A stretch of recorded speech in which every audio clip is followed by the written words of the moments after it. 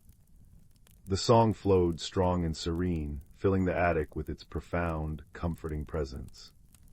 He felt different. The restlessness was gone, replaced by a deep, quiet contentment. The shadows downstairs no longer seemed like lurking monsters, but simply part of the night's gentle embrace. He hadn't traveled miles, he journeyed inward, across the landscape of his own fear, guided by kindness and friendship, and found courage in the warmth he already possessed. He carefully closed the lid of the heartwood box. The beautiful melody softened, becoming a gentle hum within the wood, a secret warmth against his palm.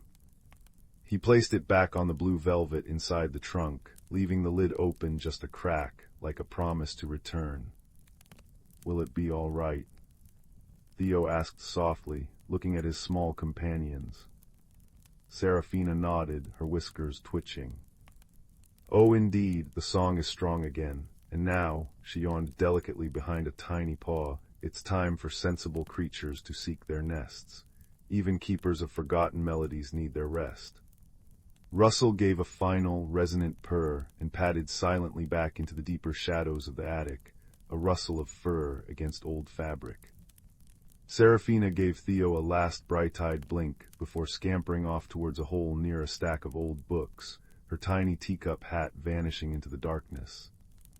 Theo carefully closed the trunk, the brass buckle clicking softly. The attic felt different now. Still mysterious, still full of forgotten things, but no longer unknown or frightening. It felt companionable. The moonbeam still shone, silver and peaceful. The rain continued its gentle pitter-pat on the roof, a soothing counterpoint to the faint, comforting hum he could almost feel emanating from the trunk. He padded back down the sighing stairs, creak groan, the sounds now familiar and friendly. The fire in the hearth had settled into glowing embers, casting dancing, warm shadows on the walls, friendly shapes now, like gentle giants resting. The fear of the dark corners had melted away, replaced by the understanding that darkness wasn't empty. It was just quiet, holding its own kind of peace, like the velvet lining of the old trunk. Sliding back under his quilt, Theo felt the deep, safe warmth seep into his bones. He listened to the house settle, the soft pop of an ember, the sigh of the wind, the distant, almost imperceptible hum of the heartwood box singing its song of the deepwood glade, a lullaby woven from ancient trees, starlight, crackling fires, purring cats, brave little mice, and the quiet, enduring strength of kindness and courage found within. The shadows were just friends waiting for the dawn, and the night wrapped around him like a familiar, velvet cloak. His eyelids grew heavy, the beautiful melody echoing softly in his mind, hum-hmmm, plink plink k plink, ding dong, a gentle reminder that light, warmth, and courage were always just a heartbeat away, often found in the most ordinary of boxes, in the most unexpected of attics, carried on the wings of friendship and the quiet strength of a caring thought. And as sleep finally claimed him, the last sound he heard was the contented sigh of the old house, settling deeper into its own peaceful dreams. Story 9. The embers sighed their warm, crimson breath across the hearthstones, painting shifting patterns on the worn rug. Outside, a soft rain whispered secrets to the sleeping earth. Tonight snuggle close, for the story is about Theo, a boy whose heart held a quiet magic, waiting patiently to unfold. Theo lived in a cottage nestled beside the whispering woods, where the trees hummed lullabies on windy nights. He was a gentle soul, thoughtful and kind, but often felt like a tightly furled bud amidst vibrant blooms. He moved quietly, spoke softly, and sometimes, when overwhelmed, a faint, pearlescent shimmer would dance across his skin for a fleeting moment, like moonlight on water. He didn't understand it, and it made him curl inward, wrapping himself in an invisible cloak of shyness. His solace was the neglected patch of earth behind his cottage, a tangle of weeds and stubborn clay his parents called the barren corner. Theo, however, felt a strange kinship with it. He'd sit on an old, moss-covered stone, tracing patterns in the dirt with a stick, whispering stories to the unseen seeds he imagined sleeping beneath the surface. He felt like one of those seeds himself, full of potential he couldn't quite grasp. One damp afternoon, as Theo sat feeling particularly small and unseen, a peculiar warmth bloomed in his chest. It wasn't anxiety, but something softer, like the first ray of sun after rain. As the warmth spread, he noticed tiny, luminous green sprouts pushing through the hard earth right where his shadow fell. They unfurled delicate leaves that seemed to glow with an inner light. Startled, Theo touched his own cheek. It felt unusually warm, and the pearlescent shimmer flickered again, stronger this time. Was his quiet feeling growing something? The next day he returned. The little sprouts had grown taller, their leaves now of vibrant emerald. He sat beside them, the familiar cloak of shyness settling around him. Immediately the leaves seemed to dull, their glow fading. Theo frowned. He took a deep breath, remembering the warmth he'd felt. He thought of the kindness of Mrs. Willow, the baker, who always saved him the crustiest loaf end. Slowly, tentatively, he smiled. The leaves perked up, their inner light returning, brighter than before. A gasp caught in Theo's throat. The garden, it felt him. This became Theo's secret ritual. He'd visit the barren corner, now his moon garden, and tend to the glowing plants.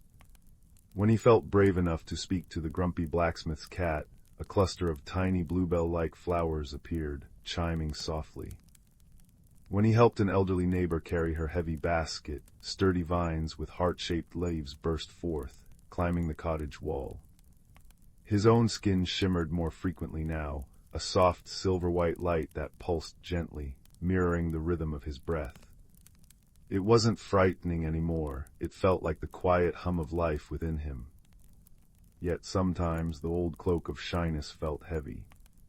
One evening, overwhelmed after a day filled with loud voices and bustling crowds at the village market, he retreated to his garden. The glowing plants seemed subdued, their light dim. Theo slumped onto his mossy stone, feeling like a failure. The shimmer on his skin sputtered weakly. How could he ever truly bloom if he kept folding in on himself? Seeds don't sprout by worrying about the dark, young sapling. A voice, as soft and rich as loam, spoke beside him. Theo startled. Standing near the cottage wall was an old woman he'd never seen before. She wore a cloak woven from what looked like twilight and moss, and her eyes held the deep, patient calm of ancient roots. In her gnarled hands, she cradled a simple clay pot filled with rich, dark earth. "They simply trust the warmth when it comes," she continued, her voice like a comforting blanket. You can see it." Theo whispered, gesturing to the glowing plants and his own faint shimmer. The woman chuckled, a sound like dry leaves rustling. I see the potential waiting beneath the surface. Like this. She gently tapped the clay pot, empty yet full of promise. What do you suppose it needs? Theo thought. Soil, water, light. Patience most of all, the woman said, setting the pot down beside him. And a little faith, your garden, she nodded towards the glowing plants, it reflects your heart song. Fear dims the light, acceptance lets it grow. Don't fight the unfolding, trust the process like the caterpillar trusts its chrysalis.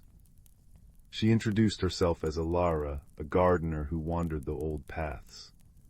She didn't stay long that evening, but her words settled into Theo like rich compost. Trust the unfolding. He looked at the clay pot. It felt like a symbol, an empty vessel ready for whatever he chose to grow within himself. Theo began practicing. When shyness threatened to smother him, he remembered the caterpillar in its chrysalis, quiet, patient, undergoing a necessary change. He'd take a deep breath, picturing the warmth blooming in his chest. Slowly, deliberately, he'd try small acts of courage, saying hello first, offering a compliment, sharing his thoughts. Each time his shimmer grew steadier, brighter, shifting subtly from silver white to soft, warm gold. And his moon garden responded. After he spoke confidently to the village elder about a fallen bird's nest, a magnificent sunflower unfurled, its face turning faithfully towards the hidden moon, radiating a soft golden light. One day, feeling particularly bold and joyful after fixing a broken fence for a friend, Theo noticed something extraordinary. The simple wool tunic he wore, once a drab brown, now shimmered with threads of gold and emerald green where the sunlight touched it. It wasn't just his skin anymore, his very clothing reflected his inner state. He laughed, a sound like bells, and the colors deepened, swirling like captured sunlight in a stream. Alara returned periodically, always appearing when Theo felt stuck or uncertain. She never gave direct answers, only gentle guidance, like pointing out how a tightly closed bud needed time before it could reveal its beauty, or how the strongest oak grew slowly, ring by patient ring. She taught him to listen to the subtle language of his garden, to understand that wilting leaves meant he needed rest, that vibrant new growth signaled courage. Change isn't a storm to be weathered, she murmured one twilight as they watched fireflies dance among the glowing blooms, but a season to be lived, breath by breath. The seasons turned. Theo's moon garden became a breathtaking sanctuary. Glowing flowers of every hue pulsed gently, vines heavy with luminous fruit climbed the walls, and soft mosses, radiating warmth like tiny suns, carpeted the ground. The once barren corner was now a beacon of gentle magic. Theo himself moved with a new quiet confidence. His shimmer was constant now, a soft golden aura that shifted hues with his emotions, calming blue when he was thoughtful, vibrant green when he felt joy, steady amber when he was calm. His clothes became living tapestries of his inner world. One crisp autumn evening, as Theo stood amidst his creation, a profound sense of peace settled over him. He felt deeply connected to the earth beneath his feet, to the glowing plants, to the quiet pulse of his own magic. He thought of the caterpillar, the seed, the long, patient journey. He thought of Alara's wisdom and the small victories that had led him here. He took a deep, slow breath, mirroring the rhythm of the sleeping woods. As he exhaled, a profound warmth, deeper and more radiant than ever before, blossomed from his core. It surged through him not violently, but like a gentle tide. His golden shimmer intensified, becoming almost blindingly bright for a moment. Then it softened, settling into a warm, steady light. From his shoulders, delicate structures unfurled, not wings of feather or membrane, but intricate, glowing lattices of pure golden light, shaped like the most delicate, ethereal dragonfly wings. They pulsed softly with his heartbeat, casting dancing patterns of light on the glowing leaves around him. Theo gasped, not in fear but in awestruck wonder. He felt lighter, freer, yet profoundly grounded. He wasn't a seed anymore, nor a caterpillar. He was unfolding. Alara stepped from the shadows near the cottage wall, her face a map of gentle smiles. "Ah," she breathed, her voice thick with emotion. "There it is, the beautiful becoming." Theo turned, his luminous wings shimmering. What do I do now?" he asked, his voice filled with the quiet awe of dawn. Alara gestured not towards the sky, but towards the garden, towards the village beyond, towards the vast, whispering woods. "You tend the garden," she said softly. "You share your light, you help other seeds find their courage. Your transformation, young one, isn't an ending. It's the very first page of a new story." She placed a gentle hand on the clay pot, now overflowing with rich soil, and a single, determined seedling pushing towards the moonlight. The journey continues, one patient, golden breath at a time. Theo looked at his glowing wings, at his radiant garden, at the patient seedling in the pot. He felt the steady warmth within him, the deep connection to the living world around him. He wasn't afraid. He felt ready. He took another deep, slow breath, feeling the gentle pulse of his light wings, and smiled. The garden glowed brighter in response, a silent chorus of understanding. The embers in the hearth crackled softly, casting long, comforting shadows.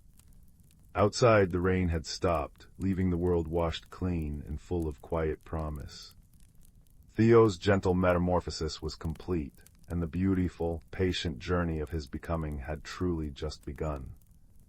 The cocoon had opened, revealing not just wings, but an entire world waiting to be explored with a newly opened heart. Story 10. The firelight casts dancing shadows on the walls as the embers sigh and glow. Outside, imagine a world bathed in silver, where ancient trees stand as silent sentinels, and the air hums with a quiet, ancient magic. Tonight we journey to the whispering woods, where moonlight isn't just light, but a gentle touch, and every creature, every stone, every drop of dew holds a secret story. Lean close now and listen to the tale of Luna, a small rabbit with ears tuned to the night, and the wisdom she found beneath the luminous sky.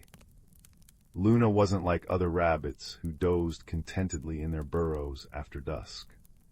She felt a pull, a soft vibration in her paws, whenever the moon rose full and bright. It was a call from the whispering woods, a place where the moss grew thick and velvet soft over ancient stones, where streams chuckled secrets over polished pebbles, and where the very air shimmered with unseen life. Yet lately the woods felt troubled. The usual symphony of night sounds, the chirr of crickets, the soft hoot of owls, the rustle of leaves seemed muted, frayed at the edges. Even the moonlight filtering through the canopy felt less warm, more brittle. One such night, driven by a pang of unease deep in her chest, Luna hopped beyond the familiar ferns bordering her warren.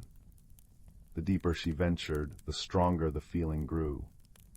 The towering oaks, their bark etched with patterns older than memory, sighed as a cool breeze sighed through their branches, carrying the scent of damp earth and distant rain. SSSSSSSHHHHHH, the wind seemed to whisper through the pine needles. Listen. Beneath her paws, the moss felt cool and yielding. Glowing blue-green mushrooms, like scattered constellations on the forest floor, cast an ethereal light, illuminating the path. Tiny fireflies, like living sparks, drifted lazily, their soft pulses adding to the dreamlike glow. Luna paused by a clear, chuckling brook.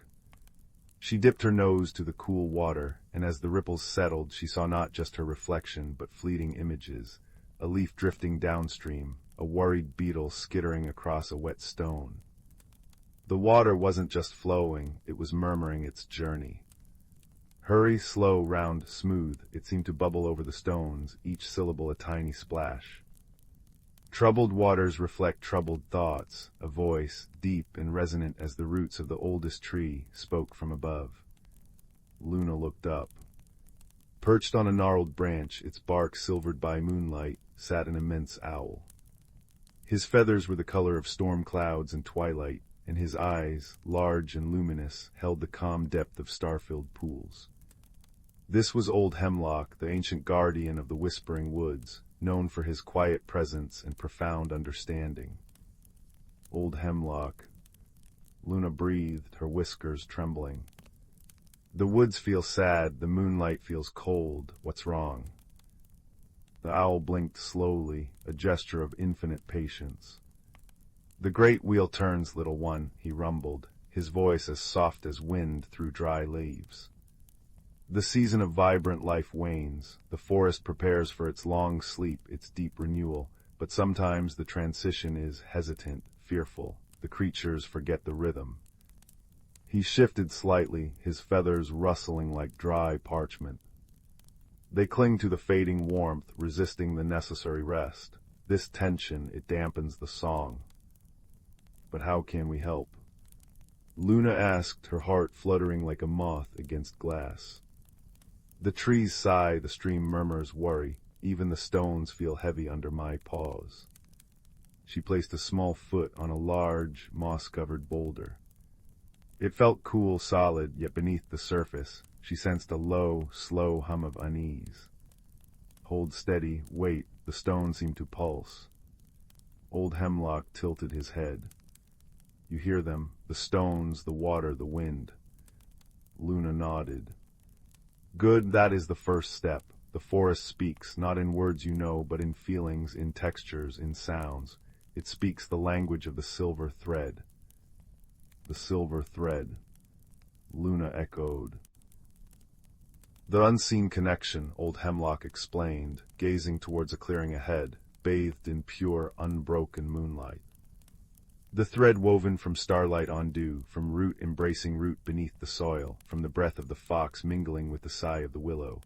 It binds us all, the waking and the sleeping, the growing and the resting.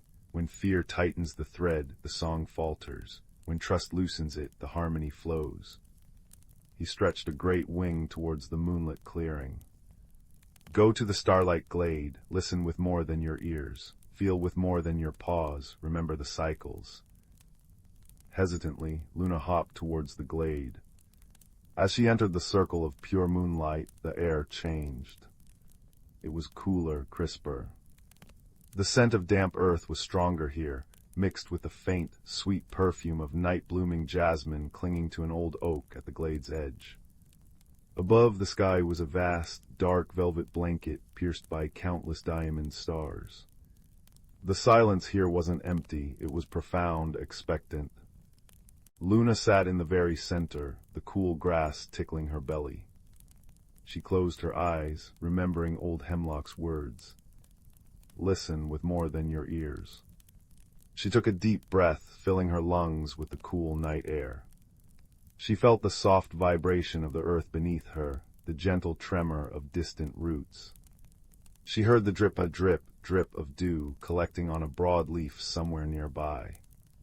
She smelled the sharp tang of pine resin mingling with the damp moss. Then she focused on the feeling around her. The tension was palpable here too, a subtle thrumming in the air, like a harp string wound too tight. She thought of the stones by the brook, their patient hum. Hold steady, wait, she thought of the sighing trees. Rest, trust, release, she thought of the stream, always moving, always changing. Flow, change, renew. As she sat, pouring her own calm intention into the glade, something magical began to happen. The tiny star-like flowers of the jasmine vine began to emit a soft, silvery light, brighter than the moonlight itself. The moss around the base of the oak shimmered with a faint green luminescence. Even the dewdrops clinging to blades of grass caught the moonlight and stars, becoming minuscule, radiant pearls. The starlight glade was living up to its name, awash in a gentle, bioluminescent glow. A rustle came from the edge of the clearing. A small hedgehog, her spines quivering slightly, emerged, drawn by the light. Her eyes were wide with worry. It feels too quiet, she whispered to Luna. Like the woods is holding its breath, Winter whispers, but I fear its cold sleep. Then came a badger, his sturdy form moving slowly. The roots feel tight, he rumbled, his voice low. The earth tells me it needs to rest, but the thought of the long dark. A family of field mice peeked out from beneath a luminous mushroom cap. The seeds are sleeping, one piped up, but we worry, will they wake again? Luna looked at them, feeling their fear resonate with the tension she sensed in the air, in the stones, in the very moonlight. She remembered the silver thread. She remembered the stream's constant flow and the stone's patient endurance. She took another deep breath, the scent of jasmine and damp earth filling her senses. The stream doesn't fear the journey, Luna said softly, her voice barely louder than the breeze rustling the aspen leaves nearby. SSSSSSSHHHHHH, it knows the rain will come again. It trusts the path. She touched the cool earth. The stones don't fear the frost, they hold steady, knowing the sun will return to warm them. She looked up at the vast, starry sky. The trees sigh not just with sadness, but with the need to rest. Like us when we yawn before sleep, the deep sleep isn't an end. She paused, thinking of old Hemlock, watching silently from his distant branch. It's how the forest gathers strength for the great green waking. As she spoke, a gentle rain began to fall.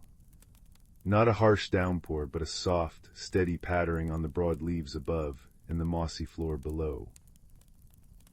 Plip, plop, plip, it was the sound of purest peace, washing over the glade.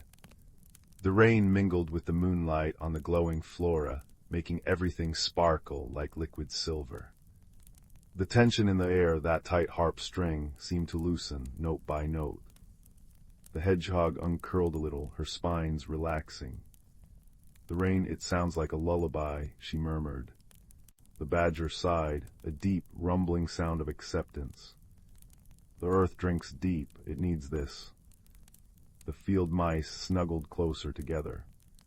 The seeds are dreaming safe dreams beneath the wet blanket, one said sleepily. Luna felt it too.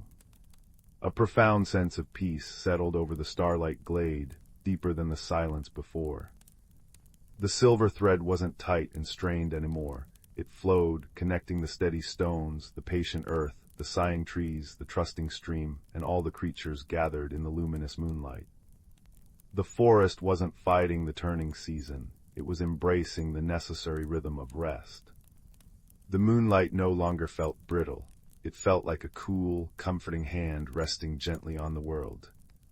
High in his oak, old Hemlock watched the gentle rain wash over the radiant glade, listening to the soft sounds of understanding and peace. A slow blink of his star-filled eyes was his only movement, a silent approval. The wisdom hadn't come from a lecture, but from listening, from feeling the ancient language of the woods, and from one small rabbit who trusted the cycles enough to remind others. Luna stayed in the glade until the rain softened to a drizzle and finally stopped, leaving the world washed clean and sparkling. The bioluminescent glow slowly faded as dawn's first pale fingers touched the eastern sky, but the feeling of peace remained, woven into the very air. She hopped back towards her warren, her paws light on the rain-kissed moss. She paused by the brook. It chuckled merrily now, its voice clear and bright. Flow, renew, sing, it bubbled. She touched the mossy stone. Its hum was deep and steady, content. Rest, trust, hold. The whispering woods was settling into its slumber, not with fear, but with quiet trust. The creatures returned to their dens and burrows, carrying the peace of the starlight glade within them, ready to dream the dreams that would nurture the seeds of spring. And Luna knew, curled now in her own snug burrow as the first birds began their dawn chorus, that the magic wasn't just in the moonlight or the glowing mushrooms. It was in the deep, ancient rhythm of rest and renewal, in the silver thread connecting all things, and in the quiet courage to trust the turning of the great, gentle wheel. The forest breathed a sigh, deep in content, a sound like wind through 1,000 sleeping leaves, a lullaby for the dreaming world. And as the sun painted the sky with soft pastels, the woods slept, safe, serene, and full of quiet magic, waiting for the next chapter in its endless, beautiful story. Sleep now, little one, and dream of silver threads and starlit glades. The forest rests, and so can you. Story 11. Deep in the heart of the oldest woods, where moonbeams dripped like liquid silver through the ancient canopy, lay a hidden sanctuary known only to the night dwellers, Silvertree Hollow. Here the air hummed with a soft, ancient magic, a language spoken not in words, but in the rustle of velvet-soft moss, the sigh of wind through pine needles, and the constant, gentle murmur of the singing stream. Tonight, under a sky dusted with a million diamond stars, the hollow prepared for the subtle shift from the vibrant energy of late summer into the deep, reflective quiet of autumn. Pip, a young hedgehog with prickles still soft as new thistledown, felt a strange flutter in his chest. The familiar chorus of crickets seemed quieter, the scent of damp earth and decaying leaves stronger. He shuffled along the moonstone path, a winding trail of smooth, pale stones that glowed faintly underfoot, leading towards the great sentinel oak at the heart of the clearing. Pip loved the hollow, but the whispers of change on the cool night breeze unsettled him. He sought wisdom. High in the sentinel oak, perched upon a gnarled branch silvered by moonlight, sat Elderwood. Not merely an owl, but a presence as old and deep-rooted as the tree itself. His feathers were the color of twilight shadows, and his large, luminous eyes held the calm patience of countless seasons. He didn't speak as Pip approached, merely tilted his head, a silent invitation carried on the soft whoosh of his settling wings. Elderwood, Pip whispered, his voice barely louder than the drip-drip of dew falling from a nearby fern onto a moss-covered stone. The air feels different, thicker, like it's holding its breath. Elderwood blinked slowly. A soft breeze sighed through the oak's leaves, a sound like dry parchment gently turning. Listen, little one, the old owl's voice was a low rumble, soothing as distant thunder. Not just with your ears, but with your quills, with your heart. What does the hollow tell you? Pip closed his eyes. He felt the cool dampness of the moss beneath his paws. He heard the singing stream's melody change slightly where it usually bubbled with bright, cheerful notes.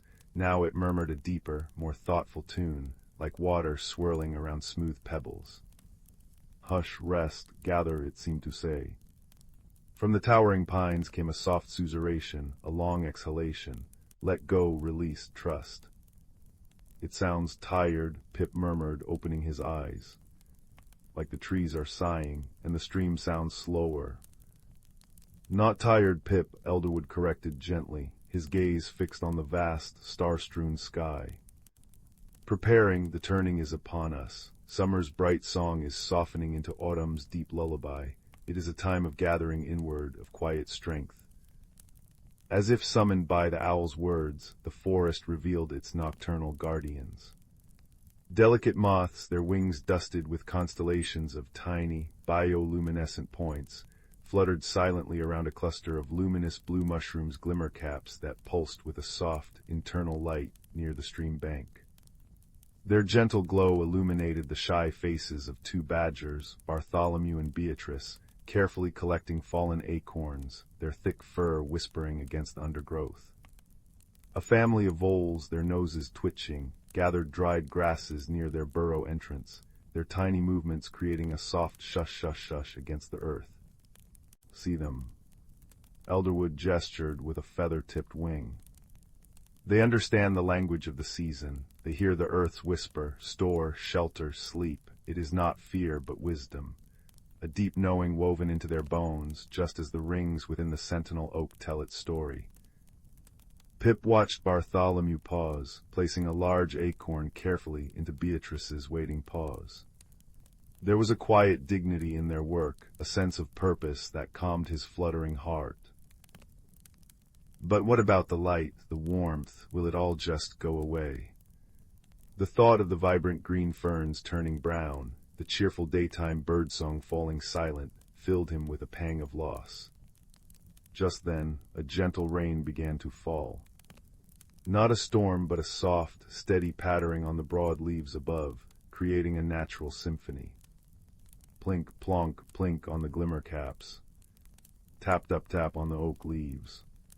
A soothing sh-sh-sh-sh as it kissed the mossy ground. The air filled with the clean, wet scent of petrichor and damp bark. Moonlight, fractured by the rain, turned the clearing into a shimmering tapestry of silver threads and glowing blue points. Elderwood stretched his wings slightly, letting the fine mist settle on his feathers.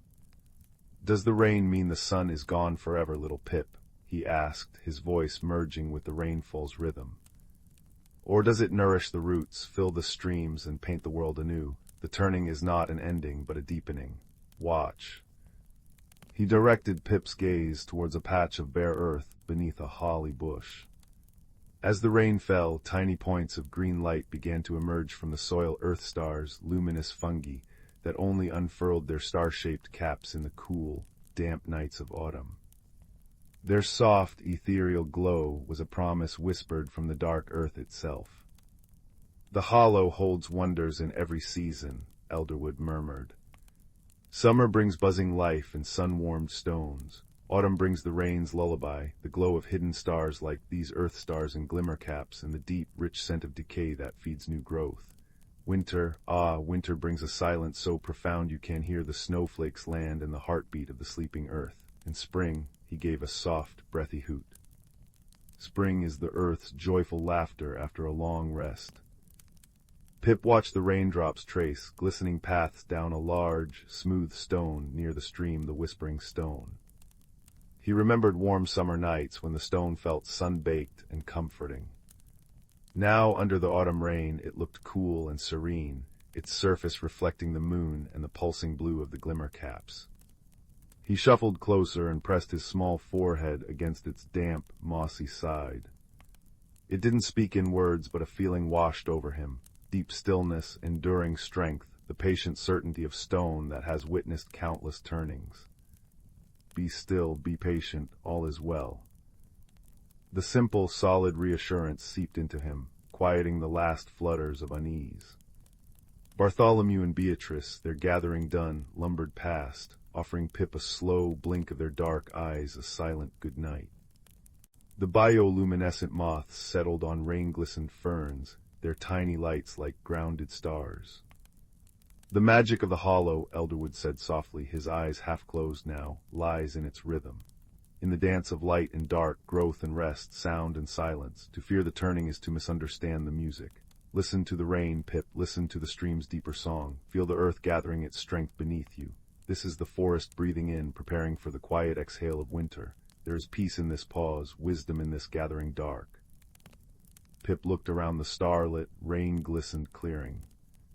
The sighing pines, the murmuring stream, the soft glow of fungi, the rhythmic plink of rain. It wasn't a farewell to summer, but a welcoming of a different kind of beauty, a deeper kind of magic. It was the comfort of a thick blanket on a cool night, the quiet companionship of fellow creatures preparing together. He curled up at the base of the sentinel oak, sheltered by its vast roots and the overhanging branches that caught most of the rain. The moss beneath him was cool and yielding, smelling sweetly of damp earth and ancient forests. He watched the raindrops catch the moonlight as they fell, each one a tiny, fleeting star. He listened to the steady drip from the leaves above, the constant, reassuring murmur of the singing stream, hush, rest, trust, and the soft, rhythmic breathing of Elderwood perched high above. The flutter in his chest was gone, replaced by a warm, deep contentment. The turning wasn't something to fear. It was a natural, necessary part of the beautiful, breathing world of Silvertree Hollow. It was the forest settling into its own soft, luminous cocoon of rest. As sleep gently pulled him under, Pip felt cradled by the ancient oak, soothed by the rain's lullaby, and safe in the knowledge that even in the gathering quiet, the gentle magic of the moonlight, the glowing earth, and the wise old owl watching over them all, would endure. The last thing he heard was the wind sighing through the pines, a soft, loving whisper carried on the night air. sleep, dream, renew, and under the watchful stars and the silver-drenched leaves, Pip did just that, his small body rising and falling with the peaceful rhythm of the ancient, slumbering forest. Story 12. The rain whispered secrets against the window panes of Mossglen Hollow, a drowsy village tucked where ancient oaks met cobblestone lanes. Inside the cozy hearth of the baker's cottage, young Theo stirred his cocoa, listening to the rhythmic drip-drip-drip from the eaves and the comforting tick-tock of the grandfather clock in the corner. Outside the village green, usually a vibrant patchwork quilt of wildflowers under the watchful gaze of the clock tower's moon face, looked washed out, as if someone had spilled gray water over the world. "Grandfather," Theo murmured, his brow furrowed like kneaded dough, "have the flowers forgotten their colors?" The old baker, dusted with flour like the first frost, peered out. Strange indeed, lad. Yesterday Millicent's prize-winning bluebells were the color of a summer sky. Now, slate gray and Farmer Bramble's sunflowers like old parchment." He stroked his beard, the firelight casting dancing shadows that seemed to echo the village's muted confusion. "Started yesterday, they say, like the color just drained away." The mystery deepened with the twilight. Mrs. Thistledown the weaver reported her newly dyed wool spun from the softest cloud-sheep fleece had turned a uniform, dreary gray overnight. Even the usually cheerful crimson berries on the rowan tree by the village well looked like lumps of dull light.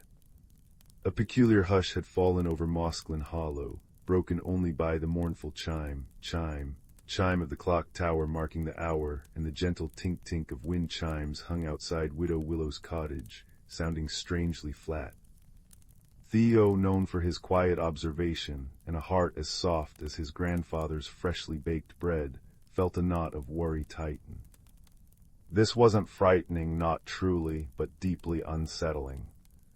It felt like the village itself was holding its breath, waiting for something lost to return.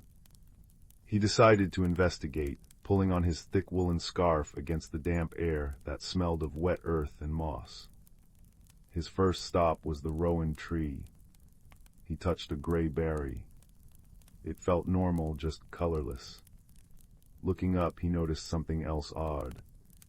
The constellation of the weaver's shuttle, usually a bright, distinct pattern in the clear night sky above the clearing, seemed dimmer, its stars flickering weakly as if seen through gauze. He remembered an old nursery rhyme his grandfather sometimes hummed while kneading. "When colors fade and stars grow shy, look not to earth but to the sky. Find the weaver's brightest thread, where whispered secrets oft are said. Follow the path the moonbeams tread, before the morning light is shed." Theo pondered. The weaver's shuttle was dim. Was that the brightest thread? And where did moonbeams tread? He glanced towards the ancient sundial glade, a clearing deep in Whisperwood, where moonlight pooled like liquid silver on clear nights. Perhaps that was it. On his way, he passed Mr. Hemlock's cottage. Mr. Hemlock, the village clockmaker, was notoriously grumpy and reclusive, always tinkering with intricate gears behind drawn curtains. Today, Theo saw him frantically polishing his collection of brass sundials in his tiny front garden, all of them gleaming brilliantly gold against the pervasive gray. Aha, Theo thought. Perhaps Mr. Hemlock, jealous of the village's natural beauty, had invented a color-sucking machine. It was a tempting red herring. Theo watched him for a while, but the man merely muttered about tarnished brass and impossible angles, seeming genuinely distressed by the grayness, not triumphant. Further along, near the babbling brookstone, Theo found a patch of normally bright yellow buttercups, now gray. Nestled amongst them was a single, perfect feather, not gray, but a shimmering, iridescent blue-green, like a captured piece of twilight sky. It was breathtakingly vibrant against the dullness. As he picked it up, a mischievous gust of wind, smelling of damp leaves and pine, snatched it from his fingers and sent it tumbling down the path towards the deeper woods. Theo gave chase, the wind whooshing playfully through the branches overhead. The feather led him not to the sundial glade, but to a forgotten, moss-covered stone archway half hidden by ferns, inscribed with faded constellations. Another red herring. Or a clue. Disappointed but undeterred, Theo finally reached the sundial glade as the moon, a pale pearl against the washed-out sky, rose higher. The clearing was bathed in its cool light, but the usual silvery luminescence seemed thin, diluted. Remembering the rhyme, "Follow the path the moonbeams tread," Theo looked down. The moonlight fell in distinct shafts through the canopy, creating faint, glowing trails on the mossy ground. One path seemed slightly brighter, leading towards the base of the enormous, ancient sentinel oak at the glade's heart.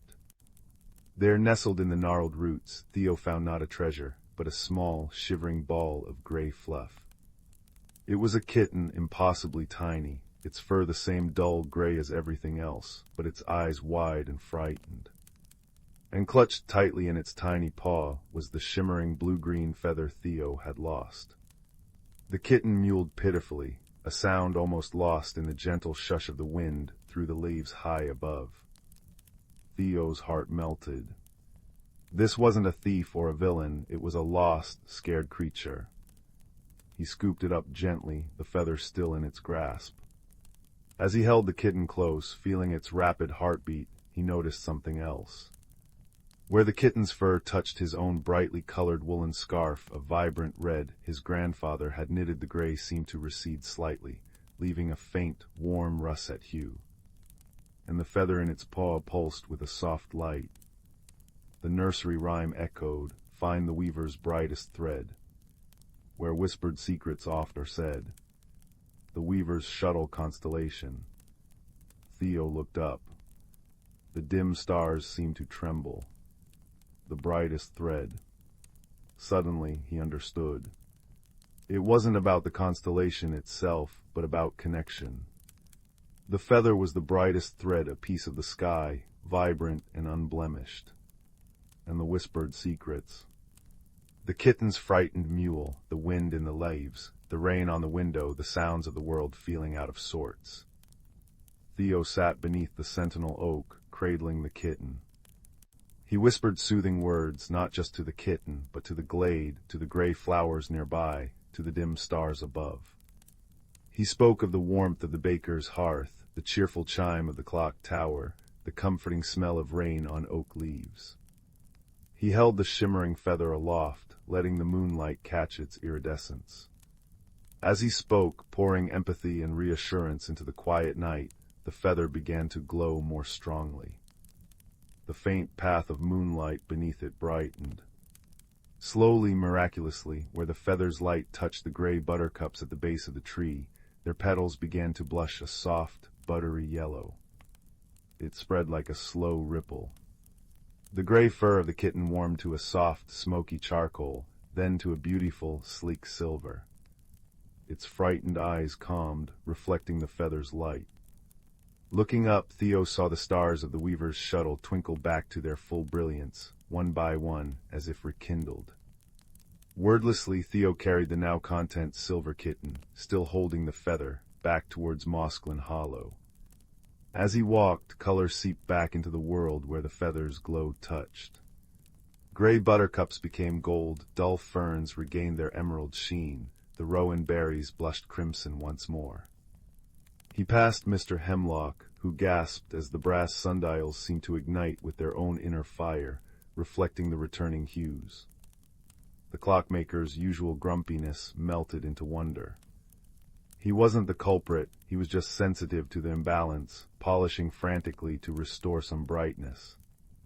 By the time Theo reached the village green, dawn was painting the sky in peach and lavender streaks. A small crowd had gathered, drawn by the miraculous return of color spreading like a gentle wave from Whisperwood. They gasped as Millicent's bluebells shimmered back to life, as vibrant as ever. Farmer Bramble's sunflowers turned their bright faces towards the rising sun. Mrs. Thistledown's wool skeins bloomed like rainbows on her washing line. Theo explained his discovery, the lost sky kitten, frightened and alone, somehow absorbing the world's vibrant essence in its distress, its fear draining the colors and dimming the stars. The shimmering feather, a piece of unblemished sky, acted as a conduit, amplified by kindness and reassurance, to return what was lost. The villagers, touched and amazed, gathered around. Widow Willow brought warm milk for the kitten. Farmer Bramble offered a cozy basket. Mr. Hemlock, uncharacteristically gentle, crafted a tiny silver bell collar that chimed softly, a sound now full of warmth. They named the kitten Gossamer, for its silver fur and the delicate thread of connection it had revealed. That evening the entire village gathered on the green, no longer gray but bursting with renewed life. Lanterns glowed like captured stars, the scent of the baker's cinnamon rolls filled the air, mingling with the damp earth and blooming flowers. The clock tower chimed its familiar, comforting melody, joined now by the gentle tink-tink of Gossamer's bell and the soft chime of Widow Willow's wind chimes, all harmonizing in the cool, rain-washed air. Children recited the old nursery rhyme with new understanding, pointing at the now brilliant weaver's shuttle.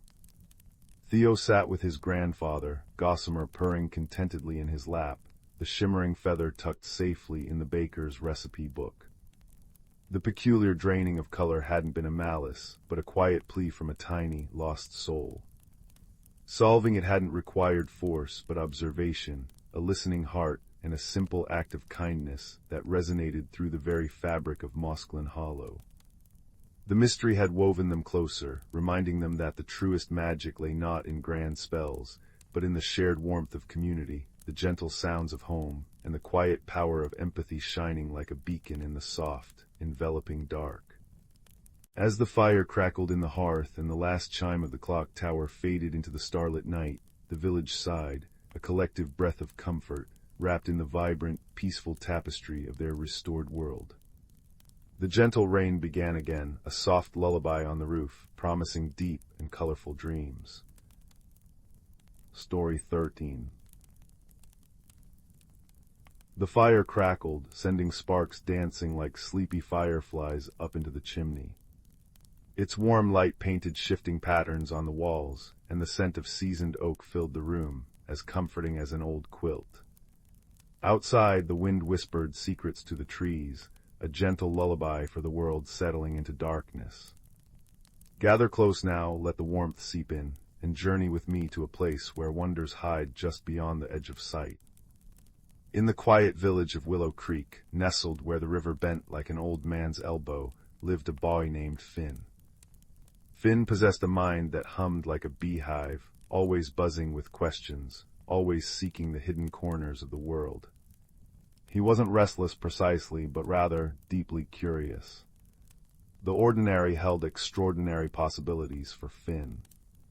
He'd spend hours watching ants build their intricate cities in the sun-dappled dirt, or tracing the veins of fallen leaves, imagining them as maps to forgotten lands.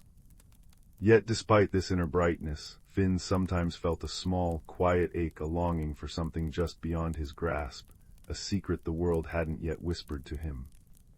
One crisp autumn afternoon, when the air smelled sharply of damp earth and decaying leaves, Finn wandered further than usual. He followed a brook, its voice a constant, cheerful chatter over smooth stones, leading him deep into the whispering woods. Sunlight filtered through the fiery canopy of maple and oak, fell in golden shafts, illuminating swirling motes of dust. Finn paused by an ancient, gnarled oak, its roots sprawling like the limbs of a sleeping giant. He leaned against its rough bark, feeling its immense, patient strength. As he rested his hand, his fingers brushed against something unexpected, not wood, but cool, smooth stone nestled deep within a crevice. He carefully worked it free. It was an acorn, but unlike any he'd ever seen. Its cap was a deep, burnished copper, and the nut itself wasn't brown, but a swirling, luminous amber, shot through with veins of deep red and gold. It pulsed faintly in his palm, warm to the touch, like a tiny, captured ember. A soft, low hum vibrated against his skin, a sound felt more than heard. Thrum, thrum, thrum, it was the heartbeat of the forest itself, condensed into this small, glowing treasure. Finn's breath caught. This was magic. Real, warm, living magic. He held it close, the gentle light casting dancing shadows on his face. The ache inside him quieted, replaced by a profound sense of wonder. As dusk began to paint the sky in hues of lavender and rose, Finn noticed something else. Where the acorn's light touched the mossy ground beneath the oak's roots, the moss seemed to shimmer with its own inner radiance. And nestled right against the thickest root, almost invisible unless you were looking just so, was an opening. Not a cave mouth, but an archway woven from living roots and draped with shimmering, silver-gray lichen that glowed faintly in the acorn's light. It looked like an entrance designed to be found only by those who carried the right kind of light. Holding the glowing acorn before him like a lantern, its light casting long, dancing shadows that seemed to beckon him forward, Finn took a deep breath and stepped through the root arch. The air changed instantly. It grew warmer, thicker, and carried the rich, loamy scent of deep earth mingled with the sweet perfume of unseen flowers. The light shifted from the fading dusk to a soft, perpetual twilight, illuminated by millions of tiny, pinprick lights like captured starlight or the glow of miniature fireflies clinging to every surface. He stood in an immense cavern, but it felt less like stone and more like the heart of the world. Gigantic, luminous mushrooms, their caps glowing in soft blues, greens, and pinks, dotted the landscape like living lamps. Trees with bark that shimmered like mother-of-pearl stretched towards a ceiling that seemed to ripple with shifting constellations of light. A gentle stream chuckled nearby, its water clear and sparkling, reflecting the myriad glows. Finn stood transfixed, the humming acorn warm and reassuring in his hand. This was the hidden world he'd always half dreamed of. He took a step forward, his boot sinking slightly into moss so thick and soft it felt like velvet. A small sound, like a sighing chime, made him freeze. From behind the broad, glowing cap of a cerulean mushroom, a pair of large, luminous eyes peered at him. They were the color of molten gold, wide with astonishment and perhaps a touch of fear. Finn slowly crouched, holding the acorn lower so its light wasn't so direct. "Hello," he whispered, his voice seeming too loud in the quiet hum of the cavern. "I didn't mean to frighten you." There was a pause, then a small figure emerged. It stood about knee-high to Finn. Its skin was the color and texture of smooth, polished walnut wood, intricately patterned with swirling lines that pulsed with a faint, internal light matching the cavern's glow. It had large, delicate ears like autumn leaves, and its limbs were slender and graceful. It wore simple garments woven from glowing moss and strands of luminescent fiber. Its large golden eyes were fixed on the acorn in Finn's hand. "You hold the ember seed," it said, its voice a soft, melodic whisper like wind through reeds. "It has been lost. How did you find the heartlight?" "My name's Finn," he said gently. "I found it by the old oak above. It called to me, I think." He held the seed out slightly. "Is this yours?" The creature tilted its head, its large ears twitching. "Not mine, the forest's the heartlight's. It is life, warmth." It took a tentative step closer, its wooden skin shimmering. "I am Thistle, keeper of the deep glow." It gestured around the cavern. "The ember seed, its light has been fading. Without it, the deep glow dims, the roots grow cold. The world above feels it too, I think." Finn looked around, truly seeing now. Some of the mushroom lamps did seem less bright than others. Patches of the velvety moss looked dull. The constellations on the ceiling flickered erratically. The gentle hum of the place had a faint, worried undercurrent. He looked at the acorn in his hand. Its pulse felt weaker than when he first found it, the amber light less vibrant. It was warmer when I found it, he murmured. What happened? How can we help it? Thistle's golden eyes softened. The seed draws strength from connection, it explained, its voice a soothing murmur. From stories shared, from kindness felt, from the warmth of true friendship. When it was lost, the connection frayed. The heart light grew lonely, its glow weakens. Thistle reached out a small, twig-like hand, not touching the seed, but hovering near it. It feels your wonder, your care, that is good, but it needs more. It needs the warmth of the heart light itself, deep within the glow. Finn understood. The ember seed needed to return to its source, but its journey had drained it. Will you show me to the heart light? Thistle nodded solemnly. Yes, Finn, who found the seed. The way is not difficult, but it is watchful. The deep glow feels the seed's return, it stirs.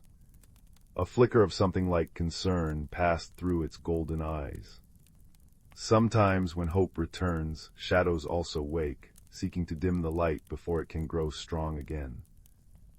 So began their journey through the hidden world. Thistle moved with silent grace, guiding Finn along paths of glowing moss, over bridges woven from living roots that hummed beneath their feet, and past pools of water so clear they reflected the cavern's ceiling like dark mirrors full of stars.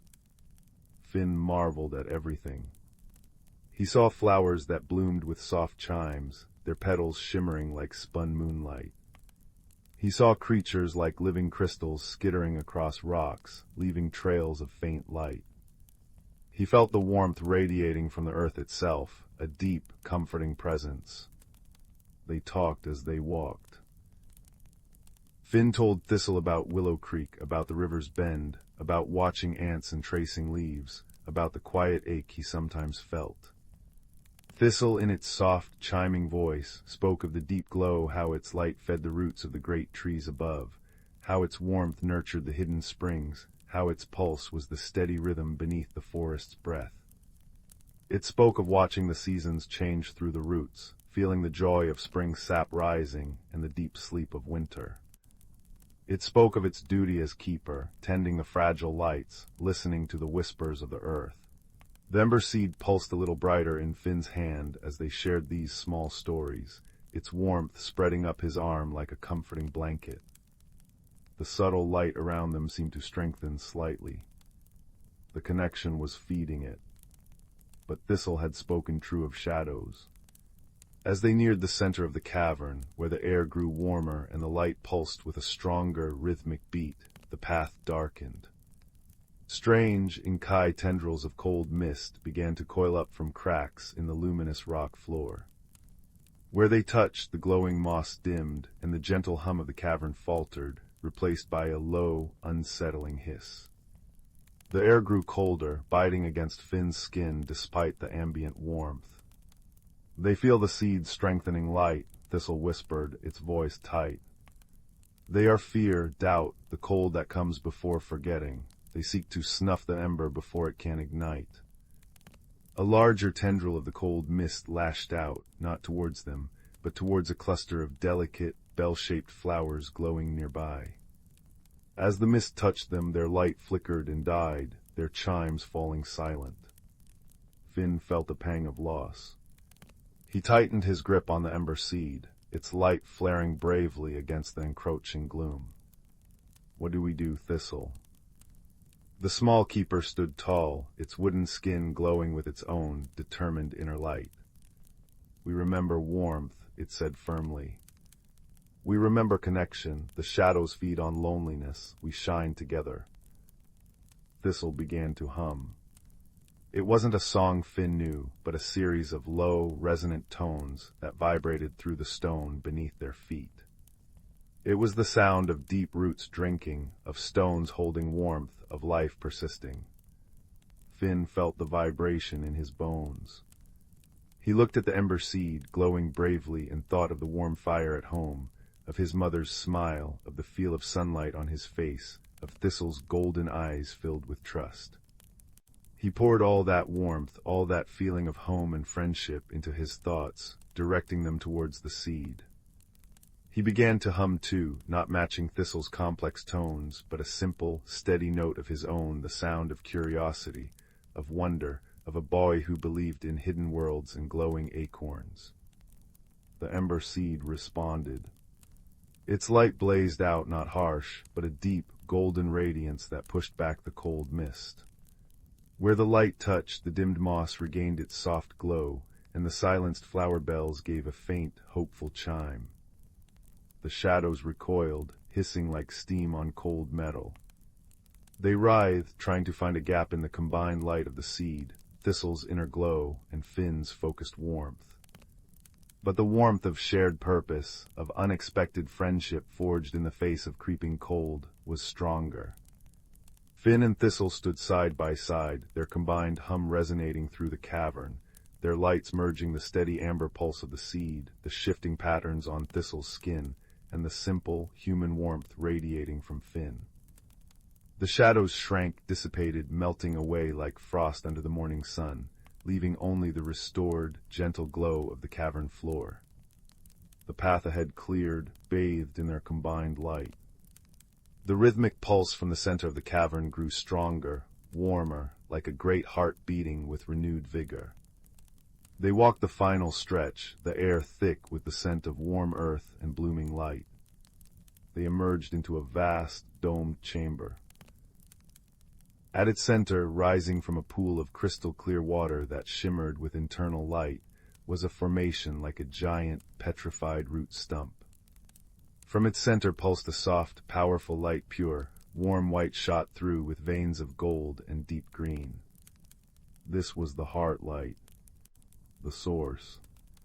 The warmth that fed the deep glow, and through it, the world above. The ember seed in Finn's hand pulsed wildly now, humming with such intensity it vibrated his whole arm. It felt alive, yearning, joyful. Thistle looked at Finn, its golden eyes filled with awe and gratitude. "It is time," Finn who brought the warmth back. Finn stepped forward towards the pulsing heartlight. He didn't need instructions. He simply knelt by the ancient root formation and gently placed the ember seed into a natural hollow right at its base, where it seemed to belong. The moment the seed touched the stone, its light flared brilliantly, then softened, merging seamlessly with the pulse of the heartlight. A wave of pure, radiant warmth washed outwards, visible as a ripple of golden light spreading through the water and across the cavern floor. Every mushroom lamp blazed brighter, every glowing plant pulsed with renewed vigor, the constellations on the ceiling shone with steady, unwavering light. The deep, resonant hum of the cavern settled into a strong, peaceful thrum, the sound of perfect balance restored. Finn felt the warmth seep into him, not just physically, but deep into his spirit. The quiet ache he'd carried was gone, replaced by a profound sense of belonging and peace. He hadn't conquered a monster or performed a grand feat. He'd simply followed his curiosity, offered kindness, shared his warmth, and helped a friend. He looked at Thistle. The small keeper was glowing brightly, intricate patterns swirling across its wooden skin like dancing flames. It placed a small, warm hand on Finn's arm. Its touch felt like sunlight on bark. "The deep glow remembers," Thistle whispered, its voice thick with emotion. "The roots will be strong, the springs will run clear, the forest above will feel the warmth deep in its heartwood, and it is because of you, Finn." Finn smiled, a true, deep smile. "It was because of us, Thistle. The seed needed both of us, our connection." He looked around at the restored, radiant cavern. "Will you be okay?" Thistle nodded, its golden eyes holding his. "The heartlight is strong again, the shadows are quiet. My duty continues, but now it feels lighter, warmer."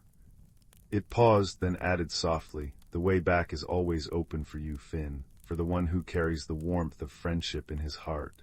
You will always find the root arch when you need it, or when the deep glow needs you."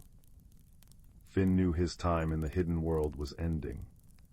The pull of the surface world, of his own home by the river bend, was gentle but firm. He didn't feel sadness, only a deep contentment and the certainty that this wasn't goodbye, merely a pause. He gave Thistle one last smile, a silent understanding passing between them, the boy who sought wonders and the keeper of the deep earth's light. Thistle led him back through the glowing paths, past the now vibrant mushroom lamps and chiming flowers, back to the root arch shimmering with silver-gray light. Finn stepped through, feeling the shift in the air, the coolness of the autumn night greeting him. He turned back. Through the arch he saw Thistle raise a small hand in farewell, its form silhouetted against the warm radiance of the deep glow. Then the shimmering lichen seemed to weave itself tighter, and the entrance blended seamlessly back into the gnarled roots of the ancient oak. Finn stood under the vast, starry sky. The air was crisp, but he felt warm from the inside out. He looked at his hand, where the ember seed had rested. There was no physical trace, but a lingering warmth pulsed faintly in his palm, a gentle echo of the heartlight's beat.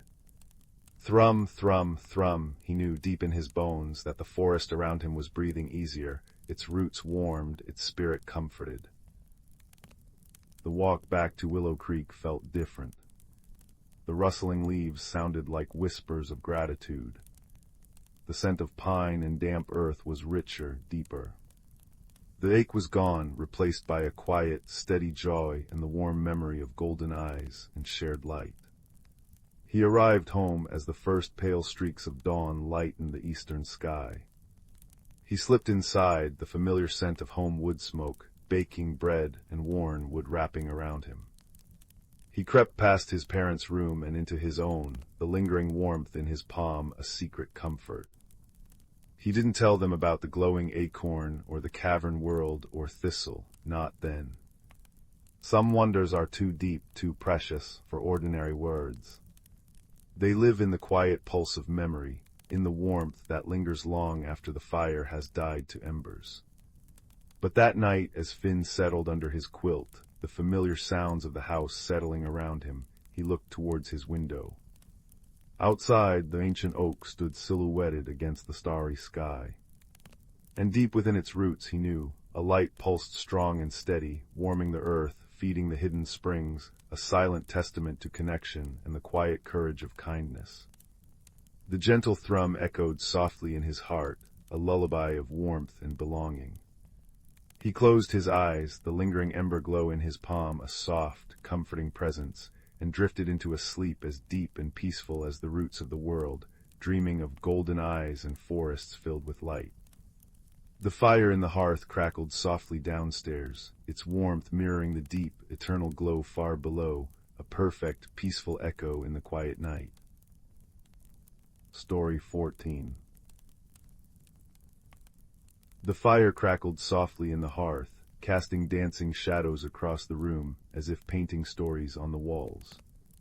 Outside, the winter wind sighed through the frosted pines, but here, wrapped in woolen blankets, we were safe and warm. Tonight I'll tell you of Oliver, a boy with quiet eyes the color of forest pools, who lived in a village nestled between whispering rivers and ancient trees. His world was one of cobblestone streets and chimney smoke, yet he often felt an ache in his chest, a longing for something as elusive as the scent of spring in deep winter. One twilight, while gathering kindling in the whispering woods, Oliver noticed a soft glow beneath the roots of a great oak. Brushing away frost-kissed leaves, he uncovered a stone unlike any other.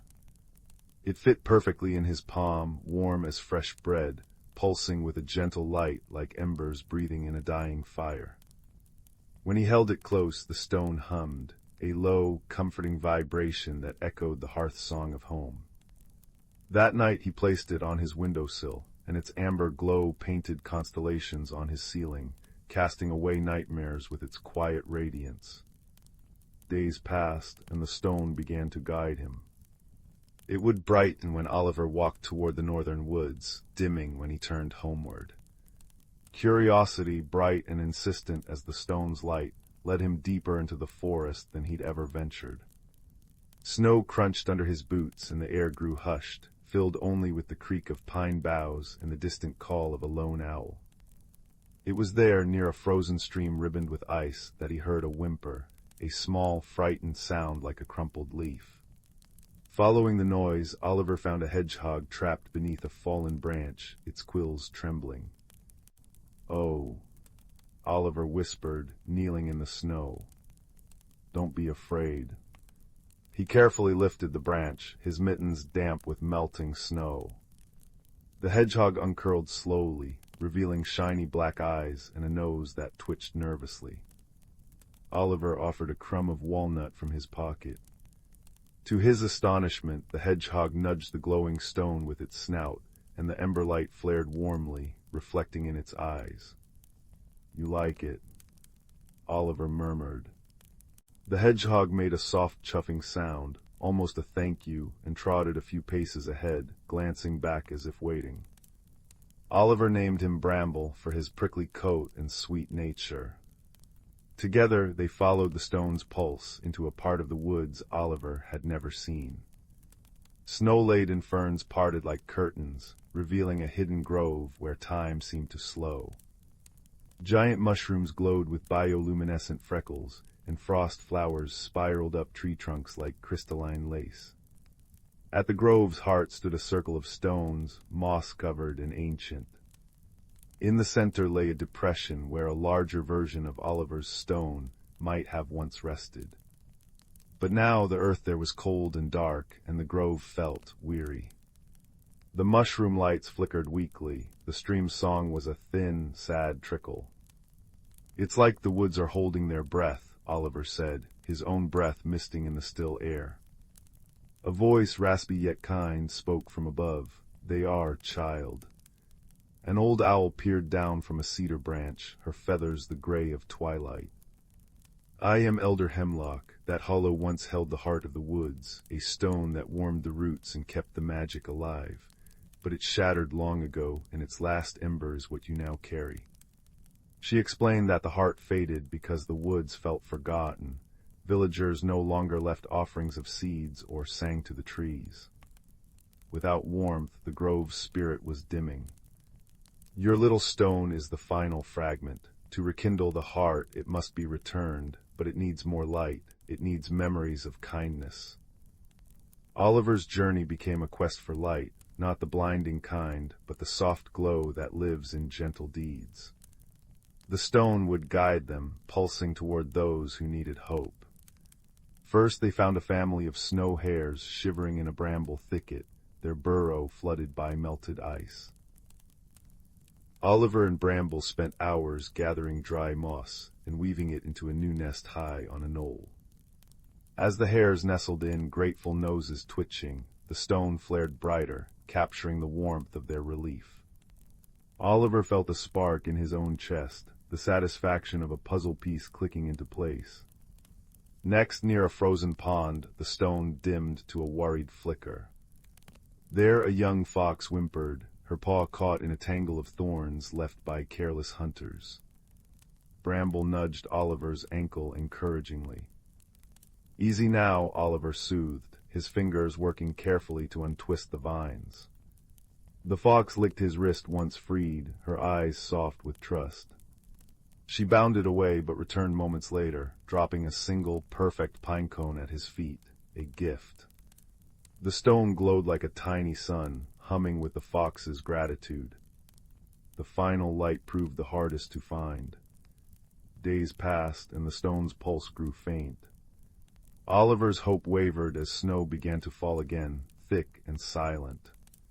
Then in a clearing they found a solitary badger, digging frantically at the frozen earth.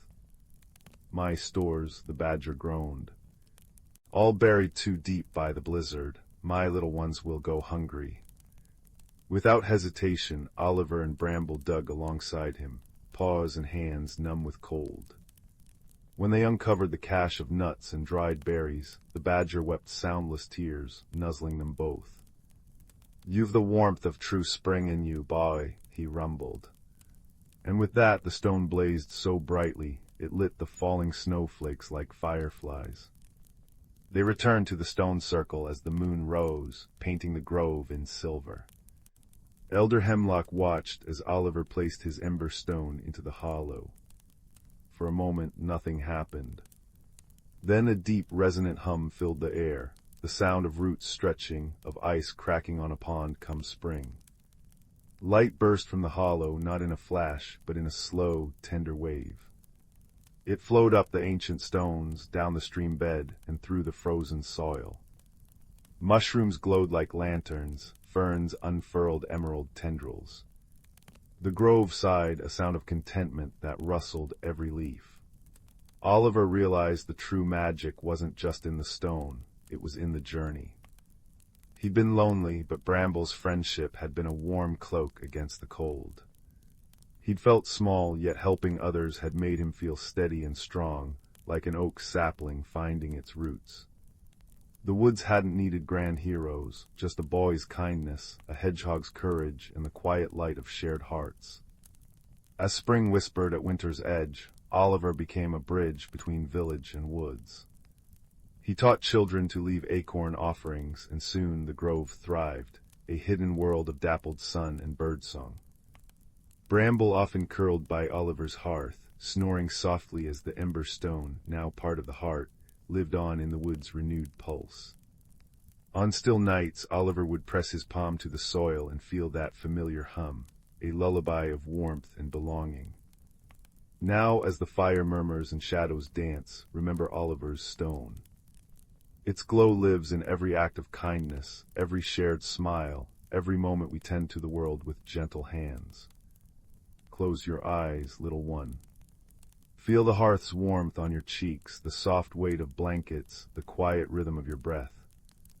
The woods are dreaming, the stars are keeping watch, and all is well.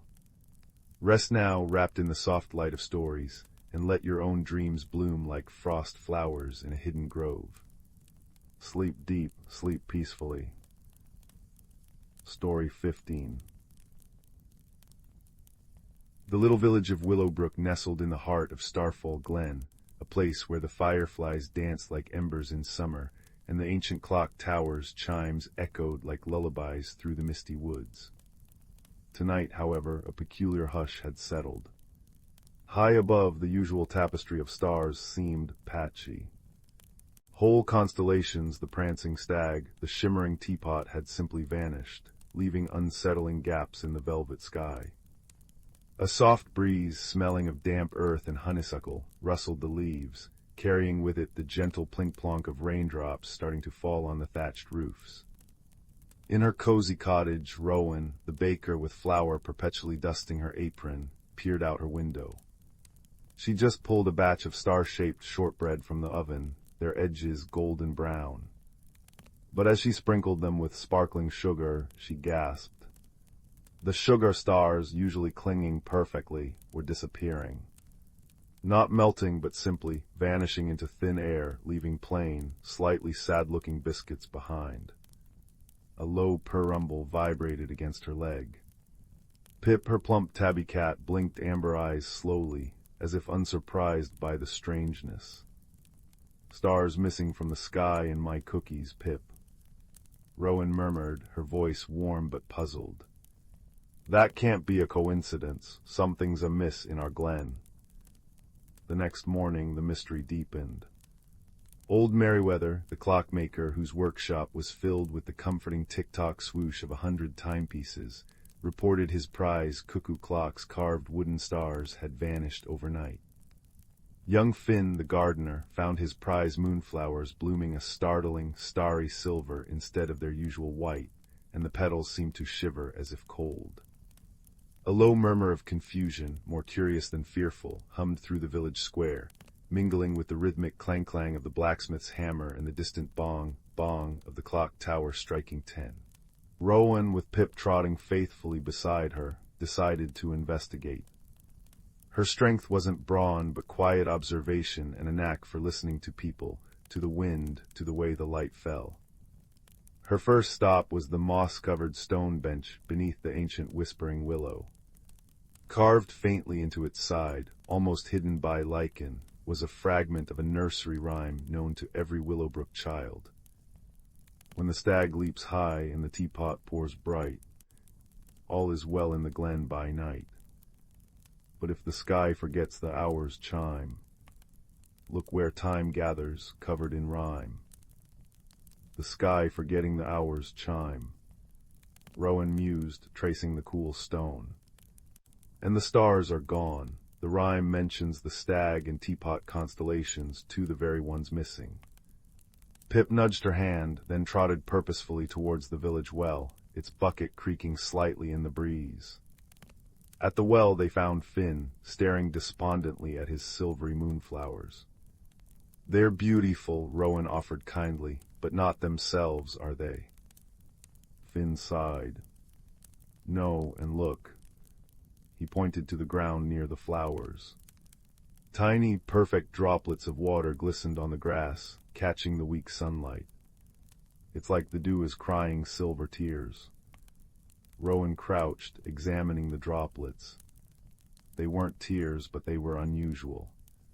They reflected the patchy sky above with uncanny clarity, each drop showing a tiny, distorted fragment of the missing stars. A clue. Or a red herring. She tucked the observation away. Following another hunch, Rowan visited Merryweather's cluttered workshop.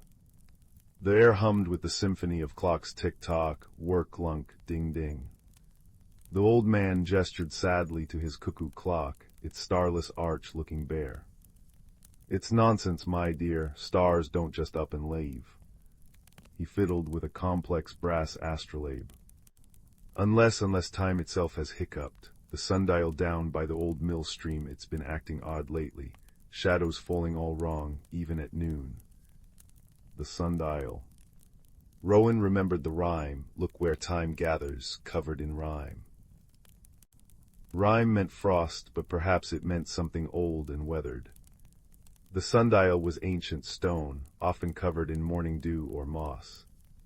With Pip leading the way, Rowan hurried towards the mill stream at the edge of the glen. The gentle gurgle splash of the water and the rhythmic thump-thump of the idle mill wheel filled the air. The sundial stood on a small, overgrown knoll. As Merryweather said, the shadow cast by its gnomon seemed stretched and thin, pointing nowhere near the correct hour. Rowan brushed away a thick layer of velvety green moss covering the stone base. Beneath it, she gasped. The moss hadn't just grown, it had been carefully placed, almost like a blanket. And carved beneath, faint but clear, were more lines of the nursery rhyme, and beside them, an intricate map of the constellations as seen from Willow Brook. "Pip, look." Rowan traced the map. The missing stag constellation was clearly marked. But the carving didn't just show stars. It showed delicate lines connecting them, converging towards a point near the sundial itself. Following the lines with her finger, Rowan looked down at the very base of the sundial stone. Partially hidden by tufts of grass and clover was a small, almost invisible crack. Peering closer, she saw a soft, silvery light pulsing gently from within the crack. It wasn't the harsh light of day, but the cool, gentle luminescence of starlight. Suddenly, Finn's silver tears made sense. The dew wasn't crying, it was reflecting the trapped starlight leaking out. The moss, thick and insulating, must have been placed by some small creature to keep the light hidden or perhaps warm. Rowan remembered the shivering moonflowers. Were they reacting to the star's distress? Just then, Pip let out a soft MRRP and pawed gently at the crack. A tiny, shimmering creature, no bigger than Rowan's thumb, darted out. It looked like a miniature badger woven from moonlight and shadow, its fur sparkling with trapped starlight. It blinked large, anxious eyes at Rowan, then chittered softly, pointing back at the crack with a tiny paw. More little star badgers peeked out, their fur dim. "You've been gathering the stars," Rowan whispered, understanding blooming. "Because it's getting cold." The little creatures nodded vigorously, chittering like wind chimes. They pointed towards the sundial's incorrect shadow, then mimed, shivering. The nursery rhyme echoed in Rowan's mind. If the sky forgets the hour's chime, the sundial, the village's oldest timekeeper, was broken. its shadow was wrong, confusing the natural rhythms. The star badgers, guardians of the night sky's reflection in the glen, sensed the discord. Believing winter was coming early, they'd gathered the celestial light, storing it for warmth within the sundial's stone, their ancient home covering it with moss for insulation. They'd borrowed the star shapes from cookies and clocks, mistaking them for fallen fragments of the real thing. Rowan's heart swelled with empathy. "Oh, you dear little things, you were trying to keep warm because the time felt wrong." She gently explained, her voice soft as the rain now pattering on the broad leaves overhead, that the sundial was broken, not the seasons. The real stars were safe, but their light in the glen was dimmed without the sundial correctly marking the sun's path. Word spread quickly. Rowan didn't solve it alone, she gathered the villagers. Merryweather arrived, tools jingling in his pockets. Finn brought soft cloths. Others brought lanterns as the afternoon light faded, their warm glow joining the gentle rain's pitter-patter and the stream's gurgle. Merryweather, with Finn's careful help, gently realigned the sundial's gnomon, using the constellation map carved in the stone as a guide. Rowan carefully lifted the moss blanket, revealing the pulsing silver light within the crack. The star badgers watched, eyes wide. As the gnomon clicked into its rightful place, casting a true, strong shadow even in the lantern light, something magical happened. The trapped silvery light within the sundial surged upwards, not like an explosion, but like a sigh of relief. It streamed into the darkening sky, splitting into countless shimmering threads. High above, the gaps in the constellations filled in. The stag leapt back into place, the teapot gleamed, and a collective gasp of wonder rose from the villagers, mingling with the bong, bong, bong of the clock tower perfectly striking dusk. The borrowed star shapes fluttered back, sugar stars reappeared on Rowan's cooling shortbread, wooden stars popped back onto Merryweather's cuckoo clock with a cheerful ping. Finn's moonflowers shifted back to pure, serene white, their shivering stilled. The star badgers chittered happily, their fur now glowing with healthy starlight, not trapped luminescence. They scampered around the repaired sundial, then up the whispering Willow, vanishing into the now complete tapestry of the night sky, leaving trails of harmless, glittering dust. That night, the entire village gathered in the square. Rowan shared her star-shaped shortbread, now perfectly adorned, and warm cider. Merryweather's cuckoo clock announced the hour with a proud cuckoo, and a shower of tiny, projected stars on his workshop wall. Finn's moonflowers glowed peacefully. The gentle rain had stopped, leaving the air clean and fresh, filled with the scent of wet earth, warm pastry, and the distant, comforting chime tinkle of wind chimes dancing in the breeze. They looked up at the restored sky, whole and magnificent. The mystery hadn't been scary, it had been a reminder. A reminder that time needs care, that even the smallest creatures have purpose, and that sometimes what seems lost is just hidden, waiting for a little empathy and shared effort to be found. The missing stars had brought them together, not through fear, but through shared curiosity and kindness. As the clock tower chimed a final, soft goodnight, and the fireflies resumed their ember dance, Willowbrook settled back into its peaceful rhythm, the gentle sounds of the glen, the stream, the chimes, the soft rustle of leaves, a lullaby under the watchful, complete canopy of stars. And in every heart there was a warm glow, brighter than any stolen light, the comforting certainty that in their little corner of the world, kindness could always mend what was broken, and friendship was the truest constellation of all. Sleep well, little Glen. All is restored. Story 16. The embers sigh crimson in the hearth, painting the room in warm, dancing shadows. Tonight, as the quiet deepens, let me spin you a tale not of sudden magic, but of a gentle unfolding, like a fern frond uncurling in the morning mist.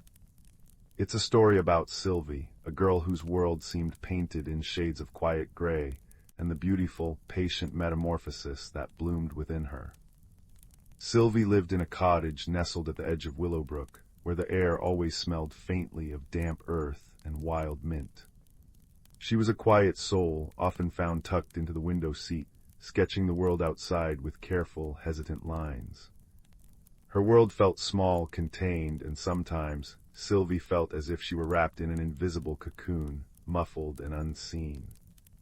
She longed to speak her thoughts, to laugh loudly, to feel the vibrant pulse of life others seemed to possess, but it felt stuck, like a seed buried too deep.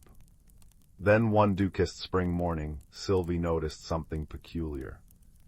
As she traced the intricate veins of a fallen leaf, a shimmer, soft as dandelion fluff, danced across her fingertips. It wasn't just reflected light. It was coming from her skin. When she felt a flicker of nervousness watching a boisterous game in the village square, tiny, opalescent scales, like miniature mother-of-pearl, bloomed momentarily on her wrists. When a sudden surge of unexpected joy warmed her at the sight of a robin feeding its chicks, her cheeks flushed not with heat, but with a soft, internal glow, the color of sunrise peach. Her changes were beautiful, silent, and deeply tied to her shifting inner world. They didn't frighten her, but they bewildered her. What did it mean? Her small garden, usually a patchwork of determined weeds and a few brave marigolds, began to respond in kind. After the shimmer on her fingertips, a cluster of tiny, star-shaped flowers Sylvie had never planted pushed through the soil overnight. Their petals were pure silver, catching the light like captured starlight. When the pearl-like scales appeared, a vine with thick, velvety leaves unfurled along the garden wall, studded with buds that looked like tightly clenched pearls. The garden seemed to be whispering her emotions back to her in blooms and leaves. One misty afternoon, feeling particularly adrift in her own skin, Sylvie sat on her worn garden bench, watching a fat bumblebee struggle to free itself from a spider's web. Her heart ached for the bee, a pang of helplessness washing over her. As if in response, a soft, moss-green glow emanated faintly from her palms, mirroring her sadness. Just then a gentle voice, warm and rich as honeycomb, spoke beside her. A little patience, child, and perhaps a helping hand. Sylvie started. An elderly woman stood there, leaning on a gnarled walking stick that looked as old as the hills. She wore a cloak the color of forest shadows, and her eyes, the deep brown of fertile earth, held a profound kindness. Her face was a map of laughter lines and wisdom, her hands earth-cracked but steady. This was Thora. She hadn't been there a moment before. "He's stuck," Sylvie whispered, pointing to the bee, her voice barely a rustle. Thora smiled, a smile that crinkled the corners of her eyes like well-worn parchment. "And so are you in your own way, aren't you?" She didn't wait for an answer. With infinite care, Thora used the tip of her stick to gently nudge a strand of web aside. The bee buzzed free, circling Thora's head once before darting towards a patch of clover. See, sometimes freedom needs just the lightest touch. Thora became Sylvie's unexpected mentor, appearing like a benevolent ghost at moments of confusion or quiet despair. She never offered grand pronouncements, only small observations and gentle questions that nudged Sylvie towards understanding. "Your skin tells stories, Sylvie," Thora remarked one day, watching the soft lilac glow that appeared when Sylvie managed to compliment a neighbor's baking. "It's painting your feelings on the canvas of yourself. Don't fear the colors. Learn their language." Thora encouraged Sylvie to tend her responsive garden. "This," she said, gesturing to the silver stars and the pearl-budded vine, "is your heart's echo. Nurture it, listen to it." She taught Sylvie the names of plants, the feel of good soil, the rhythm of watering. "Growth," Thora would murmur, pressing a smooth, warm seed into Sylvie's palm, "is rarely loud. It's the silent push of a root through darkness, the patient unfurling of a leaf towards the light. Trust the quiet work." Sylvie's transformation was woven from countless small victories, each one a thread strengthening the fabric of her emerging self.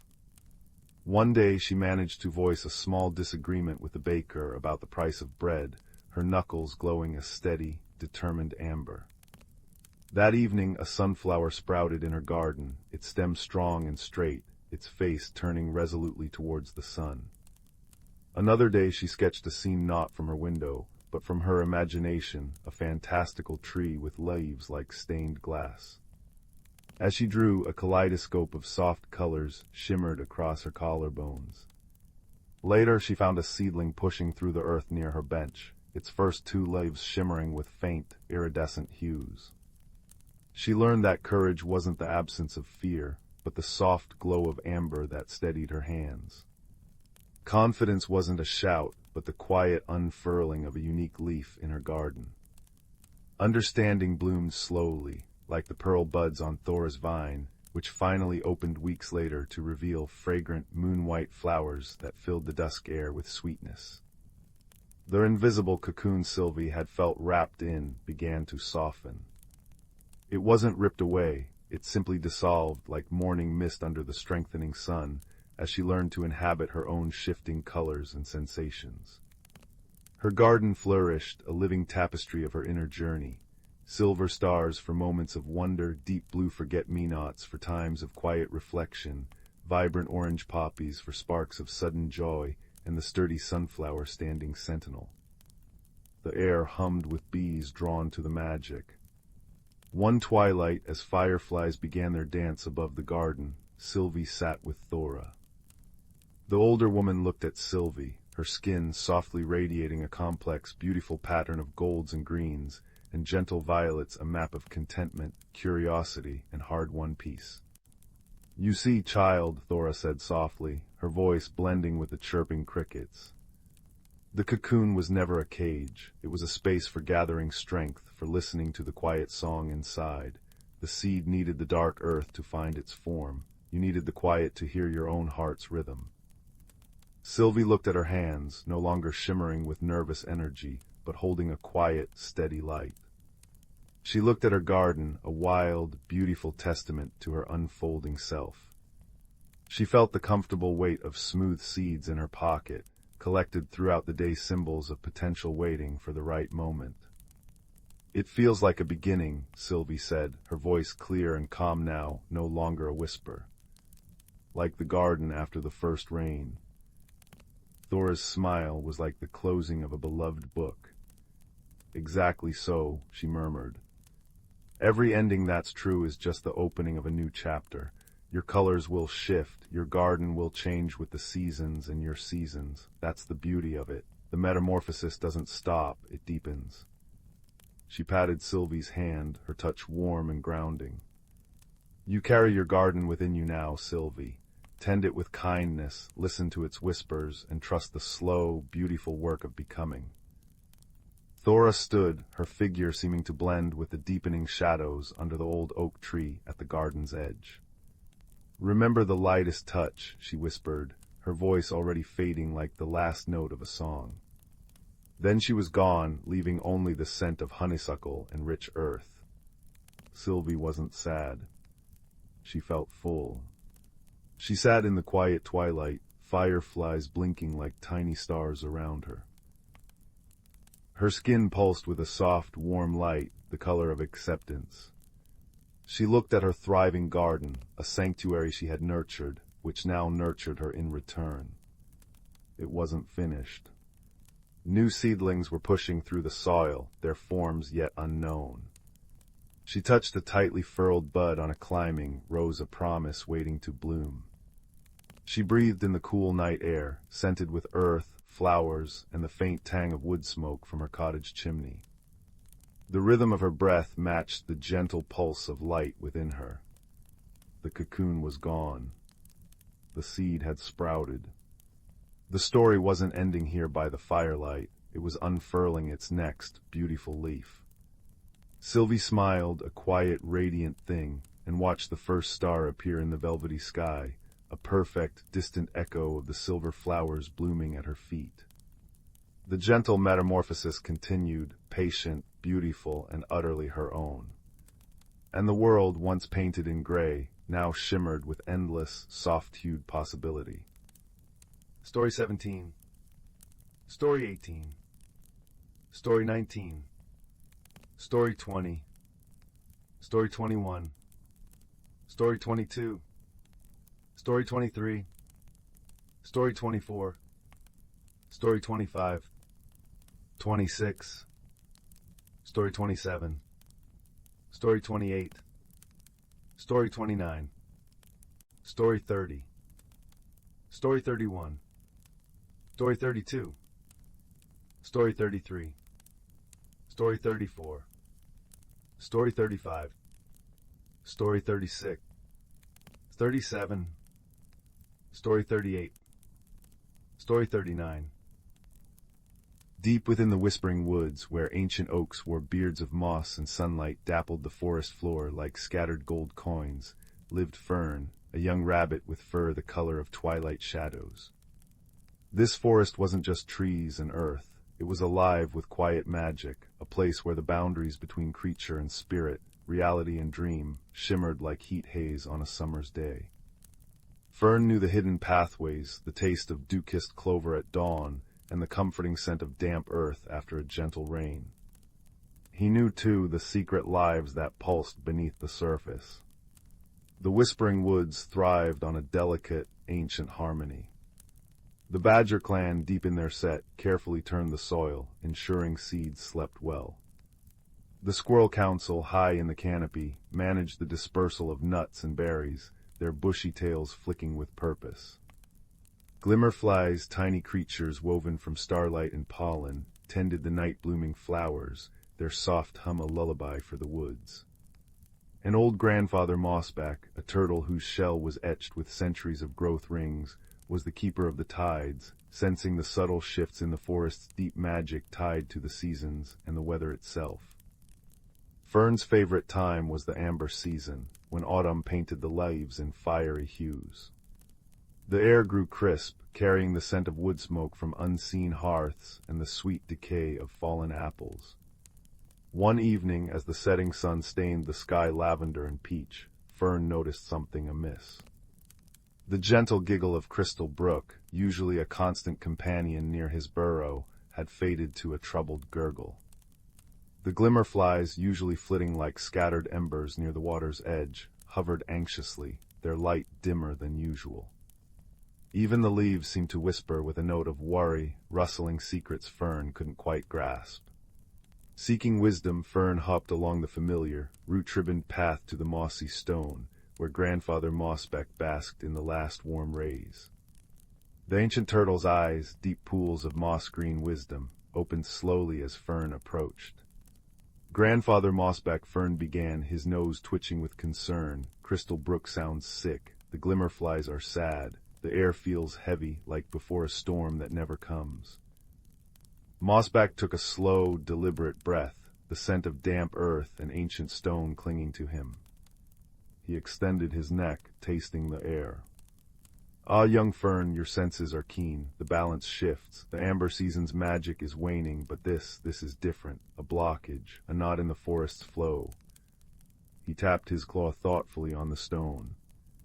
The rains were heavy last moon. Perhaps the great roots of the sentinel oak shifted, or stones tumbled where they shouldn't. Crystal Brook cannot sing if her throat is choked. Fern's heart fluttered. What can we do? The forest feels wrong. Patience, little one, Mossback rumbled, his voice like stones grinding softly together.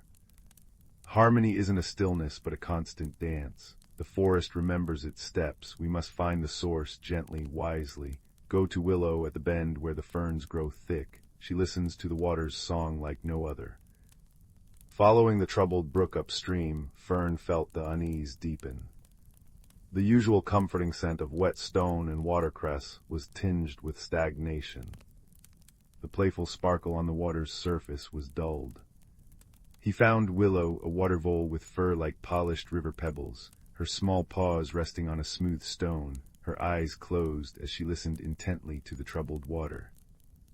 Willow, Fern whispered, not wanting to startle her. Her eyes opened, large and dark with worry. Fern, the song it's choked. A great sadness sits upstream, near the sentinel's roots. Stones and mud have fallen, trapping the water. It cannot flow freely to nourish the lower pools or carry the moon's reflection to the sleeping fish. Just then a flurry of wings announced Pip, a sparrow as quick and bright as a sunbeam. "I saw it from above," he chirped, landing on a swaying reed. A whole tumble of rocks and earth, it's huge. The waters backed up, making a muddy pool where the forget-me-nots bloomed. Fern felt a pang of sorrow for the drowned flowers. Grandfather Mossback said we need to help, but how? It looks too big. Willow patted the water gently. Strength comes not from size alone, Fern, but from working together, like the roots beneath our feet. She looked at Pip. "Can you summon the Badger clan? Their strong paws are needed for moving the largest stones." Pip bobbed his head. "On my way." He shot into the air, a brown dart against the deepening twilight. "And Fern," Willow continued, "find the Squirrel Council. Their clever paws and strong teeth can weave roots and vines to hold the bank steady once the blockage is cleared." Fern raced through the gathering dusk, the scent of pine needles sharp in the cooling air. He found the Squirrel Council holding a hushed conference in the hollow of a venerable beech tree. Their leader, a gray squirrel named Acorn with a tail like a silvery plume, listened intently. "A blockage at the sentinel, that explains the restless whispers in the roots," Acorn mused, tapping a claw. "The waters feed the deep magic. If it stagnates, the amber season's gentle release into frost's embrace will falter. The Glimmerfly's light dims already. We will come. Our young ones are swift. They will gather the strongest vines." By the time Fern returned to the blocked stream, guided by the worried hum of the gathered Glimmerflies casting a soft, ethereal light, the Badger clan had arrived. Bracken, the largest, with powerful shoulders and claws like polished ebony, was already testing the largest boulder. His low grunts mingled with the gurgle of trapped water. Smaller badgers worked alongside, shifting smaller rocks and clumps of earth. "Careful now," rumbled Bracken, his voice thick with effort. "Don't let the mudslide downstream, steady." The Squirrel Council arrived in a rustle of leaves and chattering instructions. Young squirrels scampered, their teeth working swiftly on tough, flexible vines. They wove them into strong nets and mats, directed by Acorn's sharp commands. "Anchor it there, yes, against that root. We must shore up the bank before the water rushes free." Fern felt small amidst the bustling activity. He saw a cluster of smooth, fist-sized stones near the water's edge, part of the blockage but accessible. He began to push them, one by one, rolling them away with his nose and paws. The mud was cool and slick between his toes, smelling deeply of the forest's hidden depths. Nearby, Willow used her strong teeth to gnaw through a stubborn tangle of water roots, trapping smaller debris. The Glimmerflies hovered close, their soft light illuminating the work, their gentle hum a constant, encouraging presence. The night deepened, painting the sky indigo and scattering diamond-bright stars. The air grew colder, carrying the promise of frost, but the work warmed them.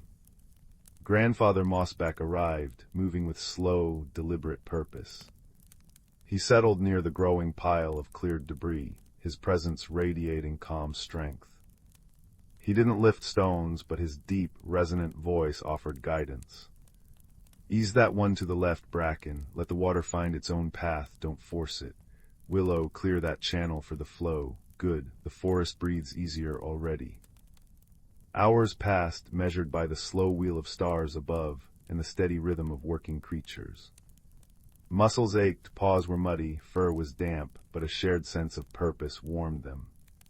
Finally, with a concerted heave from Bracken and two other badgers, the last large boulder shifted, groaning as it rolled aside. For a heart-stopping moment, nothing happened. Then, a trickle of water found the new gap. It grew, bubbling over the cleared stones, giggling with newfound freedom. It rushed past the carefully woven vine mats holding the banks firm, carrying away the murky pool. Crystal Brook sang again, clear and bright, reflecting the myriad lights of the hovering glimmerflies like liquid stars. A collective sigh, warm and relieved, rose from the gathered creatures. Bracken sank back on his haunches, wiping mud from his snout. Acorn chattered happily, her tail twitching with satisfaction. The young squirrels bounced with glee. Willow dipped her paws into the flowing water, a smile spreading across her face. She sings true again. Grandfather Mossback nodded slowly, his ancient eyes reflecting the joyful light. Well done, children of the Whispering Woods, you have mended a tear in the great tapestry. Remember this night, the harmony we cherish is not a gift, but a responsibility shared by all who dwell here, great and small. When one part suffers, all feel the strain. When many work together with wisdom and kindness, the balance is restored. As if in response, a gentle breeze sighed through the trees, carrying the clean scent of flowing water and the sweet perfume of night-blooming flowers revived by the glimmerflies. The oppressive heaviness lifted, replaced by the forest's deep, peaceful hum. The leaves rustled a soft, contented melody. The creatures gathered on the banks, tired but content. Bracken produced a small clay jar of rich, dark earth honey. Acorn shared crisp autumn nuts. Willow offered tender waterroot stalks. Fern nibbled on a sweet clover leaf, the taste pure and clean. The glimmerflies danced above them, their light weaving patterns of gold and silver on the water and the faces of the friends. Grandfather Mossback spoke softly as they shared the simple feast under the watchful stars. See how the brook carries the fallen leaves. They are not lost, but become part of the earth downstream, nourishing new life. So it is with our actions. Tonight's work feeds the forest's future. The magic tied to the seasons flows strongest when the waters run free. The frost's embrace will come now, not with harshness, but as a gentle blanket, because the balance is kept. Fern snuggled into the soft moss beside Willow, watching the moonlight dance on the water. He felt the deep, steady thrum of the forest beneath him, the cool night air on his fur, the comforting warmth of friends nearby, and the sweet taste of honey on his tongue. The gentle wisdom of the ancient turtle, the strength of the badgers, the cleverness of the squirrels, the quiet dedication of the vole, the guiding light of the glimmerflies, it all wove together like the roots beneath the soil, holding the Whispering Woods in its timeless, harmonious embrace. The subtle magic of the place, the interconnected lives, the respect for the seasons and the elements, it wasn't a grand spectacle, but a quiet, enduring truth whispered on the wind and flowing in the water. As sleep began to pull at his eyelids, Fern understood. Caring for their shared home, listening to its needs, and acting together with kindness wasn't just a task. It was the very song the forest sang, a lullaby of belonging that would echo through generations, as enduring as the ancient oaks and as comforting as the moon's gentle light on a peaceful night. The forest breathed softly around him, whole and well, and Fern drifted into dreams cradled by its deep, harmonious peace. Story 40. Story 41. Story 42. Story 43. Story 44. Story 45. Story 46. Story 47. Story 48. Story 49. Story 50. Story 51. Story 52. Story 53. Story 54. Story 55. Story 56. Story 50. Story 58. Story 59. Story 60. 61. Story 62. Story 63. Story 64. Story 65. Story 66. Story 67.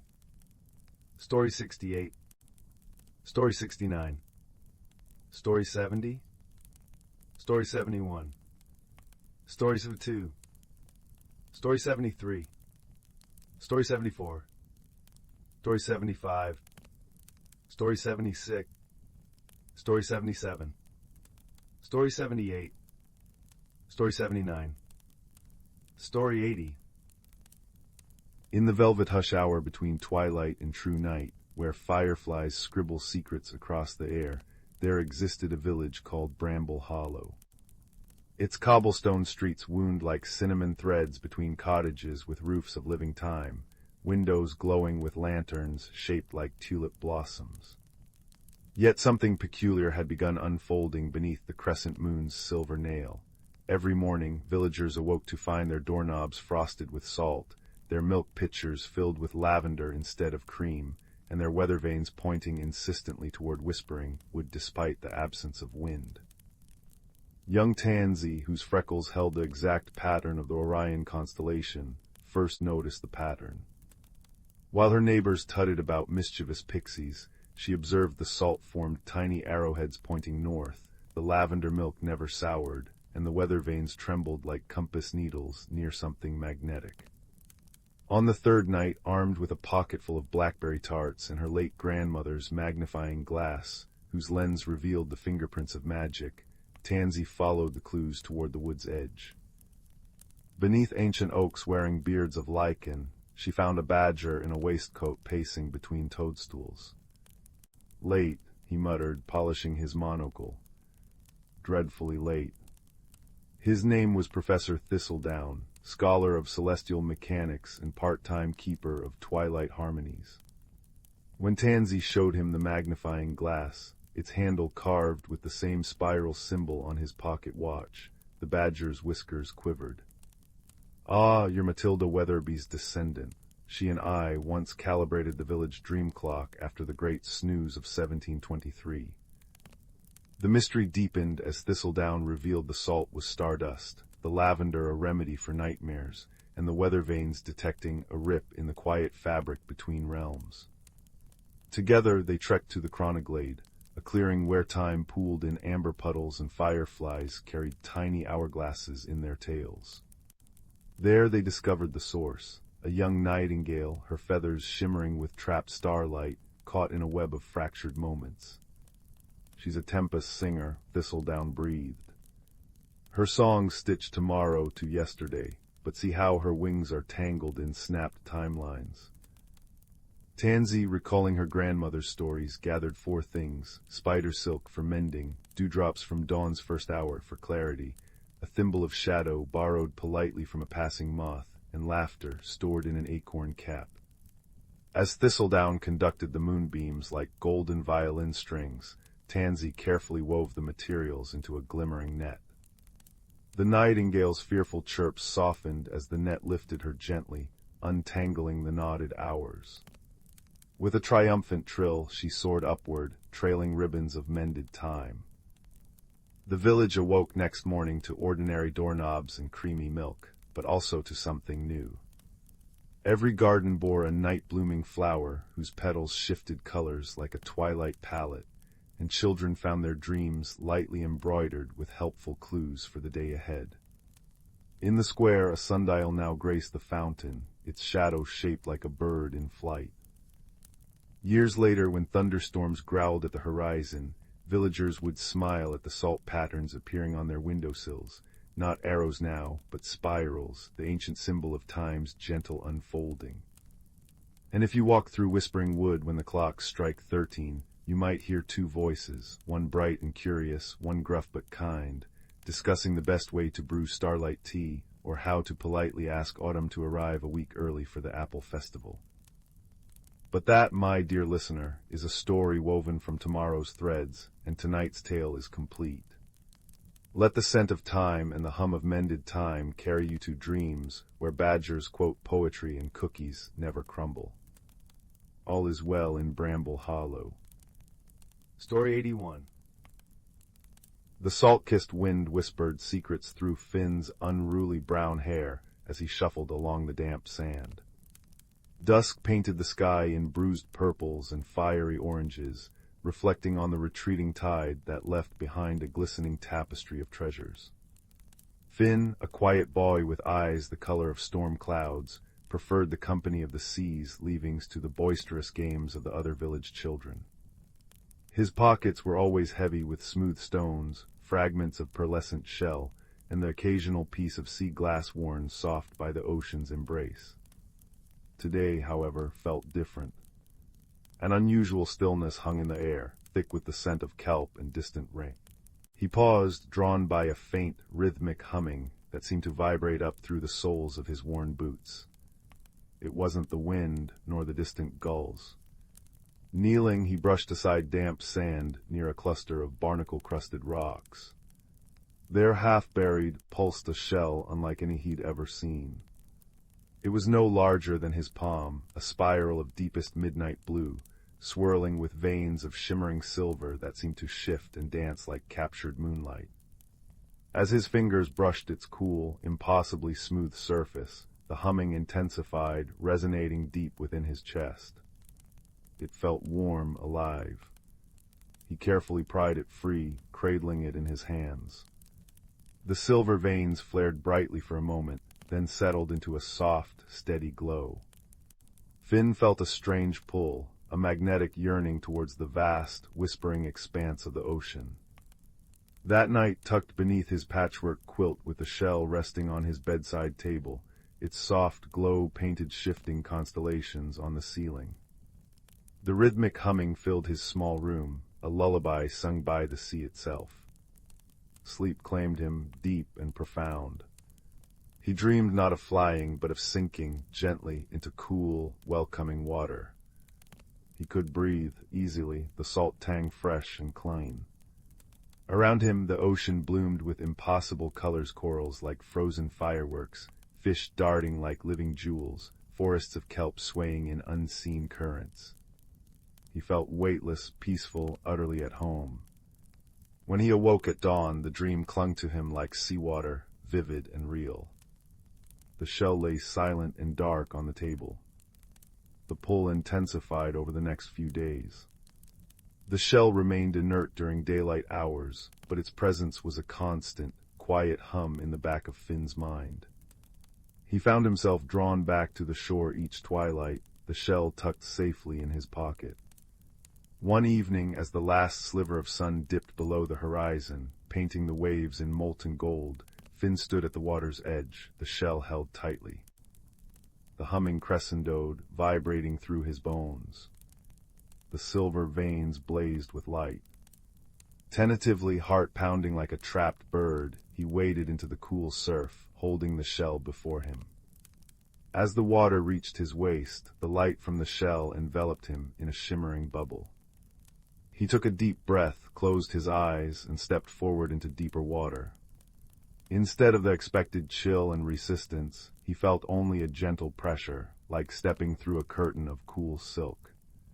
He opened his eyes. He was suspended in a world of liquid light. Sunbeams, refracted through the surface far above, painted dancing patterns on the sandy floor below. Schools of tiny, iridescent fish parted around him like a living river. Gigantic ancient sea turtles glided past with slow, deliberate grace. The humming wasn't just in the shell now. It was the ocean itself, the sigh of currents, the crackle of distant reefs, the song of whales echoing from the deep. The shell pulsed warmly in his hand, its light a soft beacon. He was in the meridian depths. He drifted, awestruck, until a gentle bump against his shimmering bubble startled him. A large sea turtle, her shell patterned with intricate swirls of mossy green and gold, peered at him with ancient, intelligent eyes. Her gaze held a deep, calm wisdom. She nudged the bubble again, then turned, swimming slowly towards a towering forest of kelp that swayed like emerald giants. The shell hummed encouragingly. Finn understood. He willed himself to follow, finding that within the bubble he could move with surprising ease, propelled by thought alone. The turtle led him through the kelp forest, where shafts of light pierced the gloom, illuminating fish that looked like shards of stained glass and anemones that pulsed with soft, internal light. They emerged near a cluster of colossal coral structures, forming arches and caverns that pulsed with their own bioluminescent glow. Creatures Finn had only seen in faded book illustrations darted amongst the formations. Seahorses like tiny, armored knights, octopuses changing color like living rainbows, and schools of fish that moved as one glittering entity. The turtle guided him towards a vast, open amphitheater formed by coral, its floor covered in smooth, multicolored pebbles. Here, nestled amongst giant clams that opened to reveal pearls glowing like captured moons, were the merfolk. They weren't the humans with fishtails of legend, but beings sculpted from the sea itself. Their skin shimmered with scales in every conceivable hue: deep abyssal blues, vibrant reef oranges, pearly whites. Their lower bodies flowed into powerful, elegant tails, while their upper bodies were more humanoid, adorned with intricate patterns of living coral and trailing strands of glowing seaweed. Large, luminous eyes, adapted to the dim light, regarded Finn with open curiosity and a hint of wariness. One merfolk larger than the others, with scales the deep indigo of the midnight ocean and a crown woven from phosphorescent kelp, swam forward. Her presence radiated calm authority. She placed a webbed hand against Finn's bubble. A warmth spread from the contact, and Finn felt a strange sense of understanding bloom in his mind, not words, but feelings and images. "Welcome, shell-bearer. I am Queen Thalassa." We felt the deep stars awakening. Her thoughts flowed into his mind, clear and resonant like bells heard underwater. She gestured to the shell in his hand, the deep star. Finn, overwhelmed, tried to project his own jumble of thoughts. "I found it on the shore. It brought me here. It's beautiful." Thalassa smiled, a gentle ripple of light across her face. "The deep star chooses its keeper. It has slept for many tides. Its return signals a need." She projected an image, a section of the vibrant coral reef Finn had seen earlier, but now gray, brittle, lifeless. A creeping shadow seemed to cling to it. The gloom spreads. It silences the songs, dims the lights. We know not its source, only that it weakens the meridian depths. Finn felt a pang of sorrow for the dying coral. Can I help? The question formed instinctively, fueled by the deep star's warm pulse against his palm and the profound peace he felt in this hidden world. The Queen's luminous eyes held his. The deep star sensed a kindred spirit, one who listens to the quiet things. "Perhaps your eyes, unused to our depths, can see what ours cannot. But the gloom is perilous. You would need a guide." She turned her gaze towards the large sea turtle who had brought Finn. "Cora has watched over these reefs longer than memory. She will swim with you." Cora nudged Finn's bubble gently with her beak, her ancient eyes conveying steadfastness. Finn felt a surge of determination mixed with trepidation. He was just a quiet boy who collected shells. How could he help save an entire hidden world? But the image of the dying coral, the fading light, and the deep star's unwavering warmth in his hand steeled his resolve. He nodded. "I'll try." Their journey began the next tide cycle. Guided by Cora's steady presence and the deep star's soft light, Finn ventured deeper into the meridian depths towards the afflicted area. The vibrancy gradually faded. The water grew colder, the light dimmer. Fish were scarce, and those they saw moved sluggishly. The coral structures, once bursting with color and life, stood like skeletal ghosts, coated in a slimy, dark gray film that seemed to absorb light the gloom. The constant, soothing hum of the ocean was replaced by an unsettling silence, broken only by the mournful creak of dying coral. Cora swam close, projecting images of the reef as it once was, teeming with life. Finn concentrated, trying to see beyond the decay. He noticed things the merfolk, accustomed to the reef's normal rhythms, might overlook. Strange, faintly glowing tendrils, almost invisible against the gray slime, snaked from the dying coral towards cracks in the seabed below. They pulsed with a sickly, greenish light. He pointed them out to Cora, projecting the image. The turtle's eyes widened slightly. She nudged him towards a particularly large fissure, hidden beneath an overhang of dead coral. The fisher exhaled a plume of unnaturally cold water. The gloom seemed thickest here, clinging like tar. As Finn peered closer, the deep star in his hand flared brighter, its silver veins blazing. The light cut through the murk, revealing the source of the tendrils. Nestled deep within the fissure was a cluster of dark, spiny urchins, unlike any Finn had ever seen. They were the size of his head, their spines oozing the viscous gray slime. The sickly green light pulsed from within their bodies. They weren't feeding on the coral, they were poisoning it, draining its life and light, spreading the gloom. The stone-sick urchins, Cora projected, a deep sorrow in her mental voice. Thought lost to the deep trenches. Their poison brings silence and cold. Finn felt a chill that wasn't from the water. How do we stop them? He remembered something his grandmother, a healer in the village, once said about ailments. Sometimes the strongest poison needs the gentlest cure. Cora projected an image of a specific luminous plant, a kelp with fronds that glowed a soft, healing blue. Moonlace. Its light purifies. But it grows only in the sunken gardens, guarded by the razorback clams. They snap shut at the slightest tremor.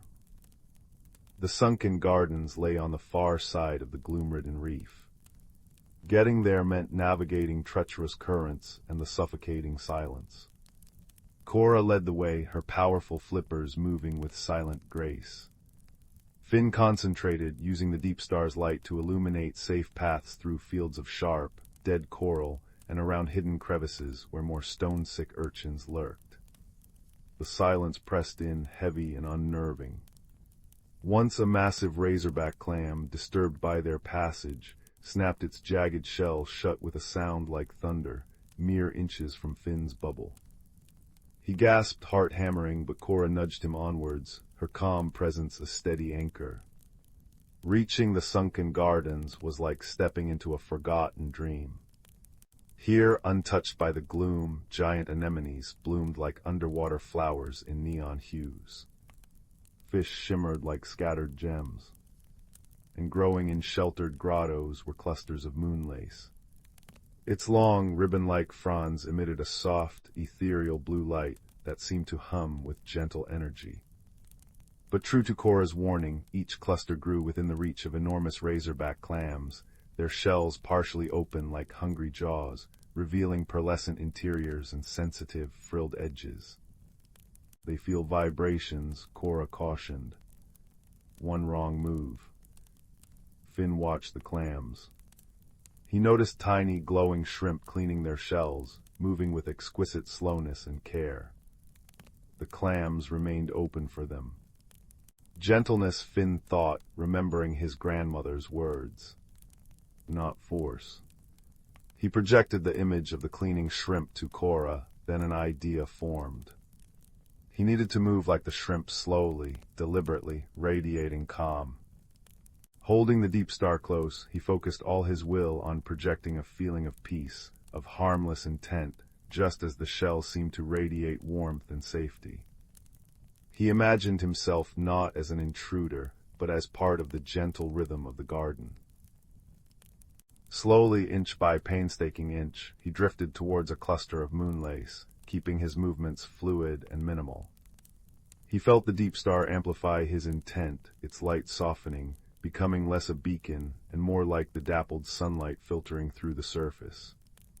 Cora watched utterly still, her ancient eyes filled with hope.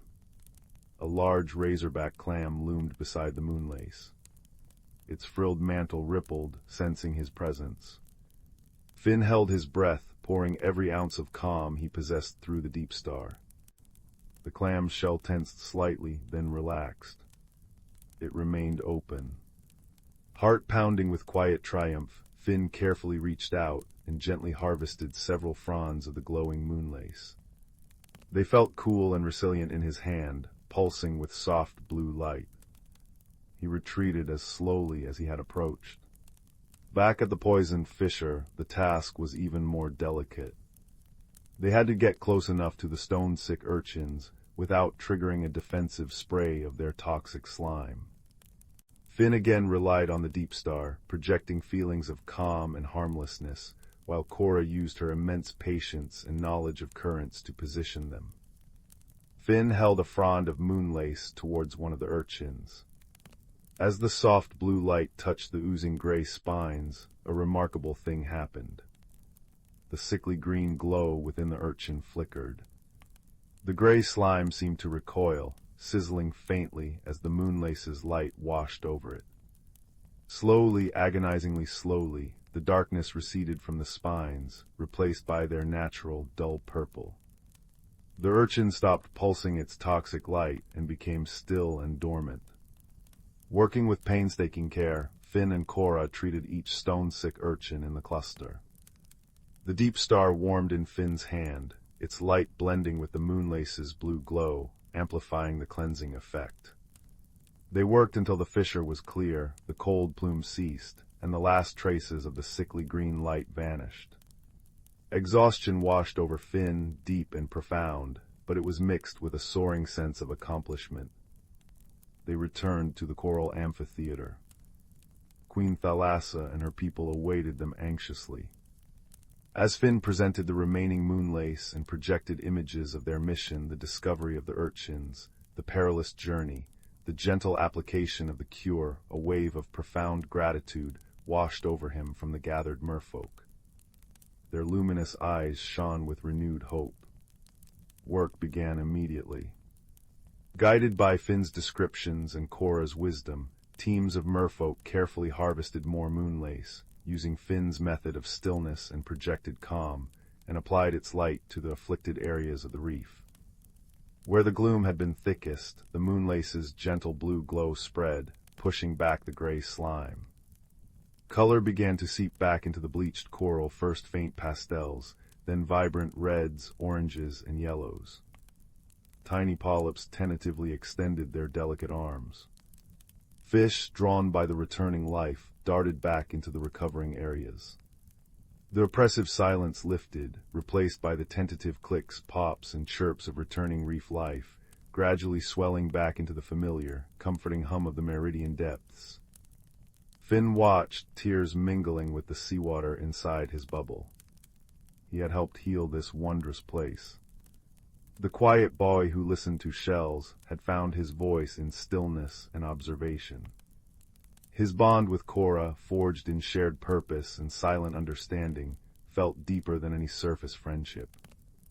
The queen approached, placing a webbed hand against his bubble once more. Her gratitude flowed into him, warm and profound. The deep star chose wisely, Finn. You saw with new eyes and acted with a gentle heart. You have reminded us that true strength often lies not in force, but in quiet understanding and the courage to act with kindness. The meridian depths will remember the shell-bearer. The time came for Finn to return. The deep star pulsed softly, its journey complete for now. Queen Thalassa presented him with a small, woven pouch made of iridescent seaweed, containing a single, perfect pearl that glowed with its own soft, inner light, a token of their gratitude and a reminder of the light within the depths. Cora nudged him gently one last time, her ancient eyes conveying a farewell that needed no words. Holding the deep star, Finn swam towards the surface, guided by the fading light above. He breached the waves just as the first stars began to prick the twilight sky. He stood on the familiar shore, dripping, the shell cool in his hand, the glowing pearl pouch tucked safely in his pocket. The world above seemed both the same and utterly changed. The rustle of the wind in the dune grass, the cry of a distant gull, the sigh of the waves, they all held a deeper resonance, a secret melody he now understood. Back in his small room, the deep star sat on his bedside table, dark and silent once more. But Finn knew its secret. He held the glowing pearl, its soft light, a comforting echo of the meridian depths. He was no longer just the quiet boy who collected shells. He was the shell-bearer, the boy who had befriended an ancient turtle, helped heal a hidden world, and learned that the greatest magic often lies in listening, observing, and acting with gentle courage. He knew the deep star would sleep, but its connection, like his bond with Cora and the memory of the shimmering depths, would remain, a warm, secret light within him. As he drifted off to sleep, the rhythmic sigh of the ocean outside his window sounded like a lullaby sung just for him, a promise of hidden wonders and the enduring strength found in quiet friendship and a kind heart.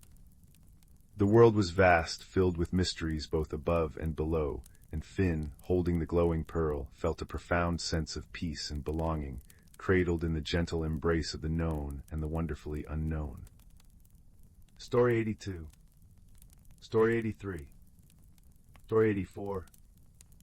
Story 85. Story 86. Story 87.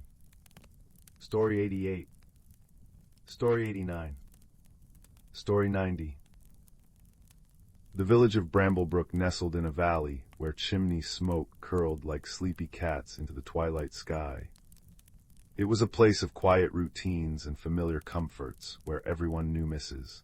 Higglebottom's prize-winning marmalade recipe and old Mr.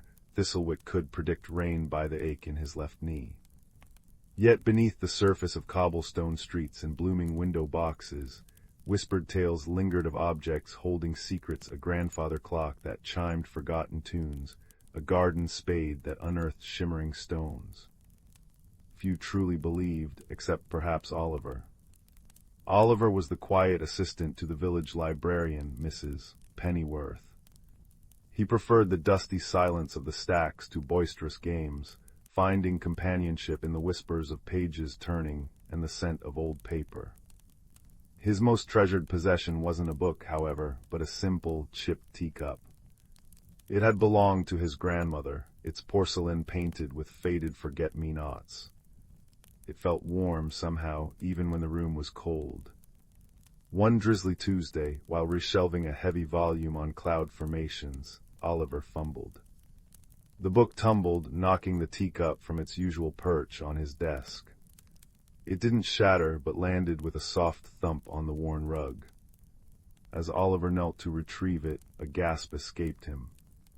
Where the cup had struck the floor, a tiny pool of shimmering, lavender-colored light pulsed gently, like liquid starlight. It wasn't water, and it smelled faintly of rain-kissed violets. Hesitantly, Oliver touched the rim of the cup. It hummed softly, and a voice, thin and wispy as a cobweb, drifted into his mind. "Oh dear, that was quite a tumble. My secrets are spilling." Oliver froze. "Secrets," he whispered aloud, his heart hammering against his ribs. "Why, yes," the teacup's voice chimed, clearer now. "I am a keeper cup. I hold the gentle secrets whispered into me, secrets of kindness, of hidden worries, of tiny joys.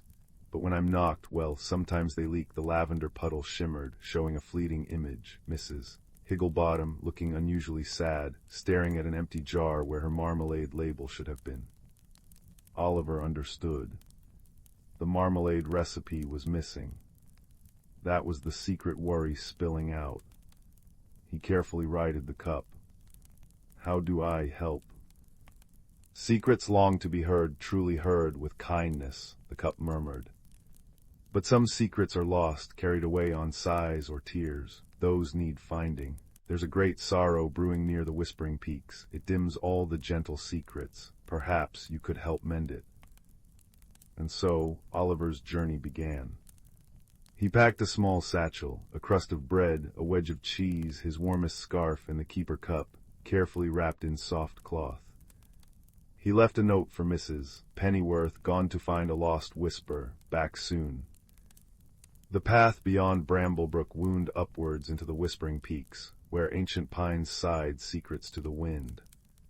The air grew crisper, smelling of pine resin and damp earth. Oliver felt small beneath the towering trees. Doubt crept in. Who was he, a quiet librarian's assistant, to mend a great sorrow? He hadn't walked far when a rustle came from the ferns. A small, bright-eyed field mouse with a tiny acorn cap perched jauntily on its head scampered out. "Lost whispers, you say?" It squeaked, whiskers twitching. Name's Pip, saw the lavender light spill earlier. Keeper cup business, tricky, but I know the paths, the wind tells me things. Pip, pragmatic and quick, became Oliver's first guide, darting ahead, pointing out treacherous routes and hidden springs. Higher up, the path became shrouded in mist. Oliver shivered. A soft sigh echoed around him, and the mist seemed to coalesce into a shape, a small, wispy cloud with eyes like dewdrops. Heavy thoughts weighed down the air, the cloud murmured, its voice like distant wind chimes. I am Cirrus. I drift where sighs go. A great sadness gathers near the high tor. It tastes like salt and loneliness. Cirrus, dreamy and observant, floated beside them, its misty form occasionally revealing glimpses of the path ahead or a hidden cluster of berries. Finally, as the trees thinned near the rocky summit known as the High Tor, they found Badger. Not just any badger, but Bartholomew, a large, solid creature with fur like silvered moss and eyes that held the depth of weathered stones. He was digging patiently near a cluster of bluebells. Trouble brewing, he rumbled, his voice a comforting bass. The mountain weeps, springs run slow, flowers droop, sorrow has taken root. Bartholomew, wise and grounded, joined them, his steady presence a rock against the growing sense of melancholy. They reached the High Tor, a vast, wind-scoured plateau. In its center lay a deep, still pool, usually the source of the freshest mountain streams. Now it was dark and silent, choked with gray, slimy weeds. A low, mournful sound vibrated through the stone beneath their feet, the weeping mountain Bartholomew had spoken of. Standing by the pool, radiating waves of palpable sadness, was a figure made of shifting, gray stones, the mountain spirit. Who disturbs my sorrow? The spirit's voice grated like boulders grinding together. Tears like liquid granite rolled down its stony cheeks and dripped into the pool, feeding the choking weeds. Oliver's instinct was to flee, but the keeper cup hummed warmly against his chest. Pip nudged his ankle. Cirrus sighed softly. Bartholomew placed a steadying paw near him.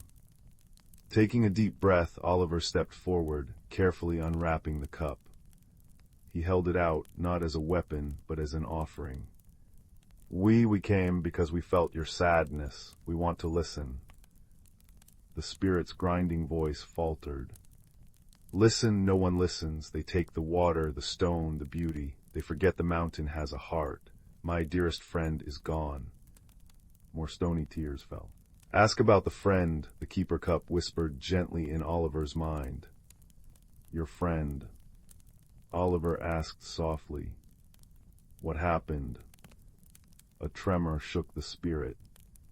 The silver brook, it sang to me for centuries, sparkled in my crags, then silence, gone dry, stolen away or forgotten. Without its song, I am only stone.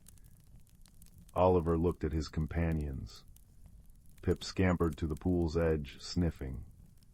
Dry, underground maybe, pipelines. Bartholomew studied the rock formations. The source shifted, see the crack, earth groaned, changed the path. Cirrus drifted over the desolate pool. I taste old metal and dust far below, not natural. Wisdom, not force. The problem wasn't malice, but neglect and change. The silver brook hadn't been stolen. Its path had been blocked, perhaps by an old, forgotten mine tunnel that collapsed during a tremor. The village below, unknowingly, had diverted its source years ago for a new well, silencing the mountain's song. Oliver spoke gently to the spirit, explaining what they'd pieced together. The brook isn't gone, it's lost, trapped underground. Its silence isn't forgetting you, it's imprisoned. The spirit's stony features shifted, the grinding sorrow easing into confusion, then a flicker of fragile hope. Imprisoned, not forgotten. No, Oliver said firmly. We can't help find its voice again. Bartholomew knew the old mine entrances. Pip, small and quick, could scout the collapsed tunnels. Cirrus could drift through crevices, sensing moisture and the faintest echo of flowing water. Oliver, guided by the keeper cup's gentle hum, which grew stronger near the hidden water, listened for the brook's trapped song, a faint, desperate trickle beneath the rock. It took days. Pip squeezed through impossibly small gaps. Bartholomew used his powerful claws to carefully shift debris where safe. Cirrus flowed through fissures, reporting back. Oliver, his hands scraped but his spirit alight, pressed his ear to cold stone, the keeper cup amplifying the brook's faint, silvery murmur. Finally they found it, a strong flow of pure water, trapped behind a thick wall of fallen rock and an old, rusted sluice gate jammed shut. The challenge wasn't breaking the rock that might cause a flood or another collapse. It was the gate. Rusted solid. Bartholomew couldn't budge it. Pip was too small. Force wouldn't work. Oliver sat by the jammed mechanism, despair creeping in. Then the keeper cup hummed. Secrets of metal, long sleep, needs waking, Oliver remembered Mrs. Pennyworth's old book on mountain springs. There was a page about iron sickness, needing oil and patience. He had a small flask of lamp oil in his satchel. Patiently, drop by drop, he applied it to the rusted hinges and the stiff lever of the sluice gate. He talked to it absurdly as he worked. Come on now, old fellow, time to wake up. The brook misses its mountain. The spirit misses its song. He poured kindness into the task, as if coaxing a shy creature. Pip brought tiny pebbles to wedge under the lever for better purchase. Bartholomew applied slow, steady pressure where Oliver directed. Cirrus whispered cool encouragement. With a groan that echoed through the tunnel, then a triumphant screech, the ancient lever moved. The sluice gate creaked open, inch by stubborn inch. A gush of clear, cold, singing water burst forth, smelling of snowmelt and deep earth. It rushed past them, finding its old course, trickling, then babbling, then roaring joyfully towards the surface. Back on the high tor, the transformation was magical. The dark pool shimmered and cleared as the fresh, singing water surged into it, dissolving the choking weeds. The mountain spirit stood transfixed. The grating sorrow vanished from its voice, replaced by a deep, resonant chime like struck crystal. Color seeped into its stones, mossy green, sky blue, warm ochre. The song, my brook's song, you heard, you listened, you helped. The spirit touched the pool with a stony finger. The water glowed with a soft, golden light. A single perfect dewdrop, shimmering with all the colors of dawn, rose from the surface and floated gently towards Oliver. It landed softly in the keeper cup with a tiny plink. A secret of pure joy, the cup sighed contentedly. The journey back to Bramblebrook was filled with light. Springs flowed freely. Flowers lifted their faces to the sun. Pip chattered excitedly about the adventure. Cirrus drifted happily, reflecting rainbows. Bartholomew walked with a satisfied rumble. Oliver carried the keeper cup, now holding the dewdrop of joy, feeling a quiet confidence bloom within him, warmer than any hearth fire. He returned the lost marmalade recipe to Mrs. Higglebottom, found tucked inside a book on preserving techniques, her smile brighter than her golden jars. He told Mrs. Pennyworth a softened version of his adventure, emphasizing listening and kindness. The keeper cup sat back on his desk, looking perfectly ordinary. But sometimes, when the fire crackled low in the library hearth and moonlight streamed through the window, Oliver would see a faint, lavender glow emanating from it. And he knew the world was full of gentle secrets waiting to be heard, problems waiting for wisdom and friendship to mend them, and extraordinary magic hidden within the most ordinary things, especially a quiet heart willing to listen. He sipped his tea, the warmth spreading through him, a comforting echo of the mountain's restored song, a lullaby of kindness that promised sweet dreams. Story 91. Story 92. Story 93. The first tendrils of twilight were weaving through the sleepy village of Oakhaven when Finn slipped away. While other children chased fireflies or helped pack away market stalls, he drifted toward the shadowed embrace of the whispering woods. Finn moved quietly, a habit born from feeling perpetually overlooked. In a family of boisterous farmers and a village of practical folk, his dreamy nature and worn sketchbook seemed like misplaced puzzle pieces. Yet here, where ancient oaks groaned in the wind and ferns unfurled like emerald scrolls, he felt seen by the rustling leaves and chattering brooks. Tonight something shimmered. Deep within the thicket, where moonlight rarely pierced, a pulse of soft blue light beckoned like a fallen star. Finn's heart thrummed against his ribs as he pushed past spider silk veils and dew-heavy ferns. The air grew colder, scented with petrichor and something else, ozone and old magic. And there it lay, a stone no larger than a robin's egg, nestled in velvet moss. It glowed with an inner luminescence, casting dancing shadows on the tree bark.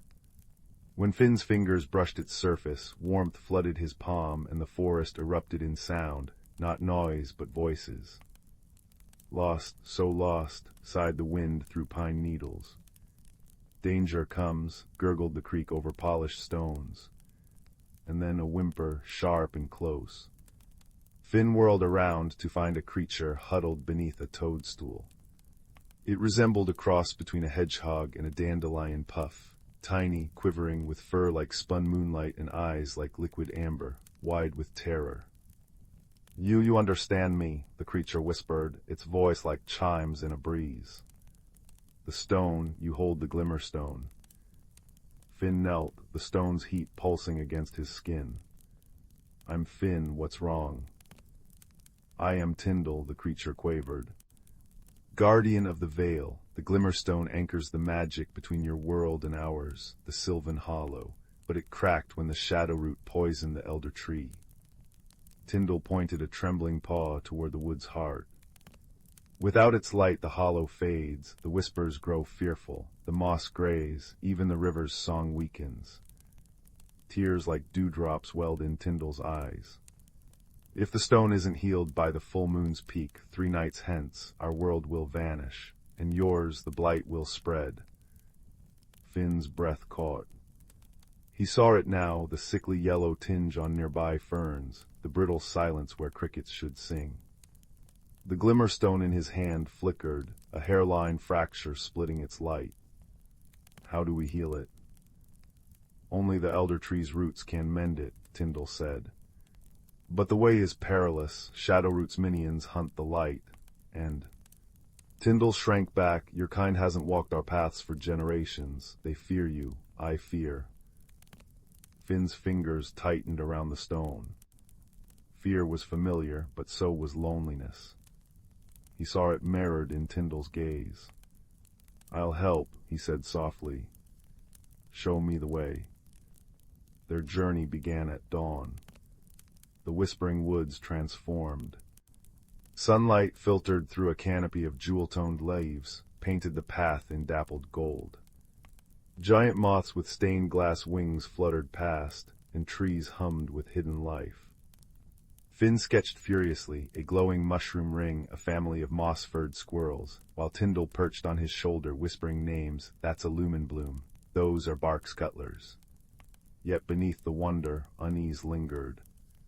The air tasted metallic and distant howls echoed, thin, hungry sounds.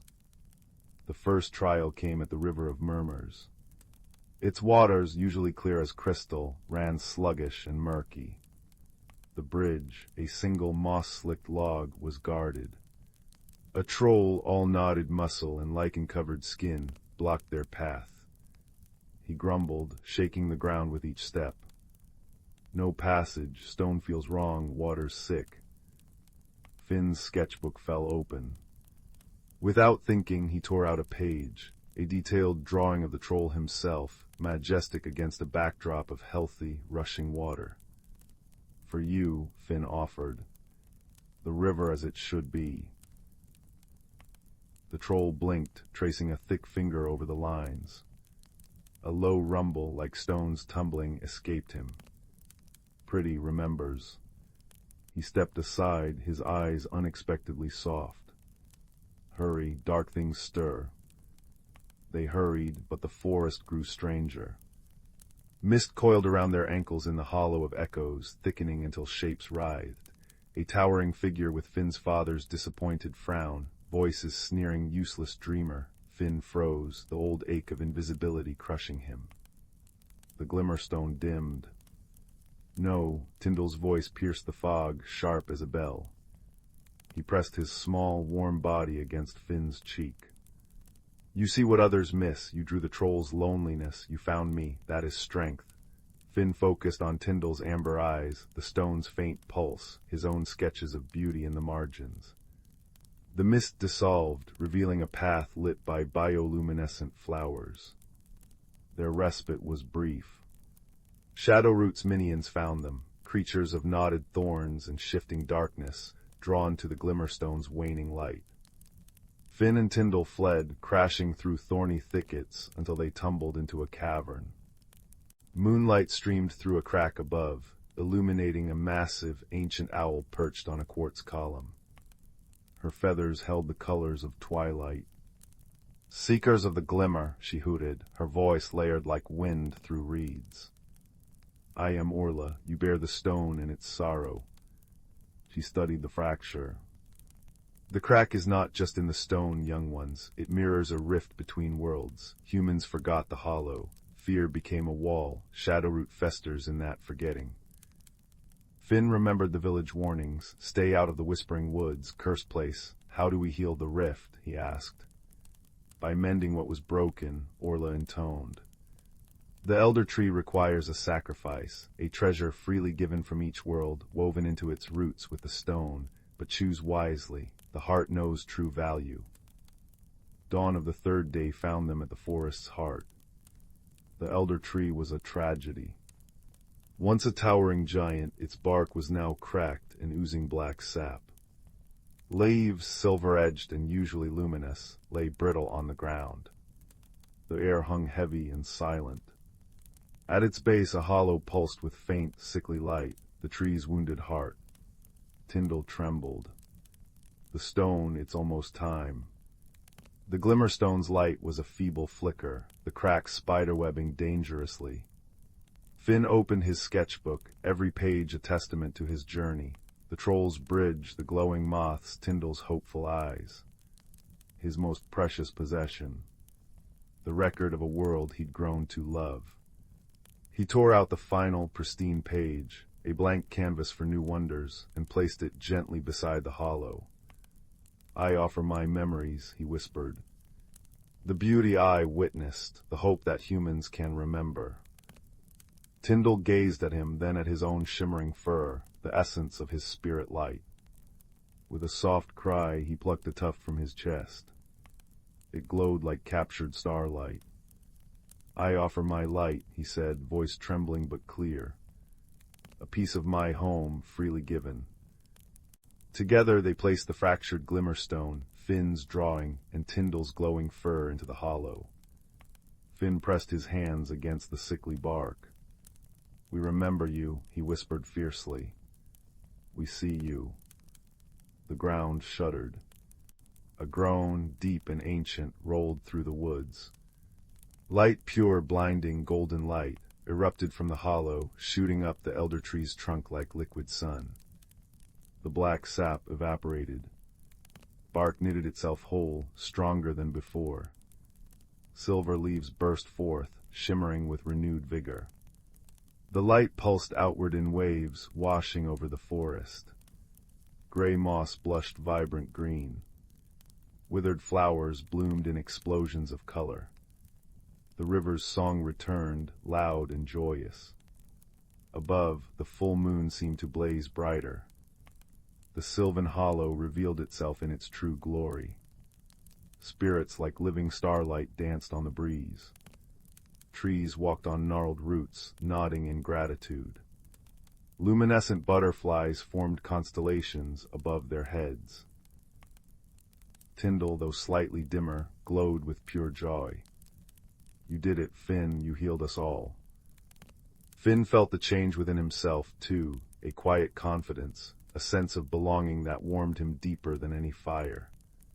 The Glimmerstone, now whole and pulsing gently, lay cool in his hand.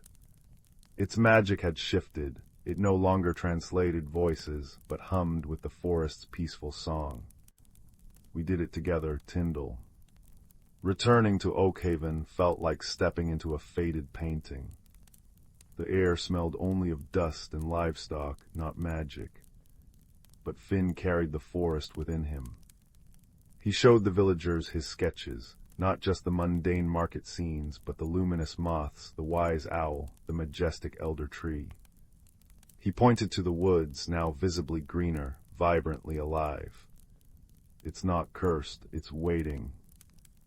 Old Granny Marn, the village storyteller, gasped, tracing a gnarled finger over his drawing of the Glimmerstone. The heart of the woods from the old tales, I thought it just a story. Her voice, raspy with age, wove a forgotten legend for the gathered crowd, of friendship between humans and forest spirits, of shared magic and a stone that bound them. Fear, faced with wonder and tangible proof, began to crumble. Finn became the bridge. He guided hesitant villagers to the wood's edge, where fireflies now danced in patterns, and the wind carried the scent of lumen blooms. Tyndall, visible only to those with open hearts, sometimes shimmered beside him, a silent testament to the mended bond. Children left honey cakes for the bark scuttlers. Farmers consulted the rustling leaves about the weather. The blight receded, replaced by abundant harvests and a newfound respect. One crisp autumn evening, Finn sat beneath the great oak at the village border, sketchbook open. Tyndall nestled in the crook of his arm, a warm, soft weight. The Glimmerstone, now set in a simple leather cord around Finn's neck, pulsed softly, a steady, comforting rhythm. Below them, Oakhaven's lanterns twinkled like fallen stars. Above, the whispering woods rustled contentedly, a symphony of life restored. Finn sketched the peaceful scene, the village lights, the dark, friendly woods, the tiny, luminous spirit beside him. He no longer felt invisible. He felt woven into the fabric of both worlds, a quiet guardian of the mended veil. The fireflies danced, the wind sighed through silver leaves, and the deep, resonant peace of the forest settled over him like a warm blanket, whispering that all was truly, finally, well. The journey had changed the woods, the village, and the boy who dared to listen, proving that even the smallest spark of kindness, nurtured by friendship, could rekindle the light of worlds. And as the moon rose, full and benevolent, bathing everything in its silvery glow, Finn closed his sketchbook, leaned back against the ancient oak, and simply breathed in the perfect, quiet joy of belonging. Story 94. Story 95. Story 96. Once upon a time, nestled in a grove where the forest whispered secrets to the wind, there stood a small, ivy-covered cottage with a roof that sloped as if in a perpetual nod of welcome. Inside lived a gentle soul named Clara, known far and wide for her skillful weaving. Her tapestries, vibrant with colors that seemed to shimmer like the surface of a river under the moonlight, were admired by all who saw them. Yet Clara herself felt like a loose thread in the fabric of her own life. Clara loved the predictability of her days, the rhythmic clatter of loom and shuttle providing a comforting cadence. But lately she sensed a quiet discontent weaving its way through her heart, like a shadow threading through sunlight.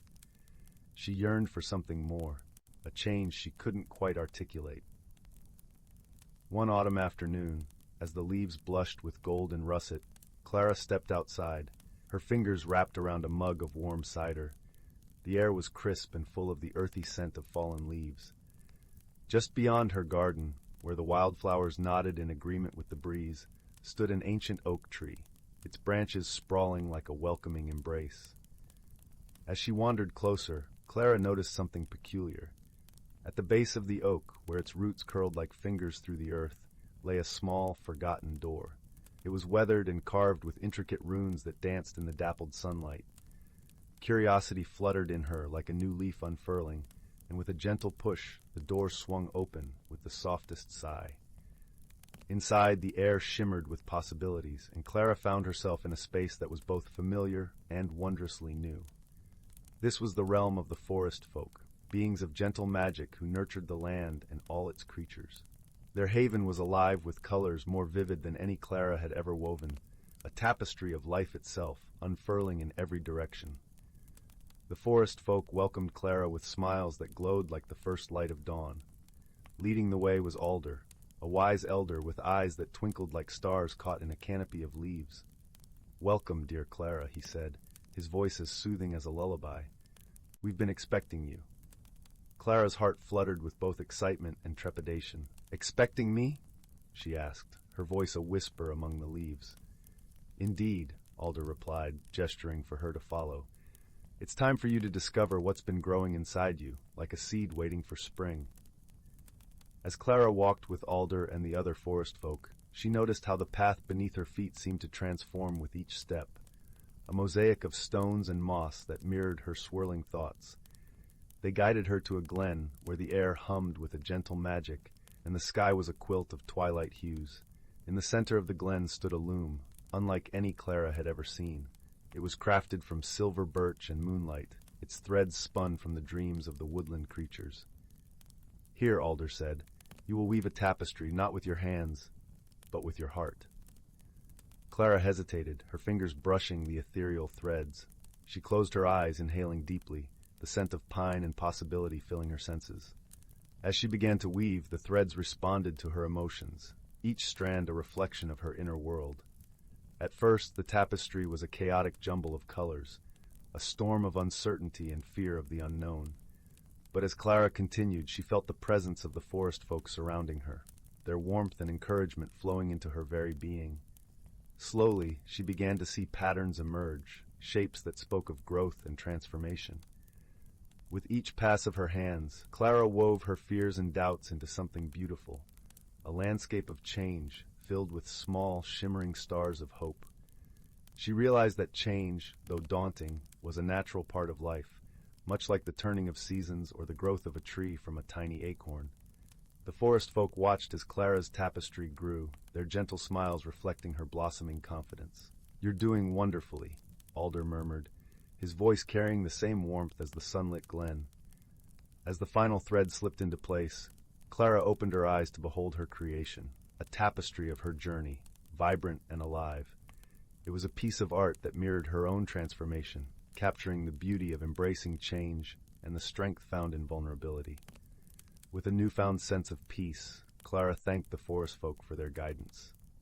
"You've shown me that change is not something to fear, but something to welcome," she said, her voice filled with gratitude.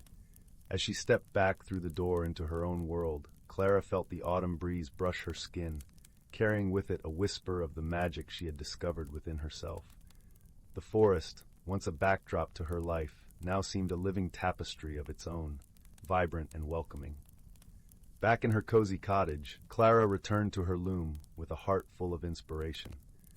Her tapestries now carried the essence of her journey, each piece a reminder of the beauty that could be found in embracing the unknown. And so, as the days turned to weeks and the forest donned its winter cloak, Clara's heart remained open, her spirit woven into the very fabric of the world around her. She had found her place within the tapestry of life, where change was not an ending, but a beginning, a magical transformation that would continue to unfold with each new day. And so under the gentle watch of the stars and the whispering leaves, Clara's story of personal growth and magical transformation became a lullaby sung by the forest itself, a testament to the power of embracing one's true self. Story 97. Story 98. Story 99. In a quaint village nestled at the edge of the whispering woods, where the trees hummed soft lullabies and the air was sweet with the scent of blooming honeysuckle, there lived a young girl named Lila. Lila had chestnut curls that bounced as she walked, and eyes like polished amber, always alight with curiosity. Her home was a snug little cottage with a thatched roof, surrounded by a garden that danced with wildflowers. Every evening, as the sun dipped below the horizon and painted the sky with hues of lavender and rose, Lila would sit by the fire with her grandmother, a wise woman renowned throughout the village for her knowledge of herbs and lore. The hearth crackled warmly, casting a golden glow over the room, where shadows played gently on the walls. One particular evening, as Lila and her grandmother were preparing to settle down with steaming mugs of chamomile tea, a soft but persistent tapping echoed through the room. It seemed to be coming from the window, which overlooked the garden now blanketed in twilight's embrace. Curious, Lila padded over to the window and pulled back the lace curtain. To her astonishment, she found a small, peculiar creature perched on the windowsill. It was a moonbeam sprite, its delicate wings shimmering faintly in the dim light. The sprite's eyes were wide with worry, its tiny hands clasped together as if in prayer. "Oh, dear Lila," the sprite fluttered its wings, causing a gentle flutter of silvery dust to cascade around it. "Something strange is afoot in the whispering woods. The songbirds have fallen silent, and the fireflies are nowhere to be seen." Lila's grandmother joined her at the window, her expression thoughtful. "These are indeed curious happenings," she murmured, her voice as soft and comforting as a woolen shawl. "Perhaps it is time for a visit to the woods. They have secrets to share if one knows how to listen." The next morning, with the sun barely peeking over the horizon, Lila set off toward the whispering woods. The air was crisp and cool, carrying the earthy scent of dew-kissed leaves. As she entered the woods, the familiar rustle of leaves underfoot welcomed her, though the absence of birdsong was unmistakable. Lila walked deeper into the forest, her senses attuned to the subtle whispers of the trees. She soon came upon a clearing where the ancient oak known as Grandfather Tree stood proudly. Its gnarled branches stretched toward the heavens, and its bark was etched with the wisdom of centuries. "Welcome, young Lila," a voice rumbled softly, resonating from the heart of the oak.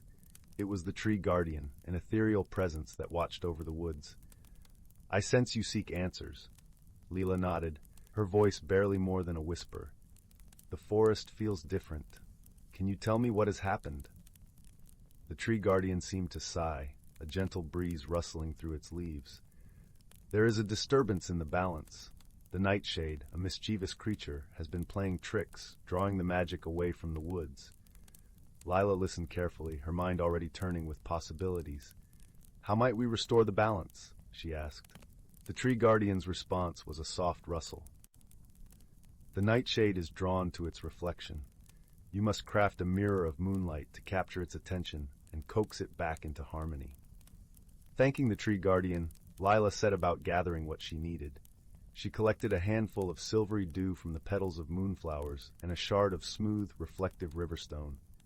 With these, she fashioned a small mirror, its surface gleaming with a pale luminescence. As twilight descended, painting the woods in shades of blue and silver, Lila returned to the clearing. There, she placed the mirror upon a bed of moss, right where the moon's light would touch it. Then she waited, her heart steady and calm. Before long, a shadow flitted across the clearing, a dark, wispy shape that darted about with an impish energy. It was the nightshade, drawn irresistibly to the mirror's glow. The creature paused, entranced by its own reflection. Its antics momentarily ceased. With gentle words woven of kindness and understanding, Lila spoke to the nightshade. She explained how its playful tricks had unbalanced the magic of the woods, and how harmony could be restored if it chose to return to its rightful place among the shadows. The nightshade listened, its form shimmering as if considering her words. Finally, with a playful wink, it vanished into the night, leaving behind a trail of sparkling dust. Almost immediately, the woods felt different. The air was lighter, and the soft chirping of crickets resumed its familiar melody. As Lila made her way back to the village, the moon watched over her, casting a gentle glow on her path. She felt a comforting sense of achievement, knowing she had helped restore peace to the woods she loved so dearly. Back at the cottage, her grandmother awaited her with open arms and a warm smile. "You have done well, dear heart," she said, her voice a balm to Lila's soul. "Remember, even the smallest creatures can teach us the greatest lessons." That night, as Lila lay in her cozy bed, she listened to the soft hum of the forest outside her window. The world was at peace, and so was she, knowing that wisdom and friendship could always light the way, even through the darkest of shadows. and with that comforting thought, she drifted into a gentle, restful sleep, cradled by the whispers of the woods. Once upon a time, in the heart of a sprawling, ancient forest, where the trees whispered secrets only the wind could understand, there lived a community of creatures unlike any other. Nestled beneath the emerald canopy, the forest was a symphony of life, each creature playing its part in a delicate, harmonious tune. The forest was alive with the gentle rustle of leaves, their surfaces glistening with morning dew like tiny jewels scattered across a vibrant green carpet. Rays of sunlight filtered through the dense branches, casting dappled patterns on the forest floor where wildflowers blossomed in a riot of colors, violet, gold, and crimson. In this enchanted place, the animals lived in a world of balance, each one understanding its role in the grand tapestry of life. Among them was a wise old fox named Fendrel, whose fur was the color of autumn leaves, fiery and warm. Fendrel was known far and wide for his wisdom, passed down through countless generations.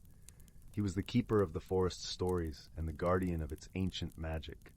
One crisp morning, as the scent of pine mingled with the earthy aroma of damp soil, Fendrel gathered the younger creatures of the forest for a tale. They gathered around him, eyes wide with anticipation, their breaths forming delicate clouds in the cool air. There was Bramble, the curious rabbit with ears as long as the day, and Tilly, the little hedgehog with a coat as soft as the velvet night. Today, Fendrel began, his voice as soft as the rustling leaves, I will tell you the story of the season's dance, a magical phenomenon that binds our forest in harmony. The creatures leaned in closer, their hearts beating in time with the gentle rhythm of the forest. Long ago, Fendrel continued, the forest was a place of chaos, with each season vying for power, causing the world to swing from bitter cold to scorching heat in the blink of an eye. The trees would crack under the pressure of snow one day, only to be scorched by the relentless sun the next. The creatures were confused and frightened, unable to find their place in such turmoil. The forest seemed to hold its breath, listening to Fendrel's tale. Then came a time when the elders of the forest, wise and ancient as the stars, convened to bring peace to the land. They decided that each season would have its time to reign, ensuring a balance that would allow all life to flourish. Thus the season's dance was born. Fendrel's eyes sparkled like the dew-kissed leaves as he spoke of the dance. Spring would awaken first, painting the world with fresh blooms and gentle rains. Summer followed, with its golden warmth and long, lazy days. Autumn arrived next, wrapping the forest in a tapestry of fiery colors and crisp air. Finally, winter would blanket the world in a soft white silence, allowing the earth to rest and renew. The young creatures sighed in wonder, imagining the dance of the seasons as a gentle, flowing ballet across their beloved home. But, Fendrel cautioned, this balance is delicate. Each being in the forest must respect and contribute to it, for the dance to continue. Our actions, however small, ripple through the forest like a stone tossed into a still pond. Tilly, the hedgehog, spoke up, her voice as soft as a whisper. How can we help, Fendrel? What can we do to keep the balance? Fendrel smiled, his gaze warm and reassuring. By understanding our place and helping one another, when you share the fruits of the earth, you honor the bounty of summer. When you gather leaves and twigs for the winter, you respect the gifts of autumn. Each act of kindness, each moment of sharing, keeps the dance alive. Bramble, the rabbit, nodded thoughtfully. So, by living in harmony with each other and the seasons, we ensure the magic continues. Exactly, Fendrel replied, his voice like a gentle caress. And remember, the forest always listens. It sees the kindness in your hearts and rewards it with its own gifts. As Fendrel's tale came to an end, the sun began its slow descent, casting a golden glow over the forest. The creatures lingered, absorbing the serenity of the moment, feeling the interconnectedness of their world more deeply than ever before. The days turned to weeks, and the lessons of the season's dance wove themselves into the fabric of their lives.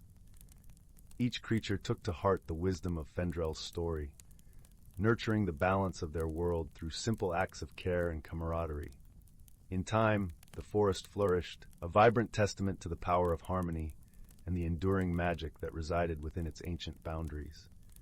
The creatures thrived, their lives an intricate tapestry of friendship and wisdom, woven together by the timeless dance of the seasons. and under the watchful gaze of the old fox, they knew that as long as they remembered the story of the season's dance, their beloved forest would always remain a haven of peace and enchantment. And so, as the moon rose high to sprinkle silver light over the tranquil landscape, the creatures nestled into their cozy dens, lulled to sleep by the soft whispers of the wind, carrying the promise of another beautiful day. The soft hum of their emergency pod's engines faded into the twilight as Kip, a lanky human botanist with perpetually dirt-smudged glasses, stumbled onto the mossy surface of an uncharted planet. The air smelled of lavender and ozone, and the sky rippled with curtains of emerald light that made his wrist computer flicker uselessly.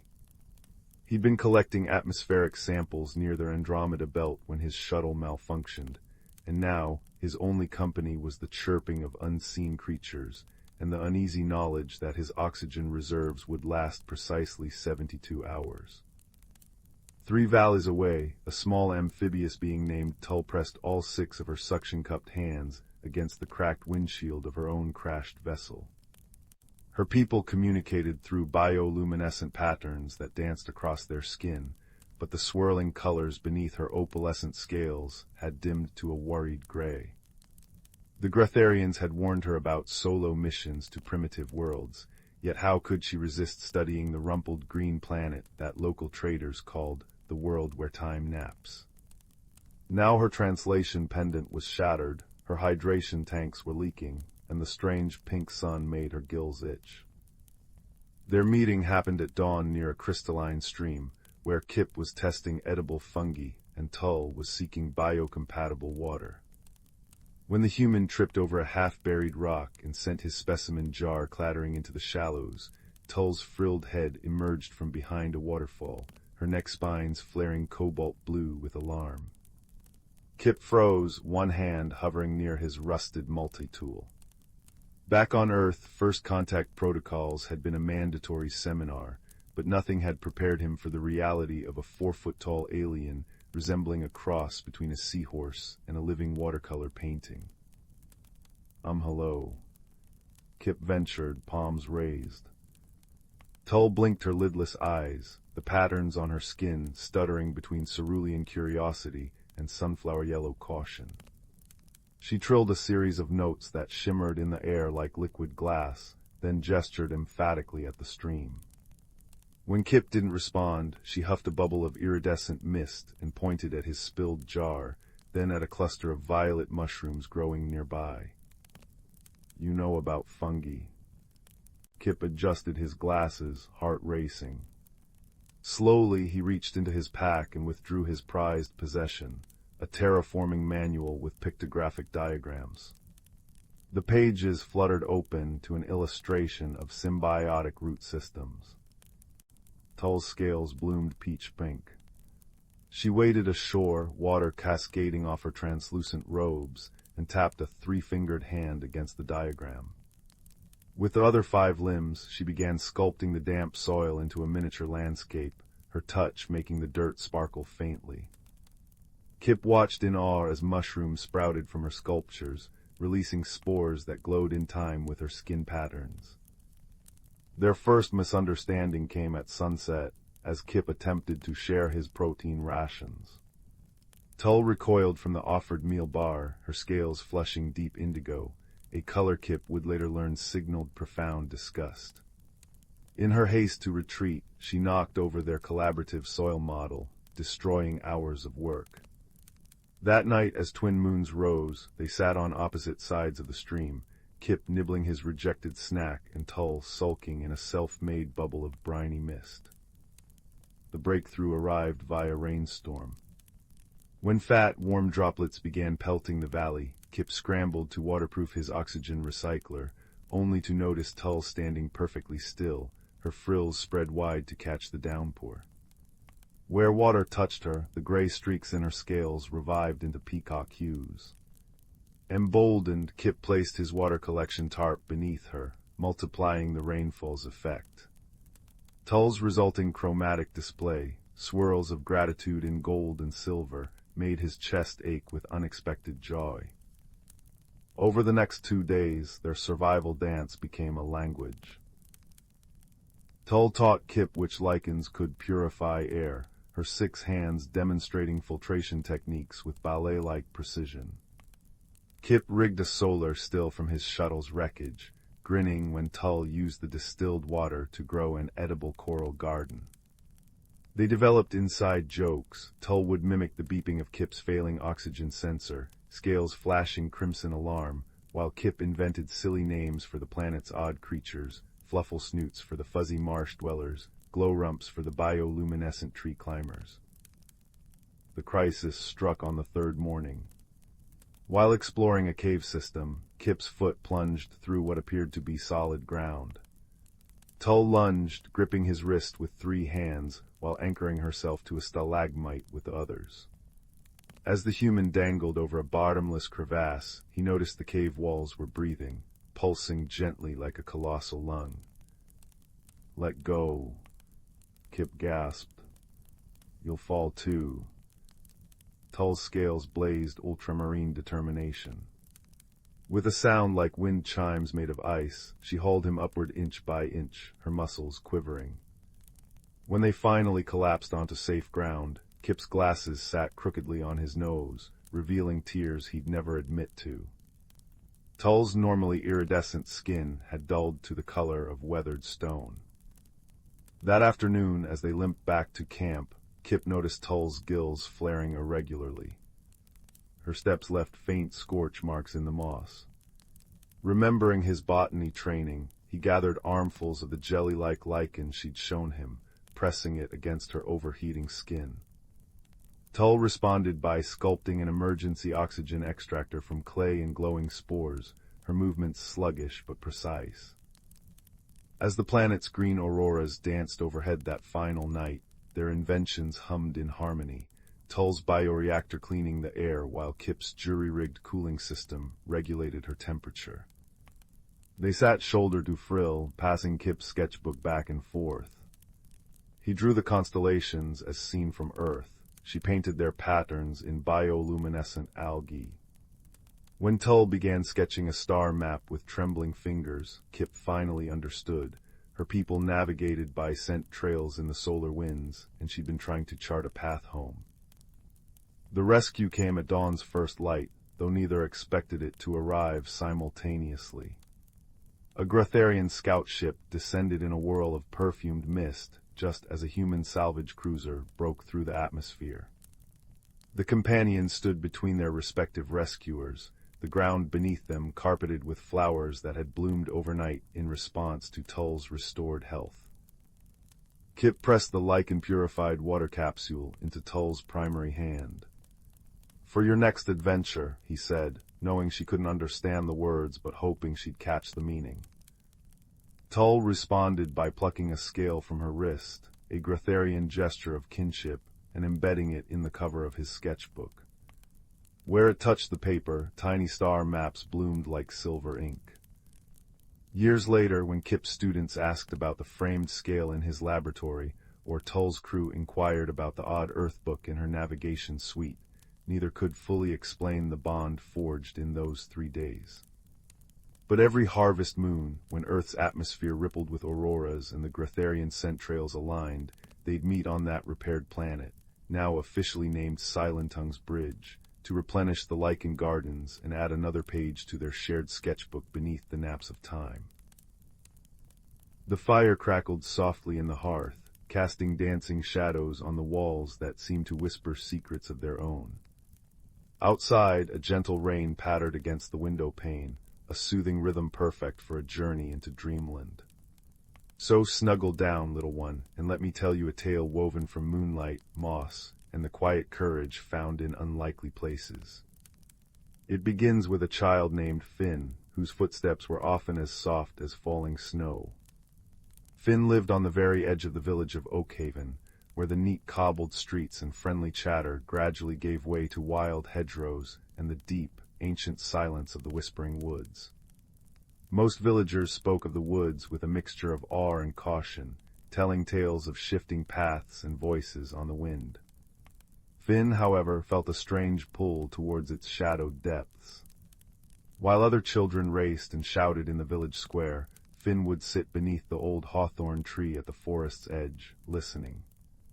Not just to the birdsong or the rustle of leaves, but to something deeper, older, a quiet hum beneath the surface of the world. Finn was known for being quiet, perhaps too quiet for some. Words often tangled on their tongue, fears felt too big to voice, and the bustling energy of the village could feel overwhelming. But in the presence of the ancient trees, Finn felt a different kind of understanding, a calm that settled the restless flutters inside. One crisp autumn afternoon, as golden light slanted through the turning leaves, Finn felt the pull stronger than ever. A shimmer like sunlight catching on dew-laden spiderwebs seemed to beckon from just beyond the first line of towering oaks. Taking a deep breath of the damp, earthy air, Finn stepped off the familiar path and into the embrace of the whispering woods. The change was immediate. The village sounds vanished, replaced by the deep hush of the forest floor, muffled by centuries of fallen leaves. Sunlight filtered down in dusty shafts, illuminating motes dancing in the air. The air smelled richly of decaying wood, damp moss, and something sweet and wild, perhaps hidden berries. Finn walked slowly, fingertips brushing rough bark, ears straining. And then they heard it. Not a whisper, but a soft, rhythmic thrumming, like a tiny heartbeat echoing from the roots of a colossal ancient willow tree whose branches wept silvery green tears down to the forest floor. Drawn by the sound, Finn crept closer.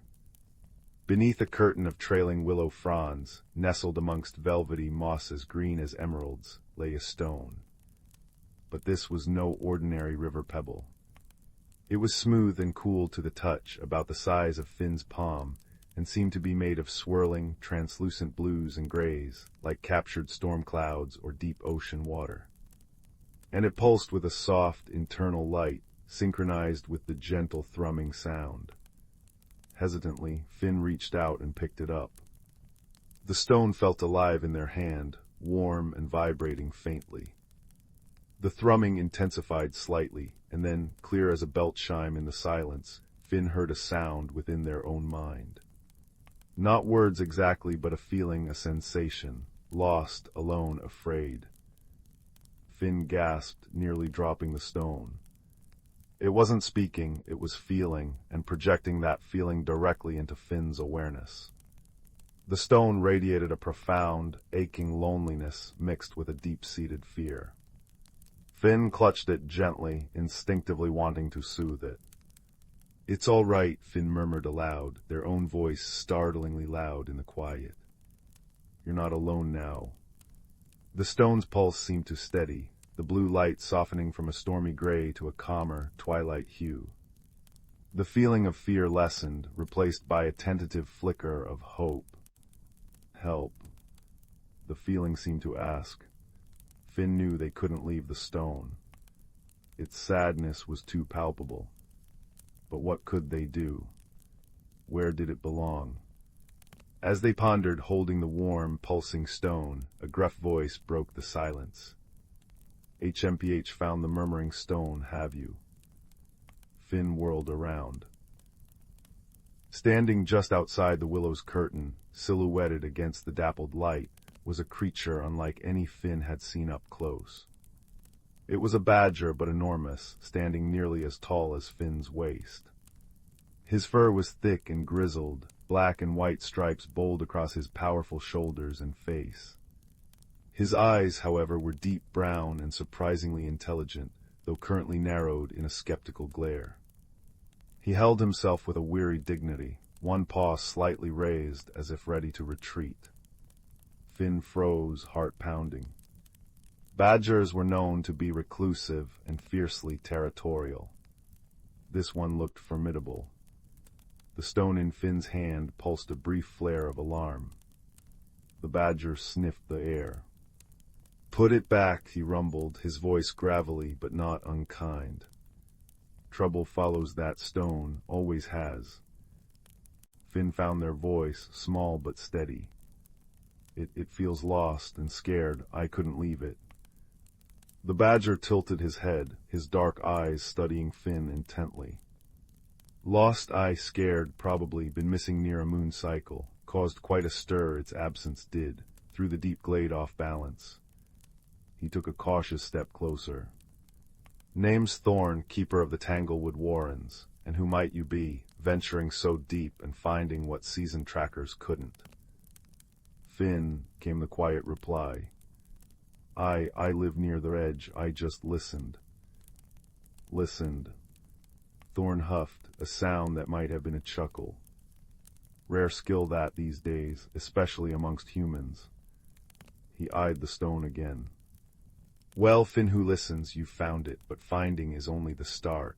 The murmuring stone belongs in the heart of the deep glade, cradled in the roots of the elder tree.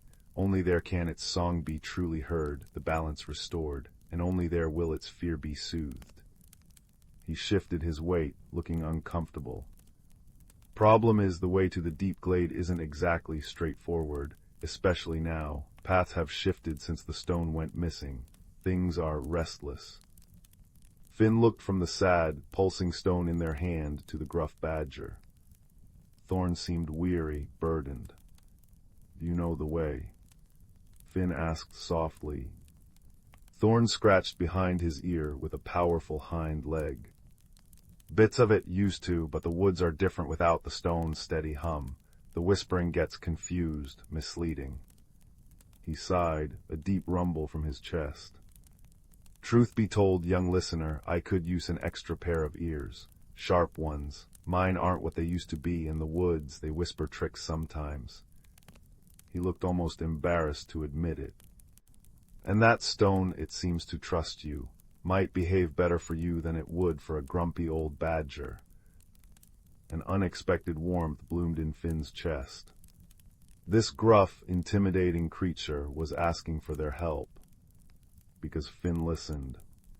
It was the first time their quiet nature felt like a strength, not a shortcoming. Finn looked down at the murmuring stone. It pulsed a soft, steady blue, the feeling of fear replaced by a quiet thrum of curiosity directed at Thorn. "Friend," it seemed to ask Finn. Finn nodded, meeting Thorn's gaze. "I'll help, we'll take it home." Thorn gave a curt nod, a flicker of relief in his deep eyes. "Right then, stay close, step where I step, and listen, Finn. Listen with more than your ears. The woods will try to guide us, but they speak in riddles and rustles. The stone might help too if it senses the true path." He turned, his powerful body moving with surprising quietness. "This way towards the Singing Creek, or where it should be." Their journey began under the shifting canopy. Thorn moved with the sure-footed grace of the forest-born, pausing often to sniff the air, taste the wind, and press a paw to the mossy ground, feeling for vibrations Finn couldn't perceive. Finn followed the murmuring stone held securely but not tightly, a warm, comforting weight. They tried to do as Thorn asked, listening. Not just to the obvious sounds, the chirp of crickets, the distant call of a wood pigeon, the sigh of the wind in the treetops, but to the subtler layers. The way the leaves rustled differently over a hidden burrow. The almost imperceptible hum of insects deep in the bark of an ancient beech. The faint trickle of water that seemed to come from everywhere and nowhere. At one point, Thorn stopped abruptly at a fork in the barely visible trail. One path sloped gently downwards, dappled with inviting sunlight. The other wound upwards into deeper, shadowed ferns. Thorn sniffed both paths, his brow furrowed. Sunny path smells sweet, too sweet, like honeysuckle out of season. The shadowed path, damp earth, stone, more likely towards the creek bed. He sounded unsure. Finn closed their eyes, focusing. The sunny path did smell sweet, cloyingly so. But beneath it, Finn caught a faint, acrid tang, like something decaying. The shadowed path smelled cool and clean, like wet stone and ferns. And then the murmuring stone pulsed gently. A soft image formed in Finn's mind, not a picture, but a sensation. Cool, clear water running over smooth pebbles, accompanied by a feeling of rightness associated with the shadowed path. "The shadowed path," Finn whispered, opening their eyes. The stone, it feels the water, the cool, clean water. Thorn looked sharply at Finn, then at the stone, then back at the shadowed path. He took a deep sniff, concentrating. HMPH, you might be right, listener. My nose is full of that blasted false sweetness. Clever trick. He grunted, a sound that held a hint of newfound respect. Lead on then, but carefully. The shadowed path was indeed damp and cool, winding between moss-covered boulders and giant ferns that brushed their shoulders. The air grew heavier, filled with the scent of damp earth and rich decay. Soon the sound of water grew clearer, not the gentle singing Thorn expected, but a frantic, gurgling rush. They emerged onto the bank of the singing creek, but it was a creek transformed. Instead of its usual clear, chuckling flow, the water was choked with fallen branches, leaves, and thick, choking weeds. It surged angrily against the blockage, its song distorted into a frustrated roar. On the opposite bank, watching the chaos with large, mournful eyes, stood a young roe deer, her flanks heaving as if she'd been trying to cross. Great roots and burrows, Thorn muttered. No wonder the woods are restless, the creek's song is strangled. He surveyed the blockage, a tangle of storm-felled branches and dense water reeds. This wasn't here before, must have happened during the last big wind when the stone was missing. Its balance keeps the flows true, even the water flows. The young deer spotted them and let out a soft, distressed bleat. She needed to cross to reach her family, Finn realized, sensing her anxiety as clearly as they sensed the stone's emotions. We need to clear it, Finn said, the urgency cutting through their usual hesitation. Thorn assessed the situation. Dangerous, current strong, one slip. But he saw the deer's distress, saw the choked water, and knew it affected the whole wood. Right you, he pointed a claw at Finn, stay on the bank, find me a strong, long branch, sturdy as you can. I'll work from that flat rock midstream. Badgers are better swimmers than we look. He waded cautiously into the edge of the current, testing his footing. Finn scrambled along the bank, searching. They found a fallen ash branch, long and thick, but not too heavy. They dragged it to the water's edge near Thorn. The badger grabbed it with surprising strength. Now listen carefully. When I shove against the main tangle, you pull on that smaller branch poking out upstream. We need to loosen the whole mess, let the water do the rest. Ready? Finn nodded, gripping the smaller, slippery branch. Thorn braced his powerful body against the rock, took a deep breath, and pushed the thick ash branch with all his might against the central knot of debris. Finn pulled with all their strength on the upstream branch. For a moment, nothing happened. The water roared defiance. Finn's arms burned. Thorn grunted with effort. The murmuring stone pulsed warm against Finn's chest, not with fear now, but with fierce encouragement. Push. Pull. Suddenly, with a groan and a splintering crack, the central mass shifted. The upstream branch Finn was pulling on snapped free, sending them stumbling backwards. But the shift was enough. The pent-up water surged through the new gap with tremendous force, tearing at the rest of the blockage. Branches snapped, weeds ripped free, and the tangled mass began to unravel, carried downstream in a churning rush. The roar of frustration subsided into the creek's familiar, joyous singing as clear water bubbled freely over the stones once more. Thorn hauled himself back onto the bank, dripping and panting, but his eyes gleamed. Well done, Finn, you've got a strong pull in you. He shook himself vigorously, sending droplets flying. The young deer didn't hesitate. With a graceful leap, she bounded across the newly cleared creek, pausing on the far bank to dip her head towards Finn and Thorn in clear thanks before disappearing into the ferns. A sense of profound relief washed over the little clearing. The air felt lighter, cleaner. Even the sunlight seemed brighter. The murmuring stone pulsed a warm, golden light, radiating pure, wordless gratitude. As they continued, the forest seemed to breathe easier around them. The whispering woods felt less confused, more welcoming. Birdsong seemed clearer, the rustling leaves more melodic. Thorn navigated with more confidence, occasionally pointing out landmarks Finn would never have noticed: a lightning-struck oak shaped like a pointing finger, a ring of unusually red toadstools, a mossy boulder carved with faint, ancient spirals only visible at a certain angle. The murmuring stone became their guide in subtle ways. When paths diverged, Finn would close their eyes, feel the stone's gentle pulse, and sense a direction not through sight, but through a feeling of resonance, like a quiet chime growing stronger.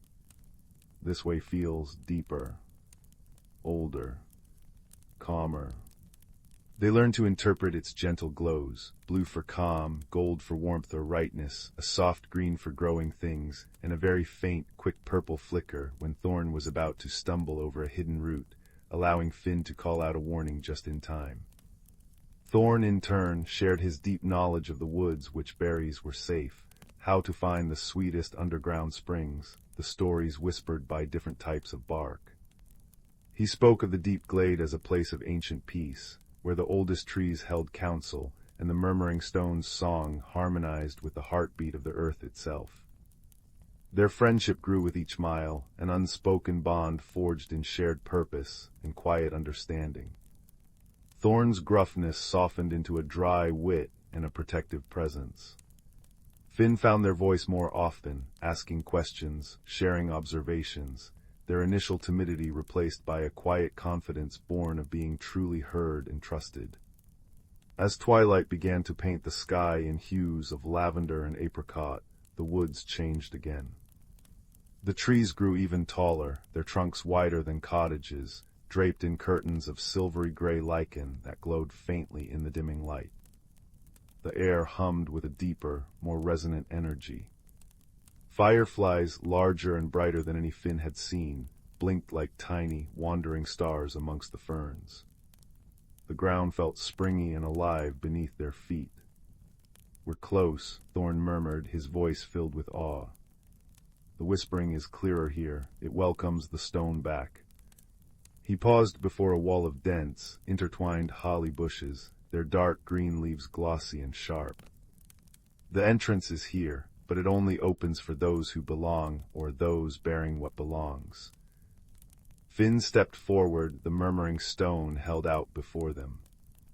It pulsed with a strong, steady light, no longer blue or gold, but a pure, brilliant white. As the light touched the holly wall, the branches seemed to shimmer. They didn't move aside, but became less solid. Finn could see through them into a space beyond that glowed with its own soft, ethereal light. Taking a deep breath, Finn walked forward. The holly branches offered no resistance, passing through Finn and Thorn like insubstantial mist.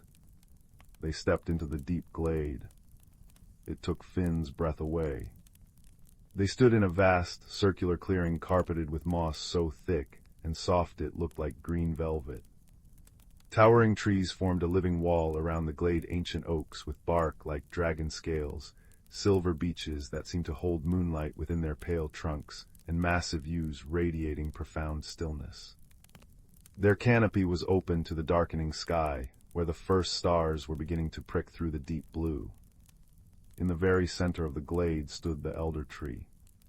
It wasn't the tallest, but it was by far the oldest, its trunk vast and gnarled, roots spreading out like the limbs of a slumbering giant, cradling a hollow at its base that glowed with a soft, inviting light. The air vibrated with a deep, harmonious hum, the combined song of the ancient trees. But beneath it, Finn could feel a discordant note, a thread of sadness and incompleteness. It was the missing song of the stone. All around the edges of the clearing, watching them with quiet, luminous eyes, were the creatures of the deep glade. Finn saw foxes with coats like spun moonlight, owls with eyes like liquid amber, stoats as white as snow, and rabbits whose fur shimmered with a faint iridescence. There were others too, shapes glimpsed in the dappled shadows, near the giant roots, perhaps the shy tree spirits Thorn had mentioned in passing. They watched, silent and expectant. Thorn dipped his head in a deep, respectful bow. Finn felt suddenly small, but the warm pulse of the stone in their hand gave them courage. They walked slowly, reverently, across the mossy floor towards the elder tree. The discordant note in the glade's song grew stronger, a palpable yearning. As Finn approached the root hollow, the murmuring stone began to vibrate, its white light flaring brilliantly. It wasn't afraid, it was yearning. Finn knelt before the hollow. The space within the roots was lined with luminous moss and smooth, water-worn stones. It felt like a cradle waiting. Gently, Finn placed the murmuring stone into the heart of the hollow. The moment the stone touched the luminous moss, a profound change swept through the deep glade. The stone's pure white light flared, then softened, merging seamlessly with the glow of the elder tree's roots. The discordant note vanished, replaced by a deep, resonant chord that vibrated up through the soles of Finn's feet and into their very bones. The harmonious hum of the glade swelled, richer, fuller, more profoundly peaceful than before. It was like the forest itself was sighing in deep relief. The trees seemed to stand taller, their leaves rustling a joyful chorus. The fireflies danced in intricate, celebratory patterns. The watching creatures bowed their heads, a soft murmur of welcome rippling through them. The murmuring stone pulsed once, a wave of pure, radiant contentment washing over Finn. Home. Safe. Thank you. The feeling was overwhelming, a wave of pure, unadulterated peace and belonging. Its loneliness and fear were gone, replaced by the deep, abiding connection to the ancient heart of the woods. Finn sat back on their heels, tears pricking their eyes, not of sadness, but of awe and shared joy. Thorn padded up beside them, placing a heavy, comforting paw on Finn's shoulder. "You did it, young listener," he rumbled, his voice thick with emotion.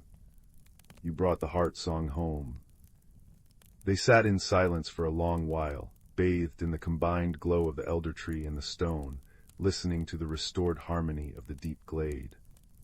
Finn felt a profound sense of peace settle over them, deeper than any they had ever known.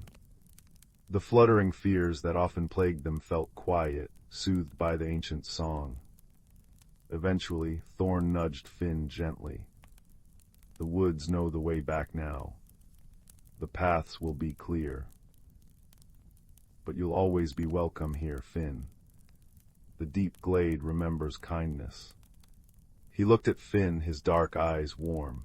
And remember, listening, truly listening, is a magic all its own. Stronger than noise, deeper than fear.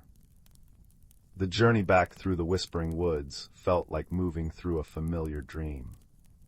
The paths were clear and wide, bathed in bright moonlight that filtered through the leaves. The forest felt benevolent, protective.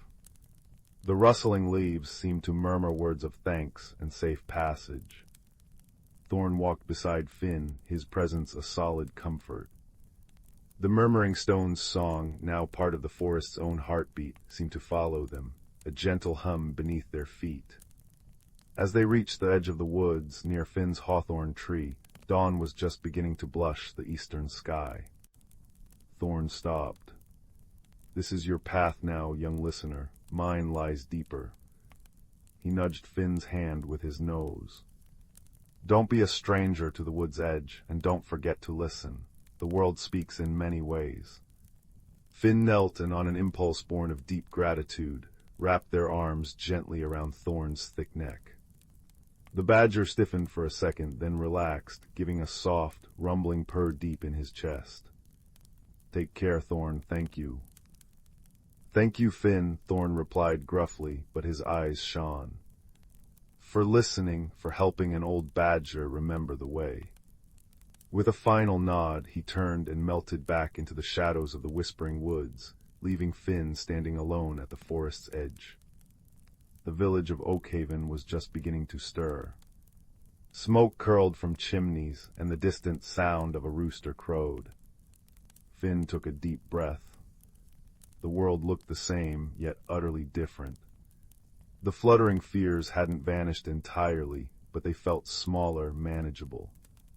Finn carried within them the deep peace of the deep glade, the echo of the murmuring stone's song, and the warm memory of Thorn's gruff friendship. They still preferred quiet, but now they understood its power. It wasn't about being small, it was about being open, receptive. It was a way of hearing the world's heart song, of finding hidden paths and forging bonds that defied expectation. Finn walked back towards the village, not with hurried steps, but with a quiet confidence. They paused beneath their hawthorn tree, listening. The wind rustled the leaves, carrying the distant song of the now clear creek, the chirp of waking birds, and beneath it all, faint but unmistakable, the deep, harmonious hum of the forest, whole once more. Finn smiled, a quiet, contented smile. They had ventured into the whispering unknown, helped heal a hidden heart, and found their own quiet strength reflected in the eyes of a gruff badger and the glow of a magical stone. The world was full of wonders, waiting for those willing to truly listen. And as the first rays of the sun warmed their face, Finn knew that bedtime stories weren't just tales. They were echoes of the magic that hummed just beneath the surface of the quiet world, waiting for a listening heart. The fire crackled softly, its warmth a gentle echo of the elder tree's glow, and the last embers pulsed like a contented heart, lulling you towards peaceful dreams filled with mossy glades, steadfast friends, and the comforting hum of a world restored. Sleep well, little listener. Sleep well. In the heart of the whispering woods, where sunlight filtered through ancient, towering trees and cast dappled patterns on the soft forest floor, there nestled a quaint little village. The village was known as Willowbrook, famous for its lush gardens and the gentle, melodic hum of the river that wound its way through the land.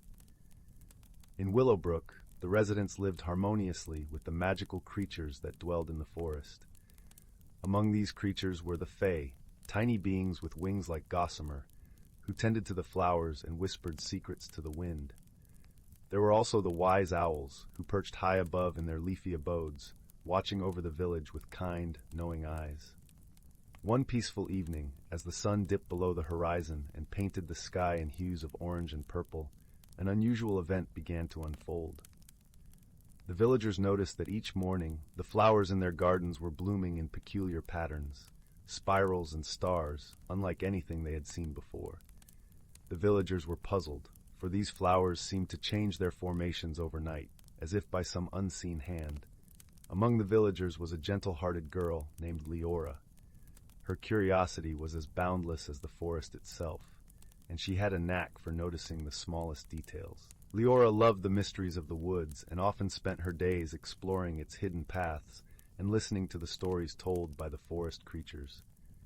Determined to uncover the mystery of the changing flowers, Leora set out one misty morning, her heart full of excitement. She wandered through the village, her senses alive with the scent of fresh earth and the sound of leaves whispering in the breeze. As she approached the edge of the village, she was greeted by the soft, musical laughter of the Fae, who flitted around her like a shower of glittering rain. "Good morning, Leora," sang a Fae with wings that shimmered like pearls. "What brings you to the woods today?" "Good morning, dear friends," Leora replied with a smile. "I'm hoping to solve the mystery of the enchanted flowers. Have you seen anything unusual in the forest?" The Fae exchanged knowing glances, their eyes twinkling with mischief and delight. "Perhaps you should speak with Elderwise," suggested another Fae, her voice as gentle as a lullaby.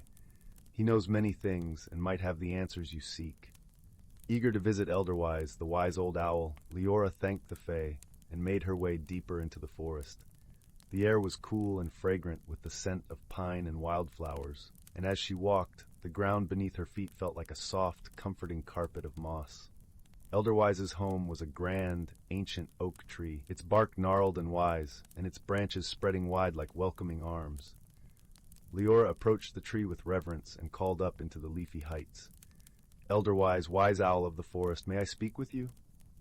From high above, a gentle hoot echoed through the branches, followed by the soft rustling of feathers. Elderwise descended gracefully, his eyes as deep and mysterious as the night sky fixed kindly upon her. "Ah, young Leora," he said, his voice a warm, resonant melody. "What brings you to my tree this fine day? Leora explained the strange occurrences in the village gardens, her voice filled with wonder and a touch of concern. Elderwise listened intently, nodding his head with understanding. "Ah, the flowers," he mused, his gaze turning thoughtful. "I have heard whispers of a playful spirit who roams the woods at night. This spirit, known as the petal weaver, delights in creating beauty in the most unexpected ways." Leora's eyes widened with intrigue. "The petal weaver? How fascinating! But why would this spirit visit our village?" Elderwise chuckled softly, a sound like the rustling of autumn leaves. "The petal weaver is drawn to places where love and harmony dwell.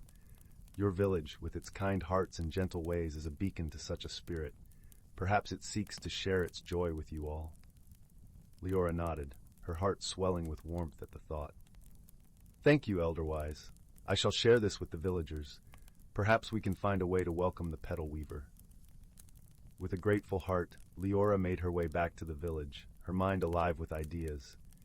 As evening fell and the stars began to twinkle in the clear night sky, the villagers gathered in the square, eager to hear what she had discovered. Leora shared Elderwise's wisdom, her voice soft and soothing as she spoke. "The petal weaver means us no harm. It seeks to share its joy and art with us. I believe if we welcome it with open hearts, we might come to understand its ways." The villagers nodded, their faces alight with understanding and acceptance. That night they decided to leave small gifts of appreciation in their gardens, tiny lanterns, delicate ribbons, and fragrant herbs, hoping to show the petal weaver their gratitude. As the moon cast its gentle glow over Willowbrook, the petal weaver appeared, unseen by human eyes, but sensed in the gentle rustling of petals and the soft shimmer of moonlight on the flowers. It saw the villagers' gifts and felt their warmth and gratitude. The next morning, the village awoke to a wondrous sight.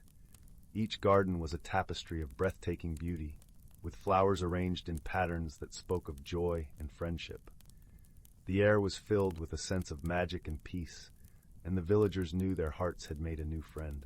From that day on, the petal weaver became a cherished part of Willowbrook's lore, its visits bringing delight and wonder to the village. And Leora, with her gentle spirit and love for the mysteries of the world, continued to explore the forest, knowing that the greatest magic of all was the love and kindness shared among friends. As the fire crackled softly and the shadows danced on the walls, the tale of Willowbrook and the petal weaver lulled the village into a restful slumber, their dreams filled with the colors and fragrances of a world where magic and friendship intertwined like the petals of a never-ending blossom. Milo had always wondered about the old oak tree at the edge of Willowbrook Meadow. Its branches twisted like silver ribbons under moonlight, and his grandmother once whispered that on midsummer nights its hollow trunk shimmered with doorways to hidden realms.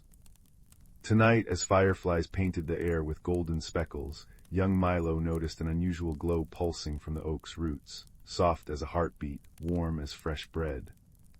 Taking a deep breath of honeysuckle-scented air, he stepped through the shimmering archway into a place called the Glimmer Grove. Instantly, the world transformed. Trees towered like cathedral spires, their bark etched with glowing runes that shifted like liquid starlight. Instead of leaves, their canopies dripped with crystal dewdrops that chimed when breezes passed, filling the air with a lullaby of tiny bells. Mossy paths unfurled before Milo, carpeted in velvet-soft lichen that glowed emerald beneath his feet. The very air tasted of rain-kissed mint and melted honey, and warmth radiated from glowing stones nestled among ferns. His first friend appeared near a brook where water flowed upward in spirals, defying gravity. A creature no taller than his knee hopped forward, a mossling with fur like spun moss and eyes like polished acorns. It chirruped, offering Milo a luminous blue berry that burst with flavors of cloudberries and stardust. "Thank you," Milo whispered, and the mossling trilled happily, guiding him along a path lined with whispering lilies whose petals hummed gentle advice. Brave steps find bright paths.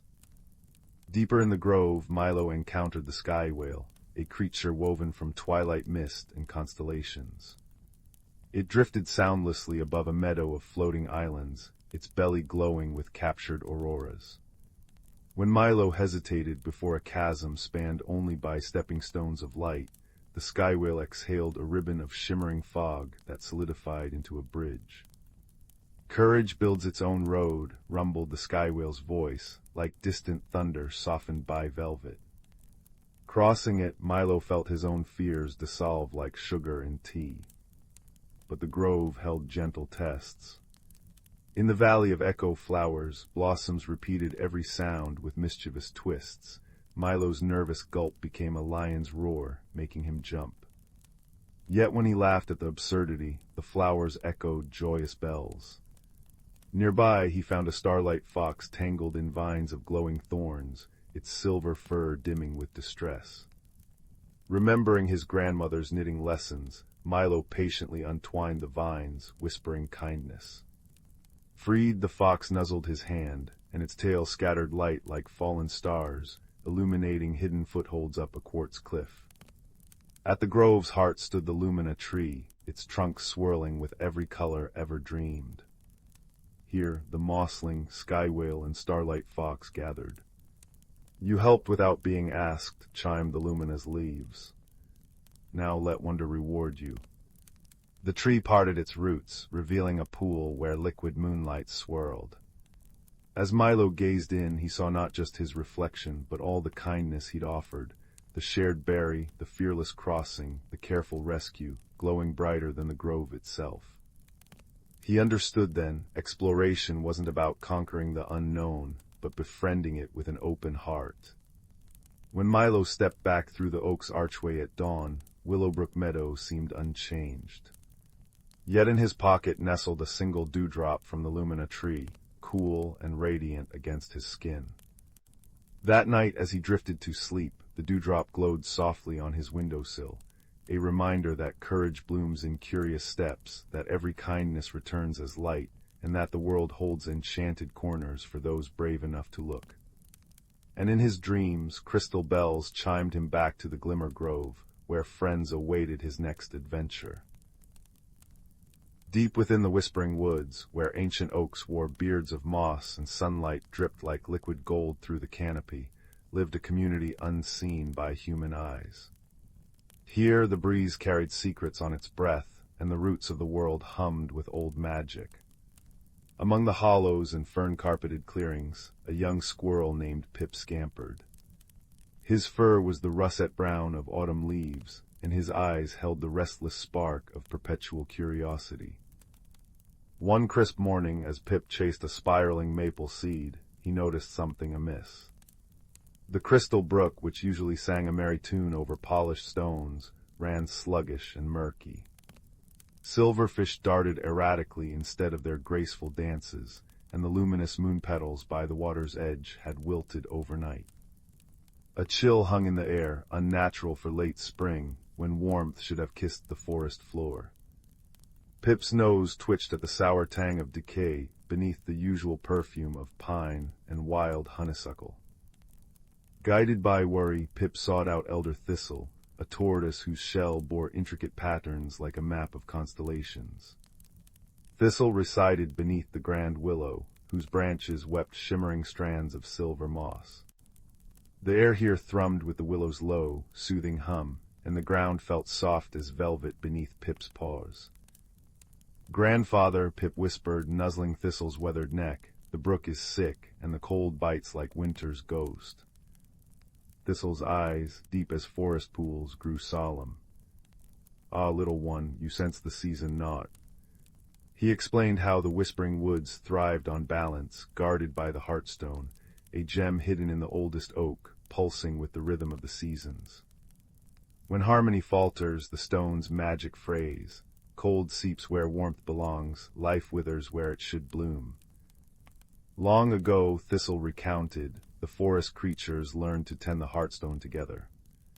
Fireflies polished its surface with dewlight at dawn, earthworms loosened the soil around its roots, and songbirds fed it melodies to strengthen its pulse. But lately the northern winds had grown fierce, scattering the fireflies and silencing the birds. Without their rituals, the stone's energy dimmed. Determined to help, Pip gathered his dearest friends, Luna, a moth with wings like frosted starlight, and Bramble, a badger whose gentle strength could move mountains. Under Thistle's guidance, they embarked on a quest to mend the season knot. Their journey wove through landscapes alive with magic, fields where bluebells chimed like tiny bells when touched, caves where glowworms painted constellations on damp walls, and meadows where dandelion seeds rode thermal winds like golden chariots. As they traveled, Pip noticed subtle wonders, the way spiderwebs glittered with captured rainbows after a shower, the earthy scent of truffles rising from Bramble's careful digging, the velvet brush of Luna's wings against his ear as she navigated moonlit paths. Each sensory detail was a thread in the forest's living tapestry. Their first challenge came at the Misty Falls. Here the water usually cascaded in liquid diamond sheets, but now it oozed thick and silent. The falls are clogged with sorrow moss, Luna observed, her antennae drooping. It feeds on imbalance. Bramble used his powerful claws to clear the rocks while Pip and Luna gathered bundles of sun-kissed thistledown, a natural remedy Thistle had taught them. As they laid the down upon the moss, it dissolved like sugar in tea, and the falls sighed back into music. Next they faced the silent glade, where the songbirds had ceased their chorus. A bitter frost coated the wild roses, stealing their scent. Luna fluttered to the highest branch, her wings dusting the air with iridescent powder that melted the ice. Pip scampered up, offering acorns filled with nectar from the last blooming honeysuckle. One by one robins and wrens emerged, their voices tentative at first, then swelling into a symphony that shook dew from the leaves. Finally they reached the elder tree, its trunk wide as a hill, roots cradling the heartstone. The gem, usually ablaze with shifting colors, spring grain, summer gold, autumn amber, winter blue, now flickered weakly. Frost crept up its sides. The wind spirits are distressed, Thistle murmured. They feel unheard. Pip remembered his grandmother's tales. Wind spirits danced to the laughter of young creatures. So he did something bold. He scurried to the highest twig and spun in dizzying circles, tail whirling like a pinwheel, chittering a playful tune. Luna joined, looping figure eights in the air, while Bramble drummed a joyful rhythm on a hollow log. Their mirth rang like bells. From the north a single breeze spiraled down, tentative at first, then whirling into a gale of giggles. More winds gathered, weaving through the trees in ribbons of cool air that smelled of distant snowmelt and alpine flowers. As they danced, the frost on the heartstone melted. The stone blazed anew, pulsing warmth through the roots and into the soil. By the time they returned to the crystal brook, life had returned. Water chuckled over stones, clear as spun glass. Moon petals glowed like captured moons, and silverfish traced liquid silver spirals in the current. The air hummed with the thrum of cicadas and the perfume of awakened earth. Under the grand willow, Thistle smiled. Well done, little guardians, remember this, the forest breathes as one. Every wing beat, every root's reach, every note sung or silence kept, it all weaves the balance. Pip curled beside Luna and Bramble, watching fireflies paint the dusk. He felt the wood sigh in contentment, the rustle of leaves like a lullaby, the damp moss cool beneath him, the taste of wild strawberries sweet on his tongue. Above, the first star blinked awake, reflected in the now steady brook. And as the creatures drifted to sleep, the whispering woods cradled them, whispering ancient truths on the breeze. That harmony lives in listening, magic in kindness, and strength in the gentle bonds that tie root to rain, wing to wind, heart to heart. The evening mist curled around the cottage like a contented cat, silvering the cobblestone path and muffling the distant chime of the village clock. Inside, young Clara traced the frost feathers on her window pane, her breath fogging the glass. 10 years old, with hair the color of chestnuts and eyes holding the quiet depth of a forest pool, she felt a familiar restlessness stir. Her world, nestled between the whispering pines of Eldergrove Forest and the sleepy village of Willowbrook, felt too small, too known. She longed for the rustle of unseen leaves, the scent of unfamiliar earth.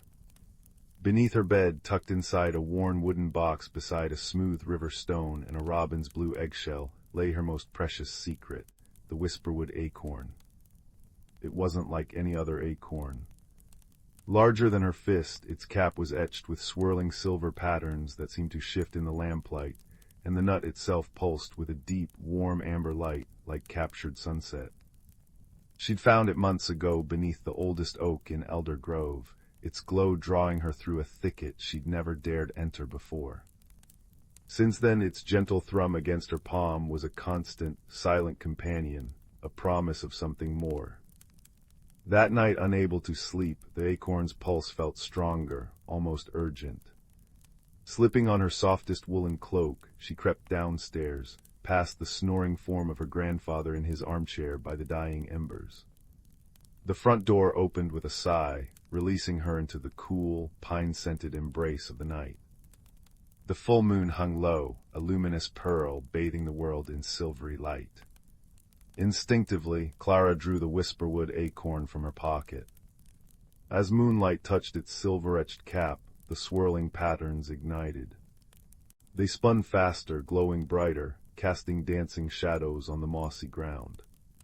Then, with a soft chime like distant wind bells, a beam of pure amber light shot from the acorn's tip, striking the gnarled trunk of the ancient oak. Where the light touched, the bark shimmered and dissolved, revealing not wood, but an archway woven from living moonlight and tangled roots, leading into profound, inviting darkness. Hesitation flickered, then dissolved under the acorn's warm pulse and the archway's silent call. Clara stepped through. The air changed instantly. It was warmer, thicker, laden with the perfume of 1,000 unknown blossoms and the rich, damp scent of ancient soil. Moonlight here wasn't silver, but liquid gold, filtering through a canopy of leaves shaped like stars and teardrops. Giant luminous mushrooms, glowing softly in blues and violets, lined a path of velvety moss. She stood in the whisperwood, a hidden world nestled within the heart of Elder Grove, revealed only by the key she held. Awed, Clara walked the glowing path. Fireflies larger than sparrows and shimmering with opalescent light drifted past. Trees whispered secrets in rustling tongues, and unseen creatures chirped melodies that felt like laughter. The peace was profound, yet beneath it, Clara sensed a tremor, a faint, discordant note. The golden light seemed thinner in places, the vibrant colors of the giant flowers slightly faded. The joyful chirping held an undercurrent of worry. Rounding a bend where luminous vines cascaded like waterfalls, Clara stumbled upon a sight that made her gasp. A large, grumpy-looking badger, his coarse fur striped silver and obsidian in the moonlight, was wrestling with a tangled mass of shimmering, thorny vines that seemed intent on engulfing a cluster of tiny, trembling star blooms. He huffed and grumbled, snapping at the vines with surprising ferocity, but his paws were clumsy against the stubborn growth. "Blasted bindweed," he muttered, his voice a low, gravelly rumble. "Always snatching the prettiest things. Hold on, little sparks, thorns got you, oof." A thorny tendril whipped back, catching his snout. "Maybe I can help." Clara's voice was soft, hesitant. The badger thorn spun around, eyes wide with shock, then narrowed with suspicion. A sproutling. "Here. How did you?" His gaze fell on the whisperwood acorn still glowing warmly in her hand. "Ah, the key-bearer. Didn't expect one so small."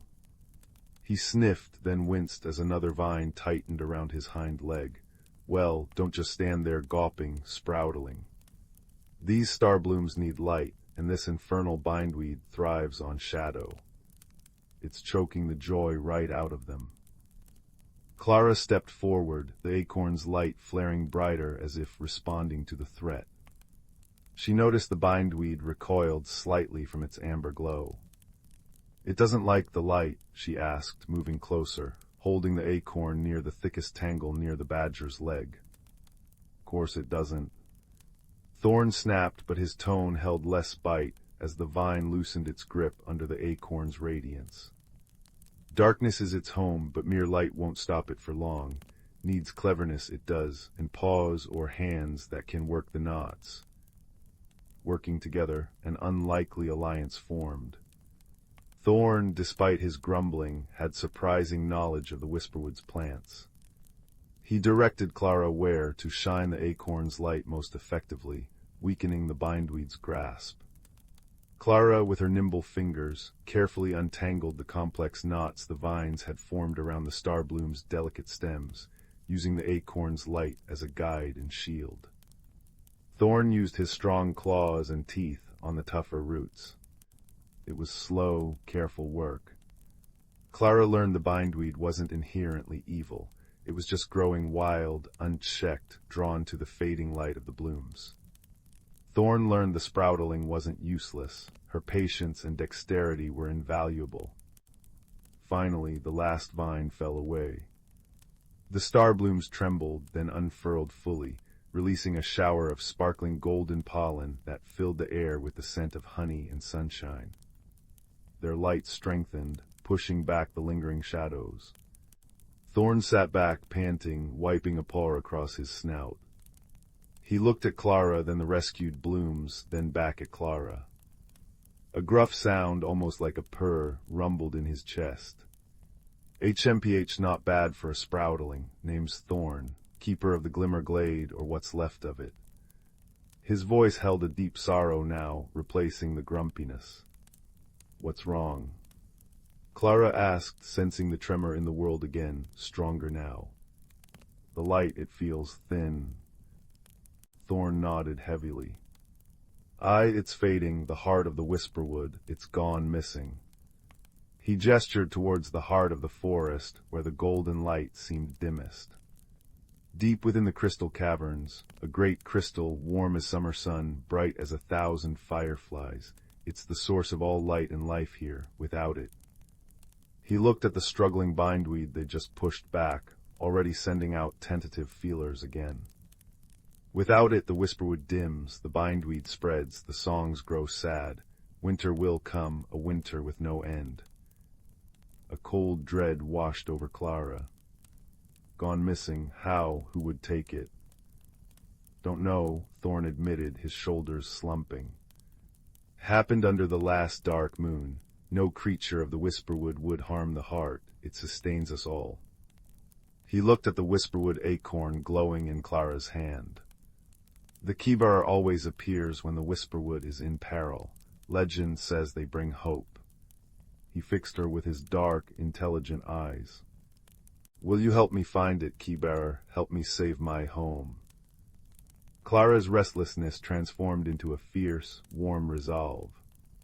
She looked at the fading starblooms, listened to the worried chirps in the trees, felt the acorn's steady pulse against her skin, a pulse that echoed the missing heart. Yes, Thorn, I will. Their journey began under the watchful gaze of the golden moon. The Whisperwood acorn was their compass and guide. As they ventured deeper, the signs of decay grew clearer. Luminous mosses turned gray and brittle. Flowers drooped, their colors muted. The air grew colder, the joyful sounds replaced by an anxious silence. The path led them through groves of singing reeds, their melodies now mournful dirges, across bridges woven from living willow branches, which creaked ominously, and past pools where water sprites usually danced, now huddled together, their light dim. The acorn's light was crucial. It revealed hidden paths etched in faint silver on the moss, paths Thorn admitted he hadn't known existed. It calmed agitated creatures, like a family of luminescent hedgehogs whose quills flashed erratically with fear. One night, as a creeping chill mist threatened to swallow them, the acorn's glow flared, burning the mist away like sunlight on frost. They weren't alone for long. Their first companion joined them near the Sighing Falls. A young stag, his coat the color of twilight, his eyes wide and fearful, emerged from the gloom. He was trembling, barely more than a fawn. "The shadows," he whispered, his voice like rustling leaves. "They grow teeth in the dark places, they chased me. My herd I got lost." His name was Fern. Thorn grumbled about skittish saplings, but Clara knelt, offering a reassuring touch and sharing a piece of sweet root from her pocket. The whisperwood acorn's light seemed to soothe Fern's terror. He knew the lay of the land near the crystal caverns, and his keen senses could detect subtle shifts in the air and earth. He joined them, finding paths through dense thickets where Thorn's sturdy form would have struggled. Later, navigating a treacherous slope of loose, glowing shale near the cavern's entrance, they encountered the Flicker clan.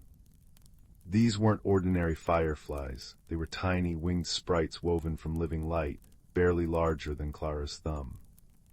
Normally playful, they now darted in erratic, panicked patterns. Their elder, a sprite named Glimmer with wings like stained glass, explained in a voice like tinkling bells, "The heart song is gone, our light weakens. We saw something huge and moving towards the deep dark." Clara held the whisperwood acorn high. Its warm, steady amber light seemed to resonate with the sprite's own flickering forms, calming their frantic dance. "We're going to find the heart," Clara promised. "Can you show us the way you saw the huge thing go?" Glimmer's light brightened. "Yes, Keybearer, we remember. We will light your path." The Flicker clan became their living lanterns, zipping ahead, illuminating crevices and pitfalls within the vast, echoing entrance of the crystal caverns. Their collective light, guided by the acorn's steady pulse, pushed back the oppressive darkness that seemed to press in from all sides. The crystal caverns were breathtakingly beautiful and deeply unsettling. Geodes taller than houses pulsed with faint internal light, amethyst, citrine, aquamarine, but their glow was sickly, intermittent. Stalactites and stalagmites, usually gleaming like polished ivory, were dull and streaked with gray. The air was cold and still, heavy with the scent of damp stone and an underlying tang of sorrow. The path Glimmer showed them led downwards, deeper into the mountain, away from the faint moonlight filtering through high crevices, into a realm of near-total darkness only held at bay by the Flicker clan and the whisperwood acorn. Strange, echoing drips replaced the forest sounds. The weight of the mountain pressed down. They followed signs only Fern could fully decipher, deep, heavy footprints sunk into patches of softer sediment, enormous scratch marks on the crystalline walls, and a lingering scent, Thorn confirmed, of stone, loneliness, and damp wool. The deeper they went, the colder it became, and the more the Flicker clan's lights dimmed, huddling closer to the comforting warmth of Clara's acorn. Finally, they entered a vast, low-ceilinged chamber deep within the earth. It was utterly dark except for a faint, sickly green phosphorescence emanating from patches of lichen on the walls. The chamber felt desolate, hollow. And there, in the very center, hunched on a floor of cold, dark stone, sat the source of the footprints. It was a giant. Not a monster from a scary tale, but a being of living rock and moss. He was easily 3 times Thorn's height when sitting, his body craggy and uneven, like a small hill given life. Patches of grayish lichen grew on his stony shoulders. His head, resting on massive knees, was formed from rough-hewn granite, and his eyes, when he slowly lifted his head at their approach, were 2 deep, dark pools reflecting the faint light from the acorn and sprites. They held an ocean of sadness. In his enormous, stone-knuckled hands, he cradled something that pulsed with a weak, struggling light, the heart of the whisperwood. It was a large, multifaceted crystal, its usual vibrant gold now a dim, flickering amber, its light barely illuminating the giant's sorrowful face. Thorn bristled, a low growl starting in his chest. You stole the heart, you're killing the whisperwood." Fern trembled behind Clara, and the Flicker clan dimmed their lights fearfully. The giant flinched at Thorn's accusation, his stony features crumpling further. He didn't speak, but a deep, resonant sound emanated from him, like boulders grinding together under immense pressure. It wasn't words, but Clara felt its meaning resonate in her bones, loneliness, cold, darkness, wanting light. Clara's anger at the fading forest melted away, replaced by a wave of profound understanding. She stepped forward, placing a hand on Thorn's head, calming his growl. She held the whisperwood acorn high, its light steady and warm. "Hello," she said softly, her voice echoing gently in the vast chamber. "My name is Clara. This is Thorn, Fern, and the Flicker clan. We came from the Whisperwood." The giant's dark eyes fixed on her, then on the acorn. He made the grinding sound again, softer this time. "Lost. Cold. Found light. Took it. Didn't know." His massive finger, rough as uncut stone, gently touched the fading heart in his hands. "You didn't know it needed to stay in its place?" Clara asked gently, moving closer. The giant shook his massive head slowly. "Dark here. Always dark. Light, warm. Wanted it close." Clara understood. He wasn't a thief driven by malice, but a lonely soul trapped in the deepest dark, drawn to the only warmth and light he'd ever encountered. He hadn't understood the consequences. "The light from the heart," she explained, her voice filled with compassion. "It needs to be free. It needs to shine for everyone in the Whisperwood, the trees, the flowers, the badgers, the deer, the firefly sprites. Even the bindweed needs a little light, though not too much." She offered a small smile. "When it's trapped down here, it fades. The whole forest is growing cold and dark. The creatures are scared." The giant looked down at the heart in his hands, its weak pulse reflecting in his deep eyes. He made a sound like a sighing mountain. "Hurting. I hurt them." Genuine anguish filled the resonant sound. He looked at the struggling light, then at Clara, Thorn, Fern, and the flickering sprites. He saw their determination, their fear, and Clara's unwavering kindness. Slowly, ponderously, the giant rose to his full height, making the chamber seem smaller. He looked from the fading heart to Clara, then to the dark passage leading upwards. He made a questioning rumble, pointing a massive finger towards the surface. "Yes," Clara said, relief washing over her like warm sunlight. "It needs to go back to the crystal caverns, to its proper place. Then its light will be strong again for everyone." The giant nodded, a slow, heavy movement.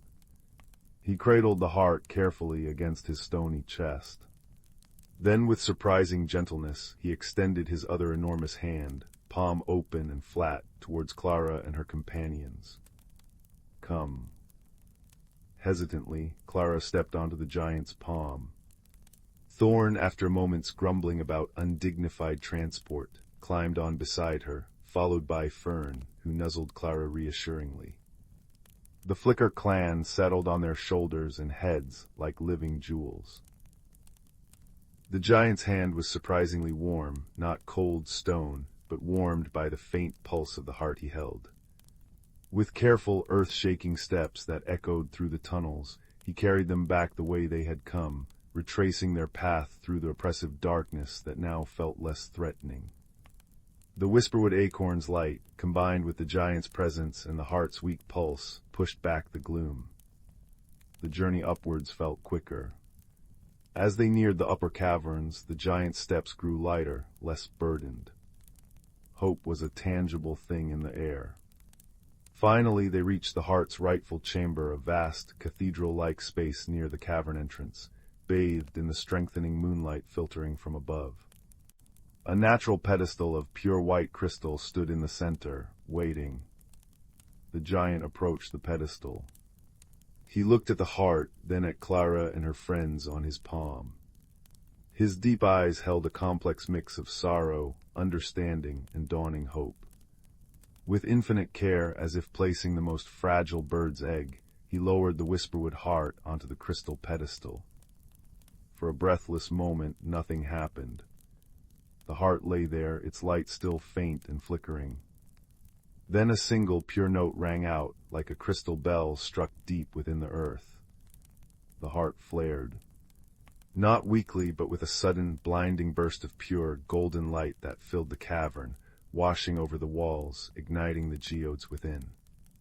Amethyst burned violet, citrine shone like captured sun, aquamarine glowed with the depth of tropical seas.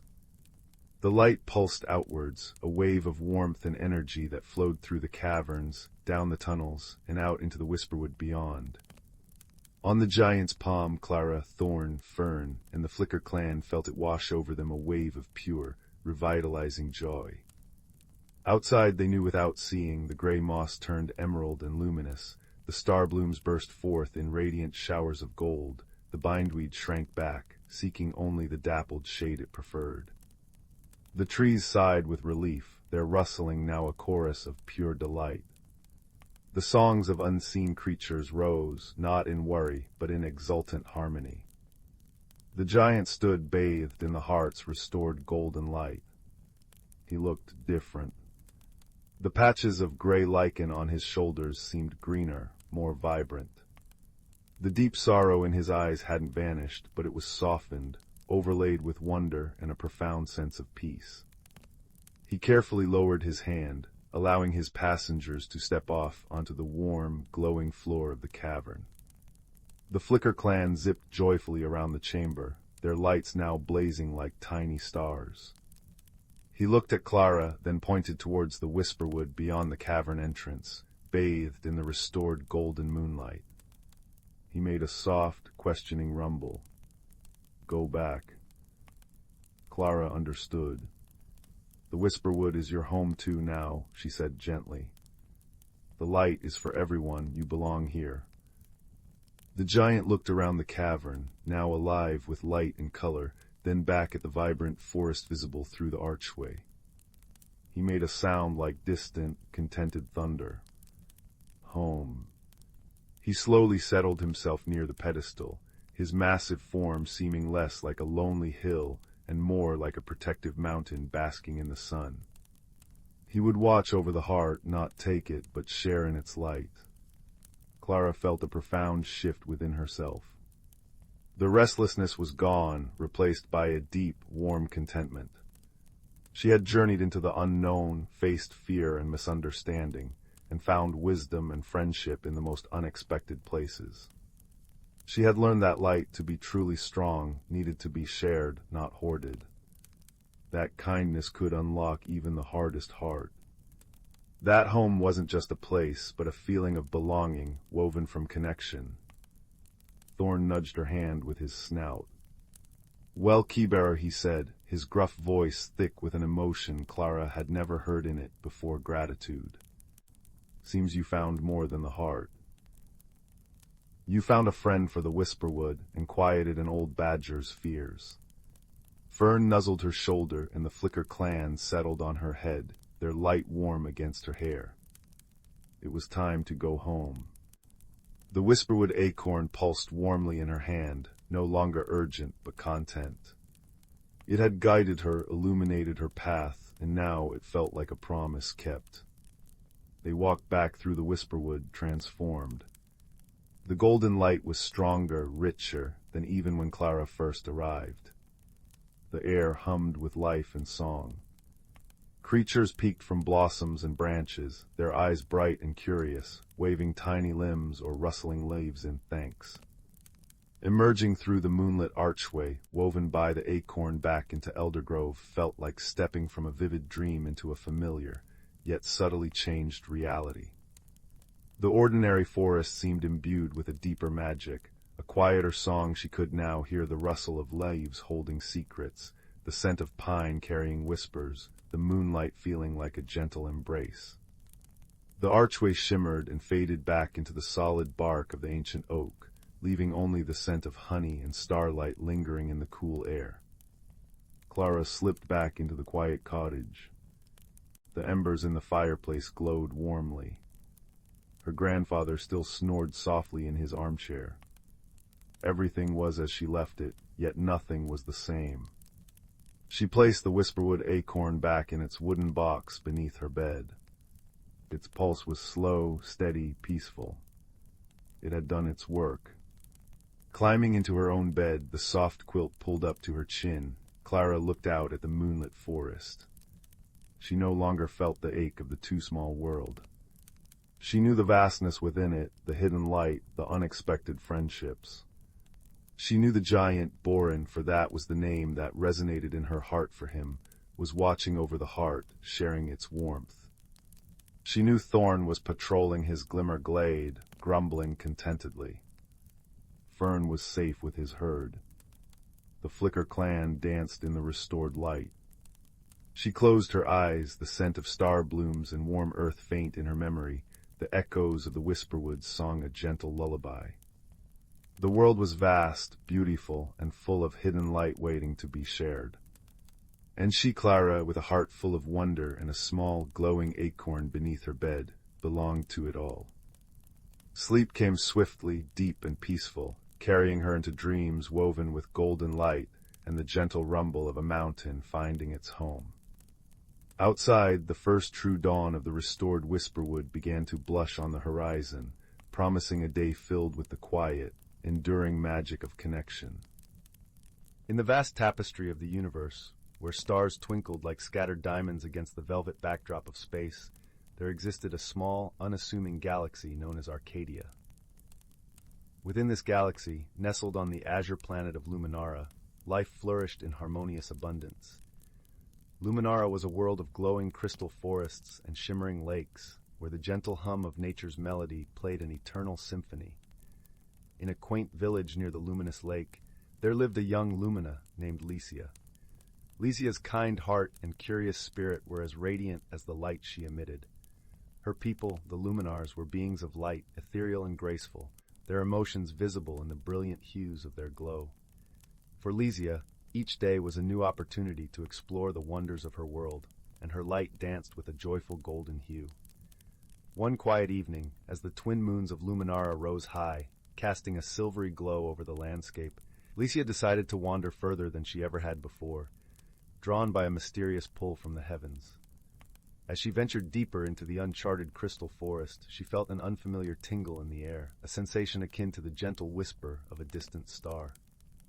Meanwhile, on the neighboring planet of Zendale, a place of rugged mountains and vast, shadowed caves, lived a creature named Tarvin. Tarvin belonged to the Zarn, a species known for their sturdy, earthen forms and the deep, resonant tones of their voices.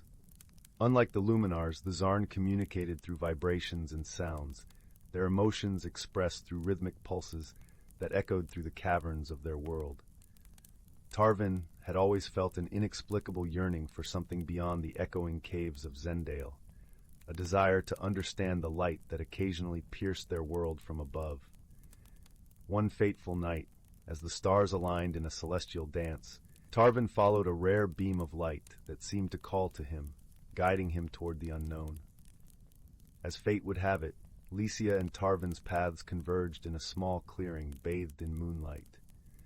Initially, they regarded one another with a mixture of curiosity and caution, for they were as different as night and day. Lycia's luminous glow contrasted starkly with Tarvin's earthy form, yet there was a shared spark of wonder in their eyes. Their first attempts at communication were fraught with misunderstandings.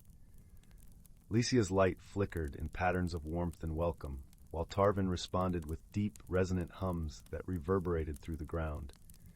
Neither understood the other's language, but they persisted, drawn by an inexplicable bond. Slowly, through gestures and shared experiences, they began to bridge the chasm of misunderstanding. Lycia showed Tarvin the beauty of light, how it danced and played among the crystals, casting rainbows and illuminating the world in vibrant colors. Tarvin, in turn, taught Lycia the music of the earth, the symphony of sounds that resonated through the rocks and caves, creating harmonies that spoke of ancient wisdom. As they spent more time together, their differences became a source of strength rather than division. They faced challenges that tested their newfound friendship, such as navigating the treacherous crystal forest and finding sustenance in a land unfamiliar to both. Each obstacle was met with a growing trust and a deepening bond. One day, as they rested beneath the boughs of a luminescent tree, a sudden storm swept across the land, its ferocity threatening to tear them apart. The wind howled, and the rain fell in torrents, but Lycia's glow provided a beacon of hope amid the chaos, while Tarvan's steadfast presence anchored them against the storm's fury. Together, they weathered the tempest, finding solace in each other's company. In the aftermath of the storm, as the clouds parted to reveal a sky painted with the colors of a dawn unlike any other, Lycia and Tarvan realized the true meaning of friendship. It was not simply about understanding words or appearances, but about a connection of hearts and spirits, a bond forged through shared experiences and mutual support. Their friendship became a beacon of hope, a testament to the power of unity in diversity. As they returned to their respective worlds, they carried with them the lessons learned from one another. Lycia's light now held a deeper, richer hue, reflecting the warmth of Tarvan's heart, while Tarvan's voice resonated with the gentle melody of Lycia's light. Though they came from different worlds, Lycia and Tarvan had discovered that true friendship transcends boundaries, illuminating even the darkest corners of the universe. And so, under the watchful gaze of the stars, their story became a legend whispered among the galaxies, a tale of hope, harmony, and the enduring power of friendship. And as the universe continued its eternal dance, Lycia and Tarvan's bond remained a shining beacon, guiding others to look beyond the surface and find the beauty in differences, lighting the way with the gentle glow of friendship. The village of Willow Hollow nestled between whispering pines and a chuckling brook, where chimney smoke curled like sleepy cats into the twilight sky. Here cobblestone paths wound past cottages with mossy roofs, and the air always smelled of baking bread and damp earth. Young Finn, with eyes like polished river stones, loved his home's quiet rhythm, until the day the ordinary began behaving extraordinarily. It started subtly. Mrs. Bramble's prize-winning teapot, usually content to whistle a cheerful tune, began pouring lavender-scented tea instead of Earl Grey. Then old Mr. Thistle's garden rake danced a jig among the carrots when no one was looking.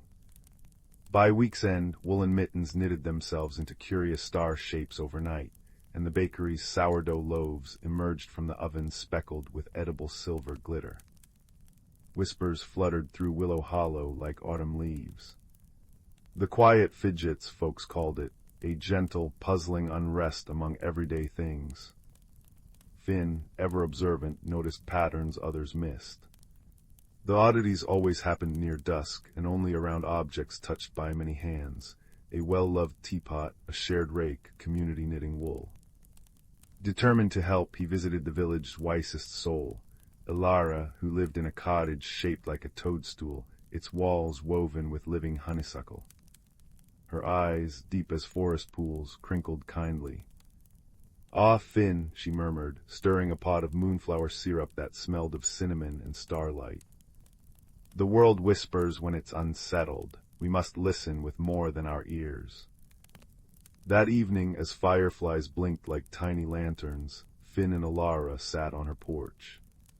She handed him a magnifying glass framed in willow wood. "Look closely, child. Magic leaves traces softer than cobwebs." Finn peered at a fidgeting knitting needle. There, glimmering faintly on its surface, were minuscule, iridescent footprints, like those of a tiny, nervous bird. "Pixie tracks," breathed Ilara. "But pixies are merry tricksters. These prints tremble. Something troubles them." Their investigation led them to the heartwood tree, an ancient oak at the village center, its bark etched with generations of wishes. Beneath its roots lay the pixie post, a hollow where villagers left offerings of honey or shiny pebbles for good luck. That night they found the post in disarray. The usual gifts were scattered, and the air hummed with a faint, anxious buzz. Hiding behind a clover leaf was Pip, a thumb-sized pixie with moth-wing sleeves, wringing her hands. "It's the grumble stone," she piped, voice like a shaken bell. "It rolled into our nest beneath the post. It mutters such sad, heavy thoughts, and its grumbles make everything jittery." Pip led them down a root tunnel into a cavern glittering with crystal dew. There, wedged among pixie feather beds, was a smooth, gray stone, ordinary except for the low, rhythmic murmur it emitted.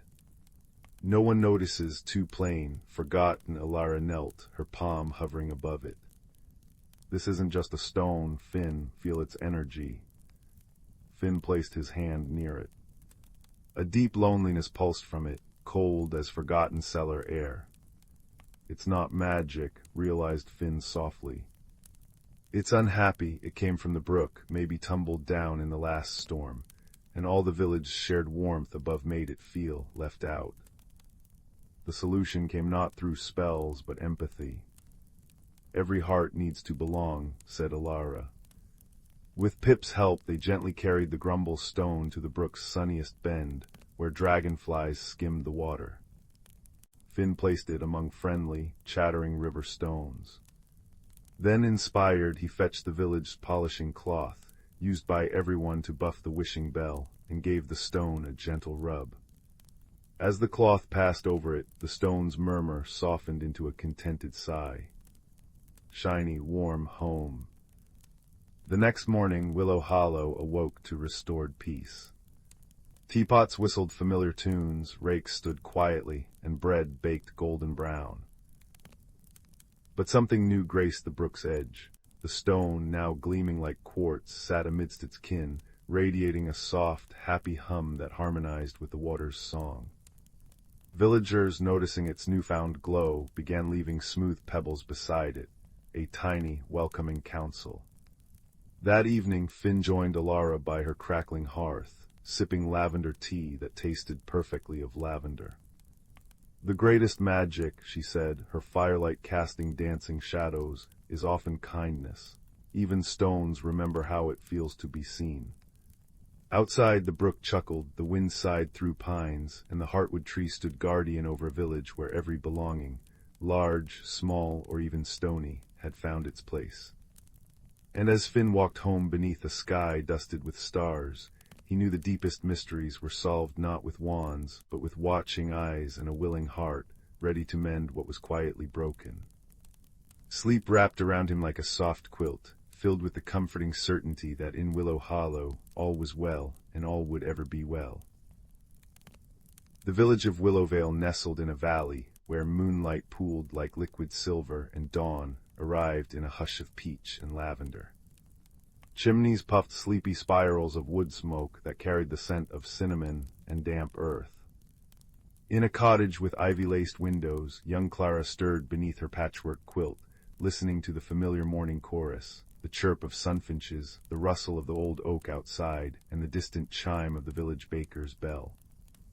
But today, a murmur of unease threaded through the air. Clara's grandmother, Alara, stood at the garden gate, her brow furrowed as she surveyed the chaos. Overnight, their lovingly tended plot had become a tapestry of upheaval. Marigolds lay uprooted, their golden heads drooping in the dirt. Carrot tops peeked haphazardly from furrows torn asunder. Even the protective charm Alara had woven from moonbeam threads and rosemary sprigs, a shimmering net draped over the soil, lay in tatters, glinting weakly in the pale light. Third morning in a row, Alara sighed, her voice as soft as crumbling autumn leaves. An old man Hemlock's prize pumpkins were scattered clear across the brook yesterday.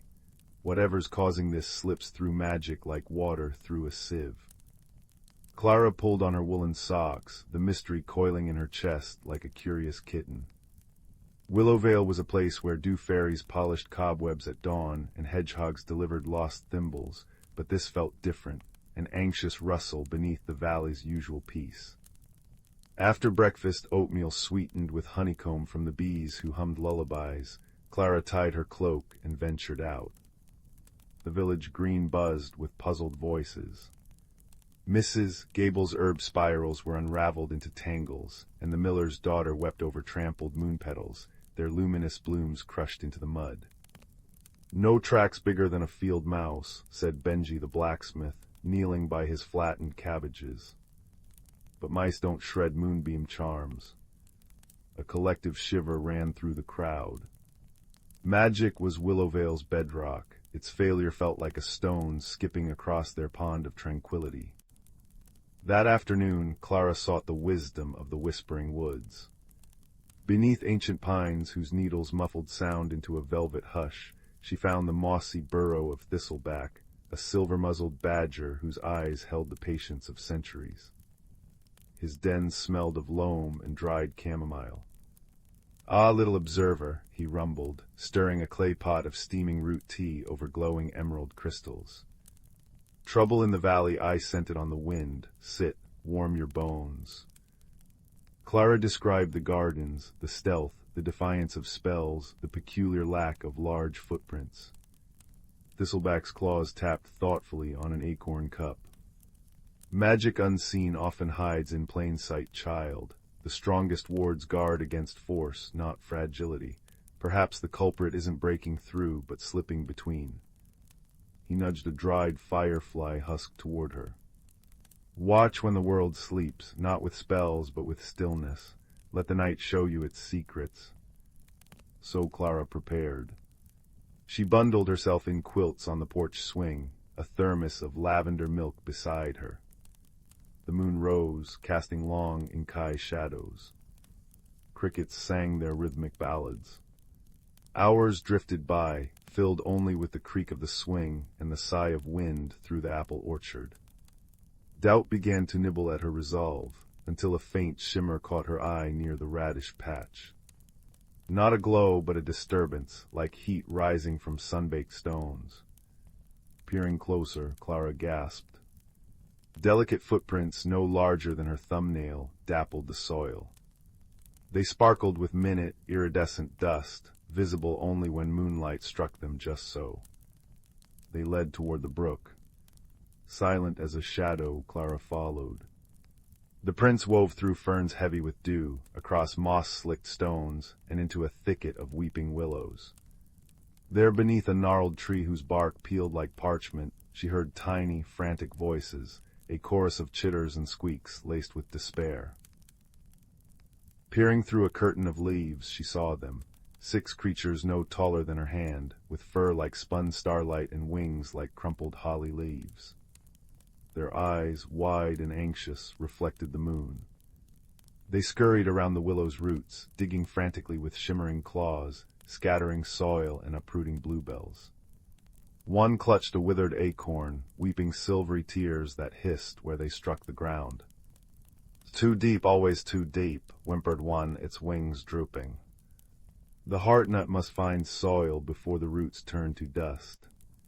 Another tugged at a root, sending a clod of earth flying. But the digging wakes the big ones, their glowing nets sting. Clara's heart softened. These weren't vandals, they were terrified, grieving. She stepped forward slowly, hands open. "Please," she whispered, "I won't hurt you." The creatures froze, then huddled together, trembling. The bravest, with a tuft of cobalt fur on its brow, fluttered forward. You see us, the big ones never see." "I see you," Clara said gently. "Why are you digging?" The creature, Bramble, as she introduced himself, explained. They were pixie squirrels, guardians of the heartnut tree, a sacred willow that anchored magic to the valley's pulse. But their tree was dying, poisoned by creeping blight, only a new heartnut seed could cure. They'd found one miraculously preserved, but needed fertile, enchanted soil to plant it, soil like Willowvale's gardens. Yet every attempt failed. Their claws, meant for weaving starlight, were clumsy for digging. Worse, human wards repelled their magic, forcing them to work unseen, tearing through protections in their desperation. "We never meant harm," Bramble sniffled. "Only to save our home." Dawn's first blush painted the sky as Clara led the pixie squirrels to Thistleback's den. The badger listened, his gaze deepening with understanding. "The blight," he murmured. "I felt the valley's ache, but mistook it for winter's approach." He nudged the withered acorn Bramble carried. "This seed needs more than soil, it needs a heartroot bond. Your willow is too frail to nurture it, but I know another." He led them to a sun-dappled clearing where a young, vibrant willow stood beside the brook, its leaves singing softly in the breeze. This sapling grew from a seed carried by the last heartnut tree centuries ago. Its roots remember. With Thistleback's guidance and Clara's gentle hands, the pixie squirrels planted the seed at the sapling's base. Villagers gathered, drawn by whispers of the solution. Benji brought a tiny, polished trowel. Ilara wove a new charm, not a barrier, but a bridge of moonbeams and goodwill that shimmered like a welcoming path. As the seed settled into the rich, dark earth, Bramble and his kin danced upon it, their wings casting prismatic sparks. The soil glowed faintly, pulsing like a heartbeat. Days later, Willowvale's gardens bloomed with unnatural vigor, roses as big as teacups, tomatoes gleaming like rubies. But the true wonder was the new heartnut tree, already sprouting emerald shoots under the pixie squirrels' devoted care. At dusk, they flitted through village plots, not as intruders, but as helpers. With delicate precision, they aerated soil, whispered encouragement to seedlings, and polished dewdrops on petals, leaving gardens more beautiful than before. The torn moonbeam nets were replaced with garlands of glowing friendship, strung between fence posts by human and pixie squirrel alike. That night Clara lay in bed, her window open to the symphony of the valley, the chuckle of the brook, the rustle of the thriving willows, and the faint, musical chitter of grateful guardians tending their tree. The mystery hadn't been one of malice, but of unseen sorrows and tangled needs. As sleep wrapped around her like a familiar quilt, she smiled. In Willowvale, even the deepest troubles could be untangled with kindness, a watchful heart, and the quiet wisdom found in moonlit footprints. And high above, the new heartnut tree cradled its precious seed, its roots already weaving magic into the dreaming earth, gentle and deep as a lullaby. Once upon a time, in a cozy little village nestled among rolling hills, there lived a young girl named Willow. Her days were filled with simple joys, chasing butterflies through sun-dappled meadows, listening to the gentle babbling of the nearby stream, and curling up by the fire with her favorite storybook. One crisp autumn morning, Willow woke to find a curious object on her nightstand, a small, intricately carved wooden box. Puzzled, she turned it over in her hands, admiring the intricate patterns etched into its surface. As her fingers traced the delicate grooves, something extraordinary happened. The box began to glow with a warm, golden light. Willow gasped in wonder as the lid opened, revealing a single feather resting within. It was no ordinary feather, however. Its radiant colors seemed to shimmer and dance before her eyes. Entranced, she reached out to touch it, and in that moment, a wave of energy washed over her. Suddenly, Willow found herself transported to a world unlike anything she had ever seen before. Towering trees of vibrant hues stretched toward a sky painted in dazzling shades of amber and crimson. Strange, enchanting creatures scampered through the undergrowth, their laughter like tinkling bells carried on the breeze. As Willow marveled at her newfound surroundings, a gentle voice called out to her, "Welcome, dear child, to the realm of wonders." Turning, she found herself face to face with a kindly old oak tree, its branches stretching wide and its trunk etched with ancient runes. "I am Elderwood, guardian of this realm," the tree continued. "The feather you found is a key, unlocking the door to a world of magic and adventure, but it is also a test, for only those with pure hearts and open minds can truly embrace its wonders." Willow listened, captivated, as Elderwood explained that a dark force threatened to consume the realm of wonders, casting its beauty into shadow. "You have been chosen, young Willow, to embark on a journey of self-discovery and courage, where you will face challenges that will shape your very soul." With a wave of his branches, Elderwood summoned two companions to guide Willow on her quest. First appeared Zephyr, a mischievous breeze spirit with an infectious giggle and a penchant for playful pranks. Then came Ember, a wise and gentle salamander, whose flickering flames cast a warm, comforting glow.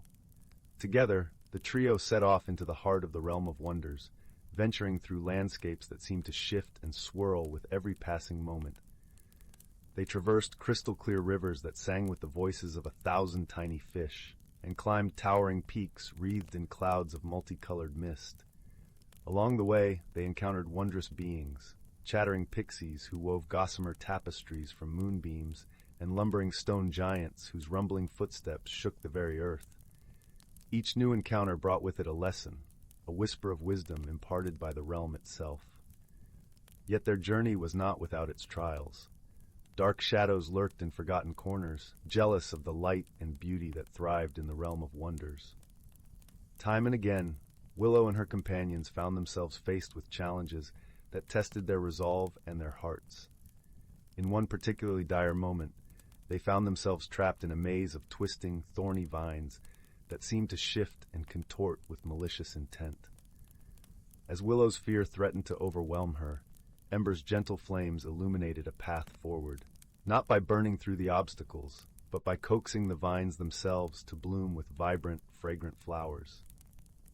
It was then that Willow realized the true power of the realm of wonders, a power rooted not in brute force, but in kindness, patience, and understanding. With each challenge they faced, she grew stronger, her heart opening wider to the wonders that surrounded her. At last, after what seemed like an eternity of adventure, Willow and her companions stood before the source of the darkness that threatened the realm, a great, shadowy entity that fed on fear and doubt. But Willow was no longer the timid girl who had first stumbled into this magical world. Drawing upon all she had learned, she reached out with her heart, offering compassion and empathy to the entity. And in that moment, the darkness began to recede, transforming into a shimmering aurora of light and hope. As the realm of wonders was restored to its former glory, Elderwood's voice echoed through the land, filled with pride and gratitude. "Well done, young Willow. You have proven yourself worthy of the wonders that surround us, and in doing so have discovered the greatest wonder of all, the boundless strength and resilience of your own heart." With a final embrace for Zephyr and Ember, Willow found herself back in her own cozy room, the feather clutched tightly in her hand. But she knew that the magic of the realm of wonders would forever be a part of her, a guiding light in the years to come. As she drifted off to sleep, Willow smiled, her dreams filled with the laughter of pixies and the gentle crackle of Ember's flames. For she had learned that true wonder lies not in extraordinary realms, but in the extraordinary courage and kindness that burns within us all. In the velvet hush of twilight, when the last honey-colored rays of sun cling to the horizon like shy children reluctant to bed, there exists a cobblestone path behind old Mrs. Willoughby's rhododendron bushes that wasn't there yesterday. This is where we find our protagonist, a girl with a lantern of curiosity always lit behind her eyes, standing at the edge of what sensible folk called the ordinary woods. But the stones beneath her boots shimmered like dragonfly wings, and the air carried the faintest whisper of a melody no earthly instrument could play. The girl, let's call her Mira, stepped onto the path. At once, the world softened around the edges. Trees stretched taller, their bark patterned with silvery spirals that pulsed gently, as if breathing. The ground became springy with moss the color of limes dipped in moonlight, and fireflies the size of apricots bobbed lazily, their light shifting between gold and violet. It was the Glimmerwood, though Mira didn't know its name yet. All she knew was the scent of cinnamon and rain, and the feeling that the very air was welcoming her. Her first companion appeared as she crossed a bridge made of interwoven roots, arching over a stream where the water sang in glassy notes. A creature no taller than her knee perched on the rail, its fur a cascade of autumn leaves, crimson maple, amber oak, russet elm, all rustling softly even without wind. It had eyes like twin hearth fires, and a tail that flickered like a candle flame. "You're the leaf ox," Mira breathed, recalling a half-forgotten tale her grandmother once told. The creature inclined its head, leaves chiming like distant bells. "And you're the girl who's forgotten her mittens," it replied, voice crackling pleasantly. Mira looked down at her hands, suddenly aware of the evening chill. Before she could speak, the leaf ox shook itself, sending a single golden leaf spinning into her palms. It grew warm, soft as rabbit fur, and shaped itself into perfect mittens. "Every wanderer needs protection," said the leaf ox. "Even from small discomforts, follow the singing stones when the path forks, and mind the ink bloom flowers. their dreadful gossips. With that, it dissolved into a swirl of leaves, scattering into the darkening wood. Mira walked on, the mittens humming with gentle warmth. Soon the path split around a hillock crowned with flowers whose petals were deepest indigo, their centers glowing like bottled starlight. As she approached, they began to quiver. "She's wearing fox gifts," one bloom trilled. "No hat, though," sighed another. "Her ears must be chilly." "Do you think she knows about the thistle key?" piped a third. Mira knelt. "What's a thistle key?" The flowers stilled. Then in unison they turned toward a nearby oak, where a single silver thistle hung from a low branch, its surface etched with tiny, swirling symbols. "Opens the chamber of whispers," the largest flower confided. "But it's ever so tricky to reach. The ivy argues with strangers." True enough, the oak's trunk was wrapped in thick ivy, each leaf edged in copper. As Mira reached for the thistle, the vines shifted like a nest of snakes, hissing, "No admittance, no bare ears." Remembering the flower's chatter, Mira untied her scarf, patterned with embroidered owls, and fashioned it into a makeshift hat. The ivy rustled approvingly and parted. The thistle key fit snugly in her palm. At the hill's peak, she found a door carved into the side of an ancient stump, no taller than her shoulder. The key slid into a knot hole, and with a sound like a sighing cello, the door opened. Inside, the chamber of whispers was neither large nor small, but exactly the size of a held breath. Floating orbs of light drifted like dandelion seeds, each containing a voice, some laughing, some murmuring, one reciting a recipe for mushroom pie. In the center sat a stone basin filled with liquid moonlight. "Look inward," the chamber seemed to whisper. Mira gazed into the basin. The moonlight rippled, showing not her reflection, but a winding path through a valley of crystalline trees, their branches chiming in an unfelt breeze. At the valley's heart stood a tower woven from living vines where something glimmered, a figurine of a fox, a thistle, and a flower, all forged in gleaming silver. The vision faded, leaving the taste of peppermint on her tongue. A map, she realized. The basin's moonlight had imprinted the route onto her mind, crisp as ink on parchment. The journey through the crystal valley tested her in gentle ways. Narrow bridges of frozen mist required careful steps. A river of liquid amber demanded she trade a story. She told of the time she'd helped a baby crow learn to fly for passage on a lily pad boat. She met a hedgehog knitting socks from spider silk, who gifted her a pair for the stones ahead. They're fond of ticklish toes, and a family of moths who mended a tear in her coat with threads pulled from dawn's first light. At the vine tower, Mira found the figurine, but also a surprise.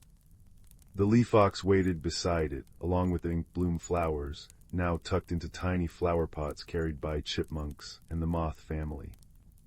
"Every guardian of the Glimmerwood comes to greet those who pass the valley," the leaf ox explained.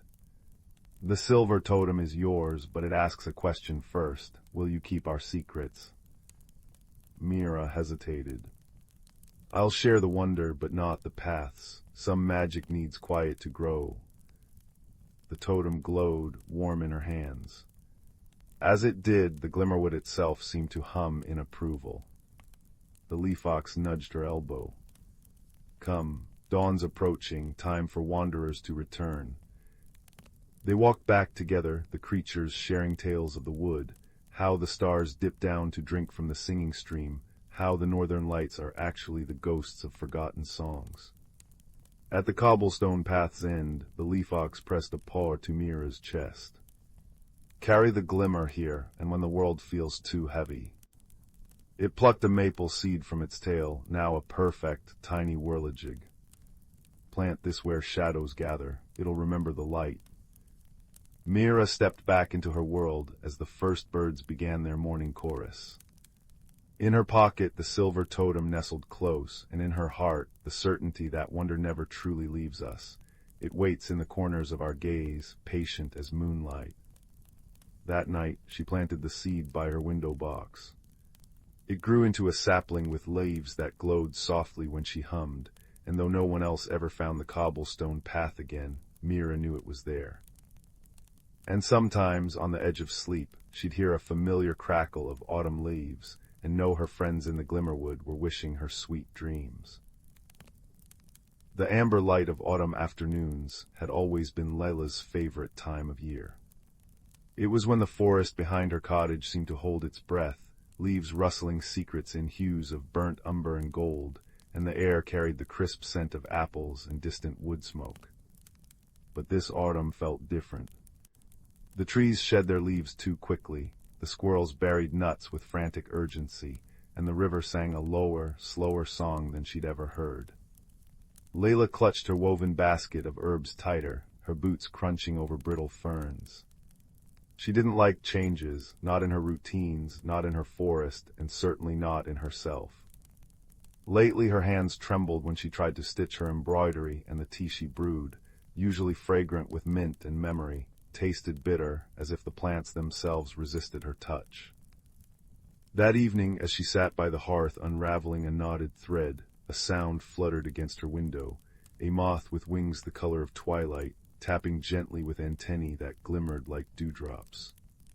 When she opened the pane, it alighted on her wrist, and she felt a strange warmth pulse through her veins. The moth led her gaze to the old oak desk by the wall, where her grandmother's journal lay open to a page she'd never seen before. The ink shimmered, words rearranging themselves. When the heart fears turning seasons, the roots must learn to bend. The next morning, Leela found the first crystal growing in her garden. It emerged from the soil where her rosemary plant had withered, a slender spire of amethyst humming faintly. By noon, 3 more had sprouted along the garden path, their facets catching the sunlight like prisms. She reached to touch one, and a vision flashed behind her eyes, a forest floor covered not in leaves, but in thousands of tiny crystals, each pulsing with soft light. A voice, deep and earthy, murmured, "You've forgotten how to listen." Panicked, Leela ran to the one person who might understand, old Bram, the beekeeper who lived at the forest's edge. His cottage smelled of honeycomb and pine resin, and his beard was dusted with pollen from his hives. He didn't look up from his carving as she burst in, breathless. "Ah," he said, smoothing the wooden owl in his hands. "The stones have been whispering about you." "What's happening to me?" she asked, her voice trembling. Bram set down his knife. "Same thing that happens to a hive when the queen is unsure. Everything gets stuck. You've been clinging to the way things were, Leela, but the forest and you are meant to grow." He pressed a jar of honey into her palms. "Take this to Maris by the willow grove, and listen on your way." The path to Maris's hut wound through the heart of the woods, where shadows danced longer than they should. Leela walked slowly, the honey jar warm against her chest. She paused where a creek giggled over stones, and there, beneath the water's surface, she spotted a pebble shaped like a crescent moon. As she fished it out, the crystal in her pocket vibrated, and the pebble's edges softened into a tiny silver bell. A laugh echoed, not her own, but bright and clear, like wind chimes. "That's for noticing," said a voice above her. Maris perched on a branch, her cloak stitched with feathers and spider silk. She swung down, landing light as a dandelion seed. "Bram's honey, is it? Good, we'll need sweetness for what's coming." "What's coming?" Leela asked. Maris tapped the bell now tied to Leela's basket. "Change, and not the easy kind, but you've got better guides than most." She nodded at the crystals now peeking from Leela's pockets, glowing in rhythm with her breath. Over the next week, the forest guided Leela through small, strange tasks. A family of foxes led her to a clearing where fireflies spelled out riddles in the air. A maple tree shed a single red leaf into her palm, which unfolded into a map of stars. Each time she solved a puzzle or followed an instinct, trusting the tug in her chest rather than her doubting mind, The crystals grew brighter, and the bitterness in her hands faded. Yet the heart of her fear remained. One moonless night, she woke to find her garden transformed. Crystals towered like frozen flames, their light casting cobalt and topaz shadows. In their center stood a figure made of swirling autumn leaves, with eyes like molten amber. "Why do you resist?" it asked, its voice the crackle of a hearth. "I don't want to lose what I love," Leela whispered. The figure bent, and a leaf brushed her cheek. "Nothing is lost, only transformed." It gestured to the crystals. "These are your fears, hardened by holding on. Let them soften." Tears blurred her vision. "How?" "Breathe." She inhaled, slowly, deeply, and the crystals shivered. With each exhale, their sharp edges blurred, melting into liquid light that pooled around her feet. The light seeped into the soil, and where it touched, flowers bloomed. Snowdrops in December, roses in spring colors, all seasons existing at once. "You see," said the figure, now a girl with moss-green hair and a crown of acorns. "You contain multitudes." She placed a hand over Leela's heart. "The magic wasn't leaving you, it was waiting for you to grow." By dawn, the garden had settled. The crystals remained but as slender obelisks humming with quiet music. Her herbs regrew, lush and fragrant, and when she brewed tea that morning, it tasted of sunlight and forgiveness. Wordlessly the forest folk gathered, Bram with a comb of golden honey, Maris with a cloak woven from dawn mist, the foxes bearing garlands of ivy.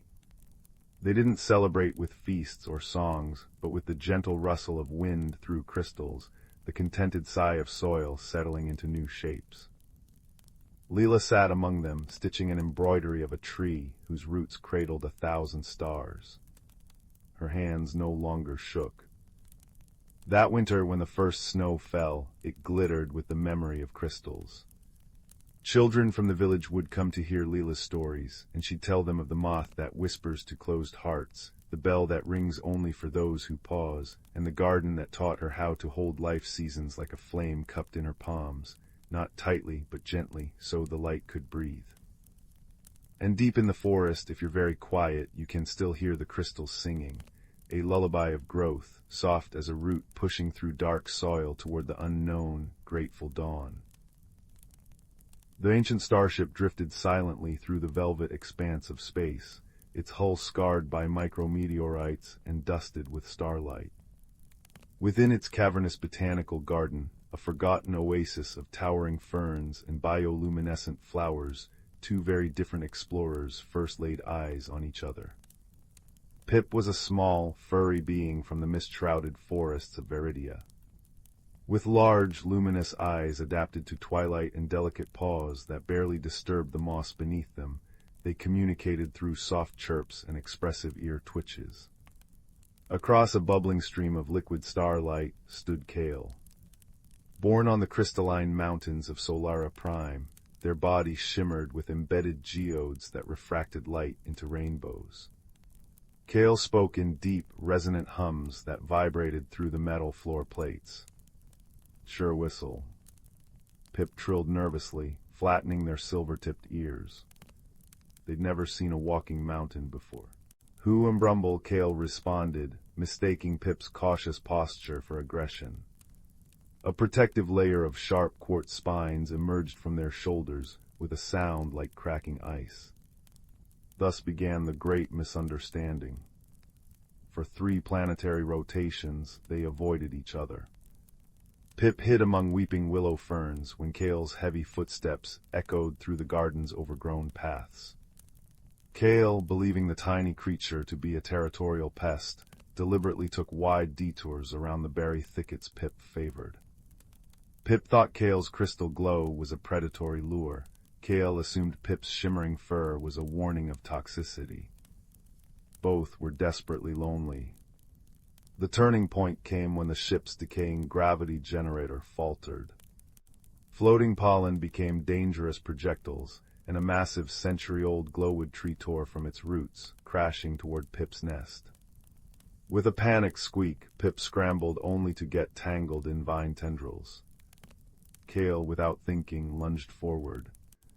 Their crystalline arms braced against the trunk with a sound like grinding glaciers, stopping the tree centimeters from Pip's head. Quartz spines shattered against the bark. Whir. Pip trembled, staring at the glittering shards. Regret hum Kale resonated softly, retracting their damaged spines. Not harm. Slowly, Pip nudged a fallen starberry toward Kale. The crystal being hesitated, then absorbed the offering through a palm facet, emitting a surprised ping of delight. Pip's ears perked up the universal sound of sweetness. Their shared challenge began hours later. A klaxon wailed the ship's failing core, threatened to implode. Lights flickered as emergency bulkheads slammed down, sealing them in the engine access corridor. Pip's sensitive nose wrinkled at the acrid stench of melting conduits. Kale's facets dimmed under stress. Escape, Pip chirped, pointing delicate claws at the ceiling vent. Too small, Kale hummed mournfully, too large to fit. Fix core. Pip gestured at the pulsing, erratic energy sphere behind cracked shielding. Too dangerous, Pip shivered one energy surge could vaporize them. They huddled together as the corridor heated. Pip noticed Kale's facets glowing erratically, not with fear, but with concentrated data streams. You know machines.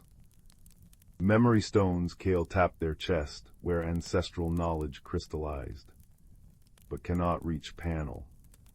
The control interface was behind a warped door only Pip could squeeze through. And the manual override. A heavy lever requiring Kale's strength. Silence hung between them, thick with unspoken trust. Then Pip nuzzled Kale's rough hand. Show. Kale projected holographic schematics from their palm. Pip watched, whiskers twitching in concentration. Hot wires blew to gold. A firm hum. Danger close. Pip took a shuddering breath and darted through the gap. Inside the chamber, radiation alarms screamed. Following Kale's projected instructions, Pip's tiny paws reconnected frayed neural cables, singing fur in the process. Kale now. Outside, Kale threw their full weight against the lever. Metal shrieked in protest. Hurry. Pip's pained chirp echoed. With a roar that shook dust from the ceiling, Kale shattered a facet pouring crystalline energy into the mechanism. The lever slammed home. Coolant flooded the chamber. Pip tumbled out, fur smoking. Kale gathered them gently, applying soothing mineral paste to burns. For the first time, Pip heard Kale's true voice beneath the hums, a melody of sorrow and solitude from a shattered homeworld. In turn, Pip shared their own loss through chirped lullabies how Veridia's forests burned, leaving them adrift. As the ship stabilized, they sat beneath a holographic nebula projection. Kale carefully repaired Pip's singed fur with adhesive gem dust. Why help? Pip chirped. You small, but heart big. Kale pulsed warm amber light. Alone no more. Pip nestled against Kale's sturdy form, purring a harmony to Kale's grounding hum. They didn't notice the ship's navigation system reactivating, charting a course toward an uncharted green and blue planet. Nor did they see the ship's central display flicker to life, revealing its original mission, arc of understanding seeking common ground.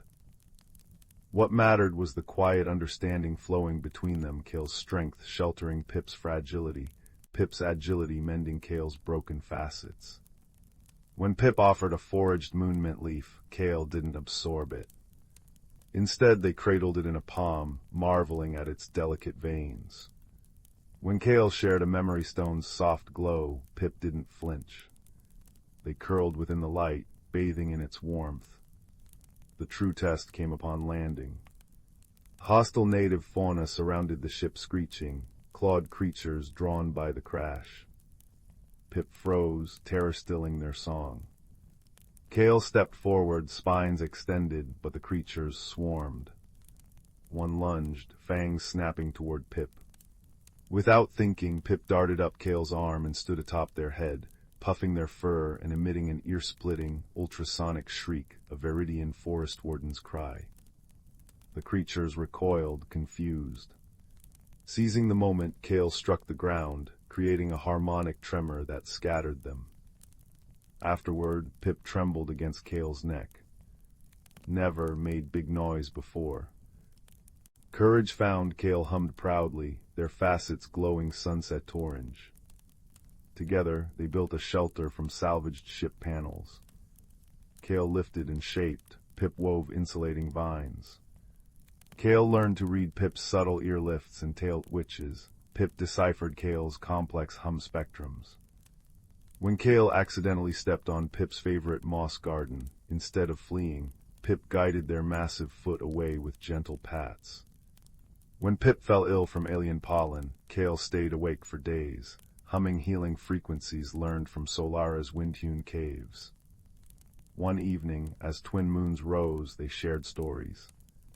Kale projected holograms of crystalline cities singing under auroras. Pip chirped tales of emerald canopies alive with firefly symphonies. They realized their homes weren't gone, they lived in each other's memories, made brighter by sharing. Friends. Pip asked softly, placing a paw on Kale's warmest facet. More Kale resonated, enveloping Pip in a gentle, light-filled embrace. Family found. Years later, their shelter had blossomed into a thriving homestead. Solar vines climbed walls Kale had forged. Pip's terraced gardens cascaded down hillsides. Galactic travelers would visit, marveling at the crystalline wood structure and the legends of two beings who spoke different languages yet shared one heart. Pip would greet them with a chirp, perched safely on Kale's shoulder. Kale would hum a welcome, their facets glowing with contentment. And on quiet nights, when the moons cast silver paths across the meadow, they'd sit beneath the stars, Kale's resonance a steady heartbeat against Pip's purring melody. No words were needed. The ship's final log, discovered long after, said it best. Understanding is not the absence of difference, but the gentle bridge built across it. Sometimes the bridge begins with a berry and ends with a shared sky. The fire crackles softly, casting dancing shadows that seem to beckon you deeper into the story. Tonight we journey to the heart of the Elderglen, an ancient forest where time moves like the slow, deep breaths of the earth itself. Here, beneath a sky thick with stars, moonlight doesn't just fall. It weaves itself into the very air, turning spiderwebs into silver lace and dewdrops into scattered diamonds. And when the world sleeps, the Elderglen truly wakes, humming with a quiet, profound magic. Our tale begins with a small, rather weary hedgehog named Fern. Fern was usually a creature of dusk and dawn, but tonight, a strange restlessness prickled beneath her spines. Sleep eluded her. Her cozy burrow, lined with fragrant dried clover and downy milkweed silk, felt strangely confining. Outside, the forest sighed a long, low sound like the earth settling. It wasn't just the wind in the pines, it was the trees themselves, murmuring in their slow, woody language. Fern knew this language, as all true dwellers of the Elderglen did. It spoke of deep roots drinking from hidden springs, of sunlight stored in broad leaves, and tonight it spoke of a subtle shift, a sigh of change carried on the cool air. Pushing aside her mossy door, Fern stepped into the silvered night. The air was crisp, tasting of frost to come and damp earth. Moonbeams thick as cream poured through the canopy, illuminating a path of moss-covered stones that gleamed like polished jade. Each step she took released the scent of crushed thyme and damp loam. Nearby, the whispering brook babbled its endless song, a constant, soothing counterpoint to the rustling leaves overhead. Its language was one of movement and connection, tales of mountain snowmelt, journeys through sun-dappled glades, and the secrets carried by minnows. Fern paused by the brook, dipping her snout to drink. The water was achingly cold and sweet. As the ripples settled, she saw reflected not just the moon, but clusters of tiny, soft green lights clinging to the undersides of broad ferns nearby. Moon moss, it was called, glowing with its own gentle bioluminescence, like captured starlight. The sight calmed her a little, but the restless feeling persisted, a quiet hum beneath her fur. "Trouble sleeping, little root tapper." The voice was deep, soft, and seemed to come from everywhere and nowhere. It vibrated through the soles of Fern's paws. She looked up into the gnarled branches of an ancient oak, wider than 10 hedgehogs laid nose to tail. High above, 2 great luminous eyes blinked slowly. Silas, the elder owl. He was as much a part of the forest as the bedrock beneath it, his feathers the color of tree bark and shadow, his face etched with the wisdom of countless seasons. "Silas," Fern whispered, her voice small in the vast quiet. "The trees, they sigh differently tonight, and the stones feel expectant." She placed a small paw on a large, smooth stone warmed slightly by the day's sun. It hummed faintly, a low, resonant thrum she felt rather than heard. The stones spoke the oldest language of pressure, time, and stillness. Silas tilted his great head, moonlight catching the silver edges of his feathers. "They do, little one, they speak of the great turning. The season of deep sleep draws near. The forest prepares to rest, to dream beneath the frost." He ruffled his feathers softly, the sound like dry leaves skittering across stone. "Restlessness before the quiet is natural. It is the forest gathering its breath, settling its accounts." "But why does it make me feel so adrift?" Fern asked, tracing the cool, damp moss on the stone. A gentle breeze sighed through the leaves above, a susurrus that sounded like distant, whispered secrets. "Listen, listen." "Perhaps," Silas mused, his voice a soothing rumble, "the forest senses you have not yet found your piece of the puzzle. Every creature, every leaf, every drop in the brook has a role in the turning. What small task waits for Fern?" Fern thought. She gathered seeds, she tended the moss near her burrow, she listened to the brook's stories. But Silas's words resonated.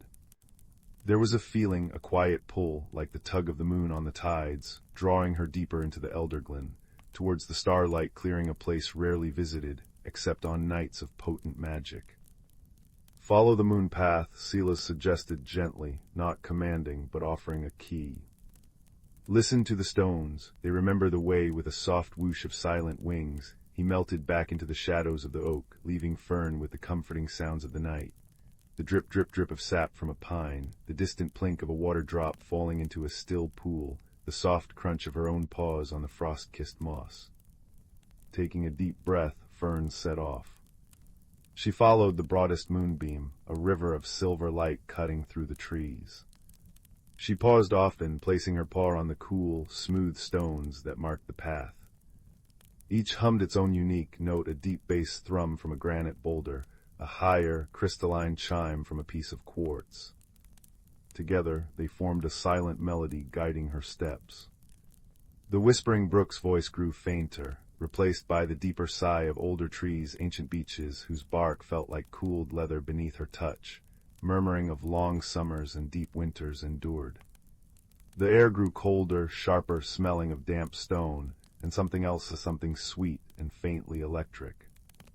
The forest grew denser, the canopy thicker, yet the moonlight seemed brighter here, concentrated. Fern pushed through a curtain of hanging moss, beads of moisture glistening like tiny moons, and gasped. The starlight clearing lived up to its name.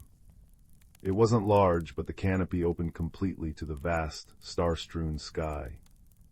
The Milky Way arched overhead, a river of diamond dust. But the true wonder lay below. The entire clearing floor was carpeted in luminous blue and green moss, pulsing with a soft, internal light. Giant, translucent mushrooms like frozen moonbeams glowed with a gentle white radiance, casting long, soft shadows. Fireflies, larger and brighter than any Fern had seen, drifted lazily, their golden light weaving patterns in the air. It was pure, breathtaking bioluminescence, a secret heart of light held within the sleeping forest.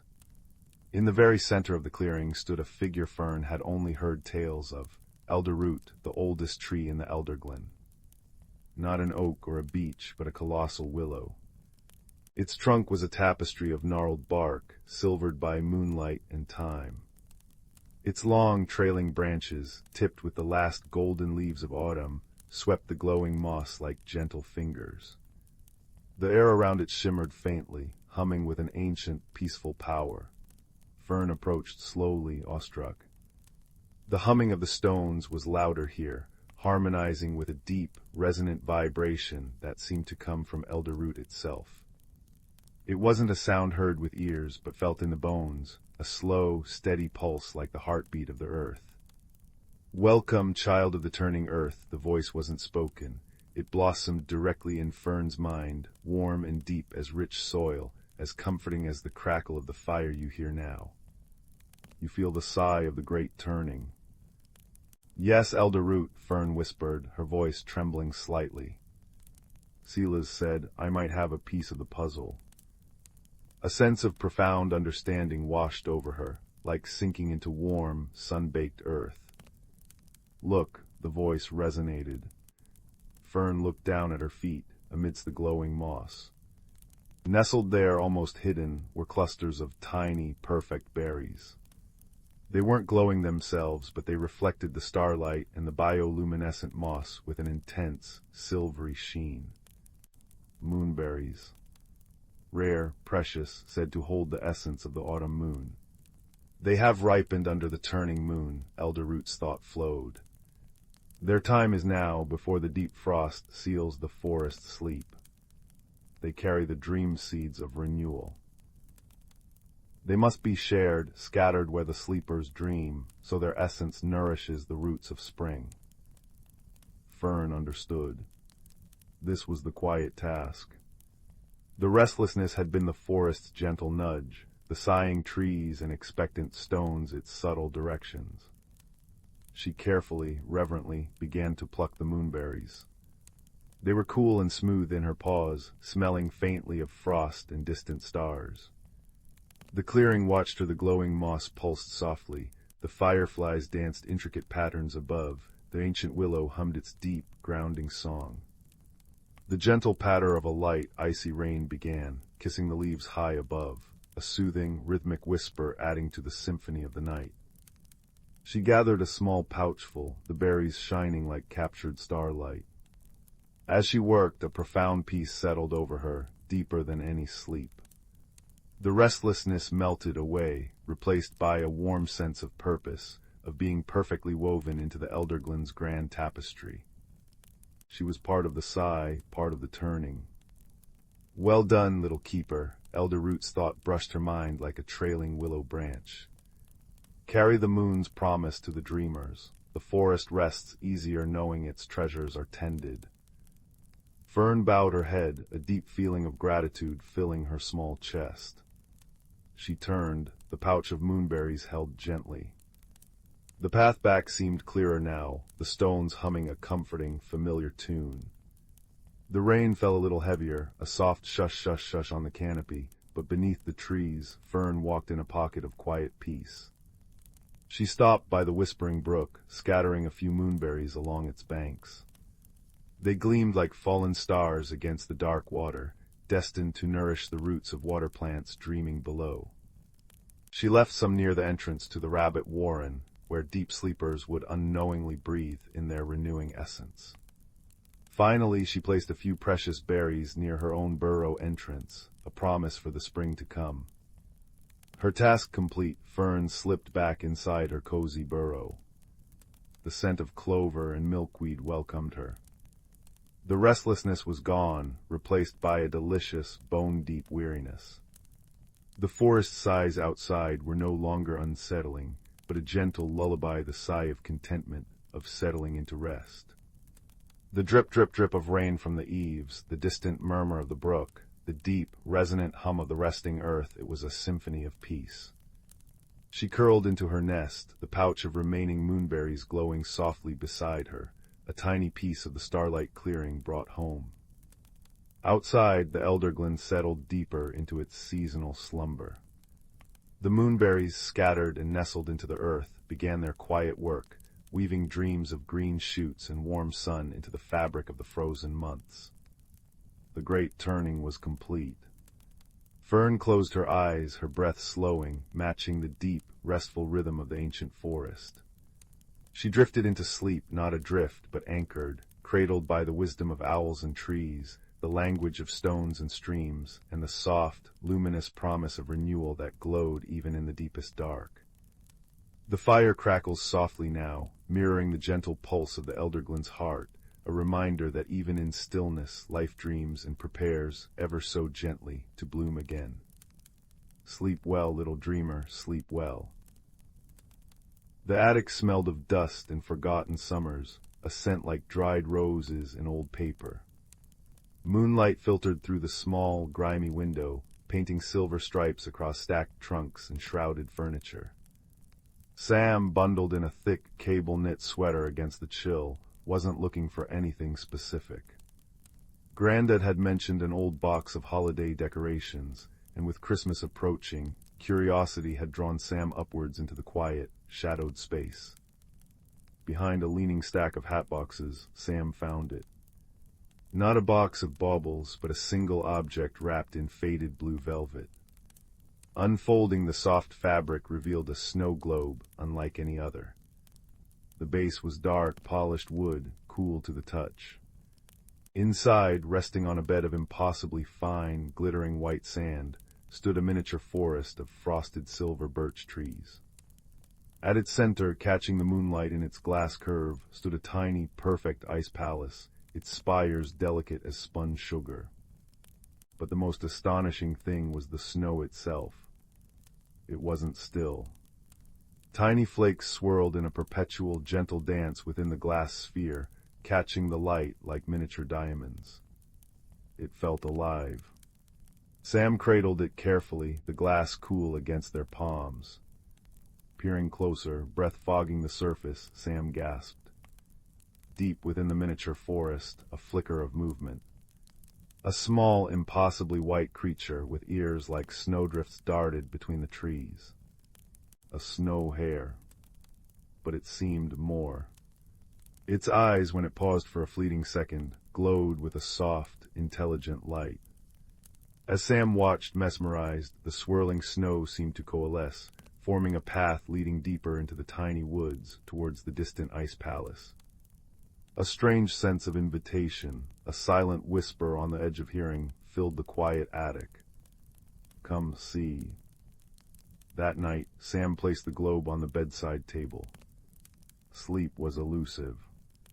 The swirling snow seemed to beckon, its motion hypnotic. When sleep finally came, it wasn't restful. Sam dreamed of vast, silent forests blanketed in deep snow, of biting cold that somehow didn't feel harsh, and of a feeling of profound loss, like a beautiful song fading away.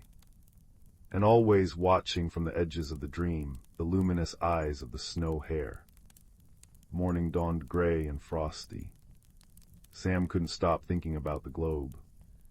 Throughout breakfast, homework, and helping Grandad in the garden, the image of the tiny, dancing snow and the watchful hare filled Sam's thoughts. That afternoon, back in the quiet sanctuary of their room, Sam picked up the globe again.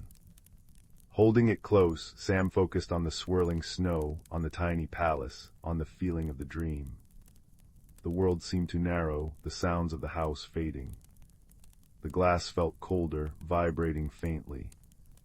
The swirling snow intensified, becoming a blizzard within the globe, obscuring the trees, the palace, everything except that feeling of invitation, now urgent, pulsing like a heartbeat against Sam's palms.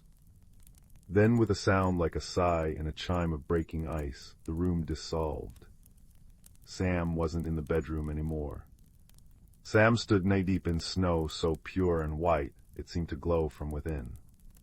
Towering silver birch trees, their bark smooth and pale, stretched endlessly in every direction, their bare branches laced with frost that glittered like crushed diamonds under a sky the color of twilight lavender.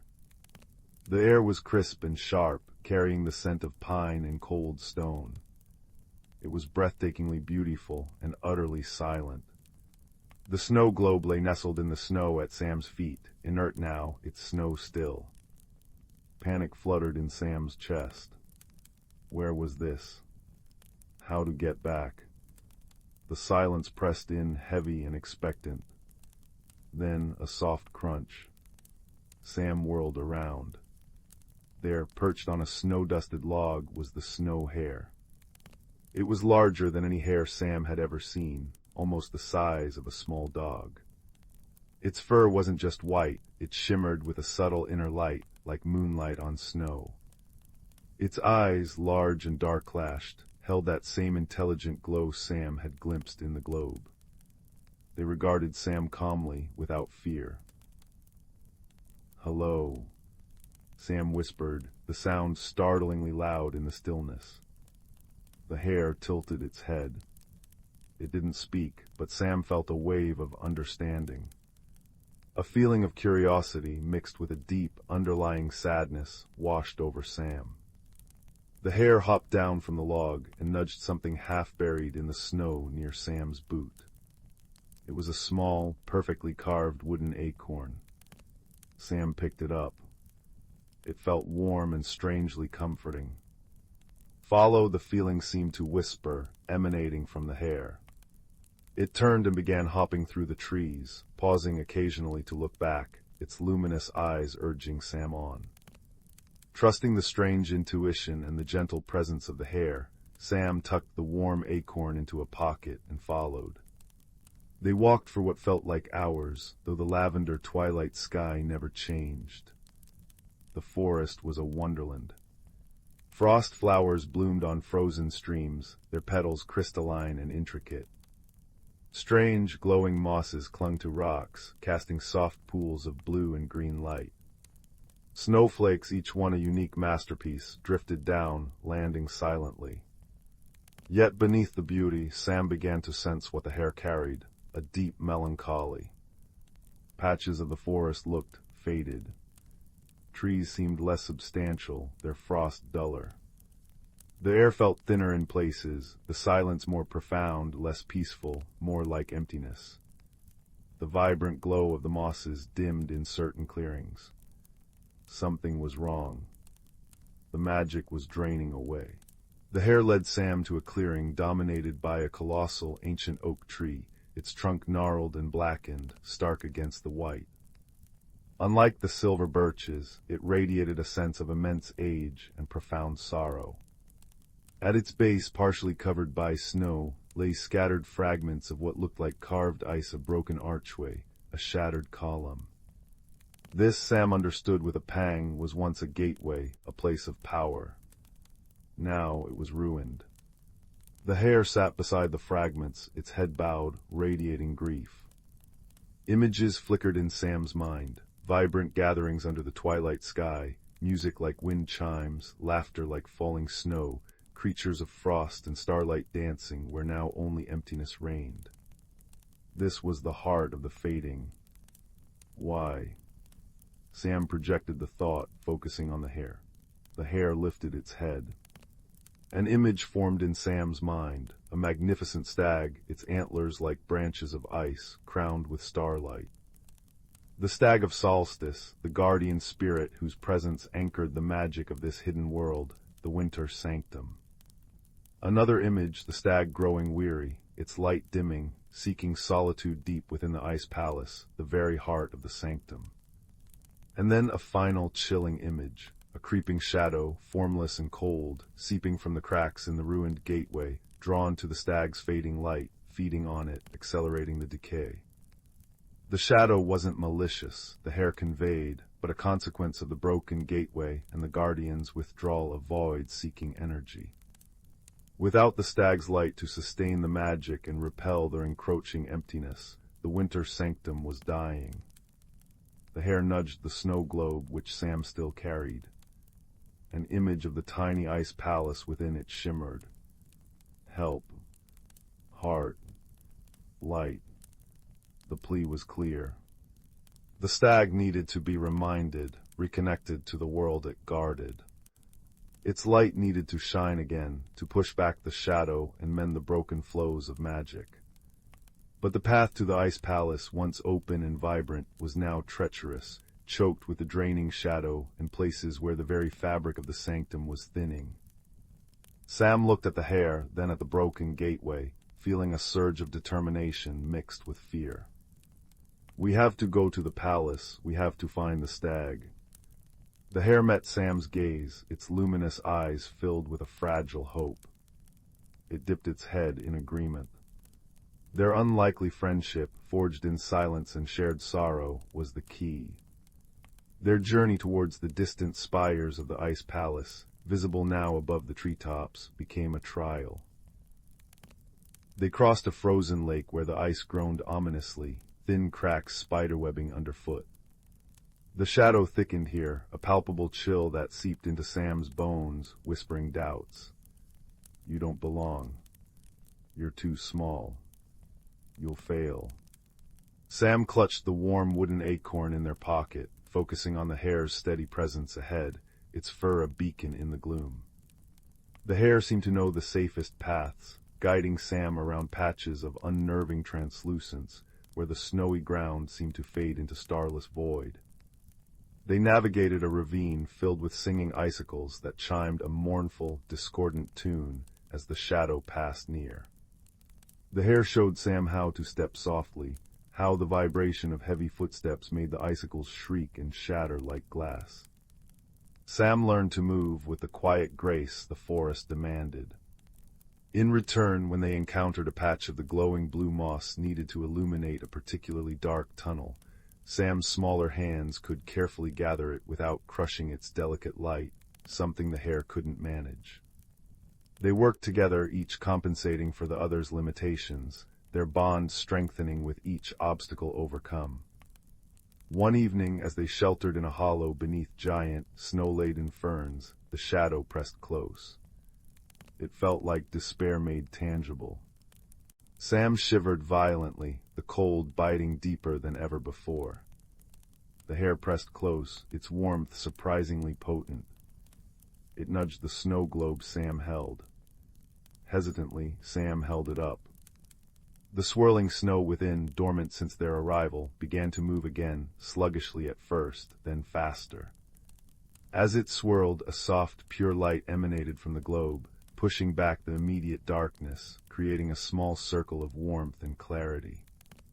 The shadow recoiled, hissing like steam on ice. The globe wasn't just a key, it was a shield, powered by hope. Sam felt the acorn pulse warmly in their pocket, a steady counterpoint to the globe's light. Finally, after what felt like days within the timeless twilight, they stood before the ice palace.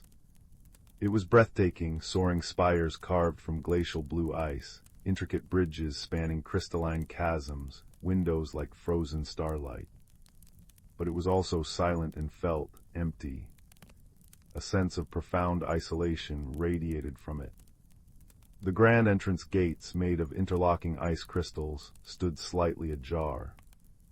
The shadow seemed thicker here, clinging to the palace walls like frost, dimming its inherent luminescence. Inside, the palace was a marvel of frozen architecture. Halls glittered with icy chandeliers, frozen waterfalls cascaded down walls, and rooms held sculptures of ice so lifelike they seemed ready to move. Yet, an oppressive silence hung heavy. They found the stag in the highest chamber, a vast observatory with a ceiling open to the twilight sky. He stood by a great frozen window, looking out not at the dying forest, but into the infinite, cold stars. His form was magnificent, powerful shoulders, antlers that seemed to hold constellations, but his light was dim, flickering weakly. The magnificent silver-blue fur looked dull, almost gray. A deep weariness, a sadness that had settled into his bones, radiated from him. The draining shadow coiled lazily around the base of his dais, pulsing faintly as it siphoned the remnants of his energy. The stag didn't turn as they entered. A wave of such profound loneliness and resignation, washed over Sam that tears stung their eyes. The hare bounded forward, stopping a respectful distance away, radiating urgency and concern. It sent waves of feeling, images of the fading birches, the dimming mosses, the silent clearings where laughter once rang. The stag slowly turned his great head. His eyes, deep pools of ancient sky, held infinite sorrow. Why come? The thought echoed in the chamber, heavy with grief. The gateway is broken. The connection severed. My light fades. The sanctum fades. It is the way of things. He spoke of the ruined gateway, a place of communion not just with other hidden realms, but with the joy of the season it represented. Its destruction had cut him off from the source of renewal, the shared spirit of wonder and warmth that sustained him. He had retreated, believing his purpose lost, his light no longer needed, consumed by grief for what was broken. Sam stepped forward, heart pounding. Holding up the snow globe, Sam focused all their will, all the warmth of the wooden acorn, all the hope kindled by the journey and the hare's friendship. The snow inside swirled violently, blazing with a pure white light that filled the chamber, pushing the shadow back into the corners with a hiss. Sam projected feelings, not words, the crunch of snow underfoot, the scent of pine, the laughter-like chime of falling icicles before they became mournful. Sam showed the stag the hare's luminous eyes filled with hope, the delicate frost flowers, the determined glow of the moss they had gathered. Sam showed him the memory of the vibrant gatherings under the twilight sky, the music, the joy, the life of his world that was still clinging on, fighting to exist, waiting for him. See. Sam thought with all their might, pouring the warmth of the acorn and the light of the globe into the projection. It's still beautiful. It still needs you. It still lives. The broken gateway took the old connection, but you are the heart. Your light is the magic. Don't let the shadow win because of sorrow. We found you. We believe. The stag stared at the glowing globe, then at Sam's earnest face, then at the snow hare, radiating unwavering loyalty. A tremor went through his massive frame. The dim light within him flickered, then steadied. It grew slowly at first, pushing back the gloom in the chamber. The sorrow in his eyes didn't vanish, but it was joined by something else, a dawning recognition, a spark of the old purpose, rekindled. He lowered his great head, his breath a plume of frost that shimmered with tiny rainbows in the light from the globe. You see, the stag's thought resonated, quieter now, filled with wonder. You crossed the thinning veil for us.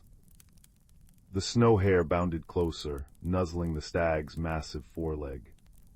Hope, it radiated simply. Friendship. The stag closed his eyes. When he opened them, the deep pools of sky blazed with renewed light, a brilliant silver blue that banished the last clinging tendrils of shadow from the chamber. He threw back his magnificent head and let out a sound that was neither a roar nor a bellow, but a deep, resonant chime that echoed through the frozen palace like 100 crystal bells.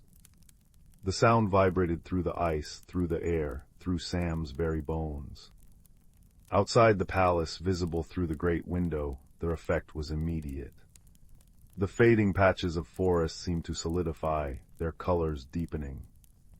The frost on the birches glittered fiercely. The dim mosses flared back into vibrant life.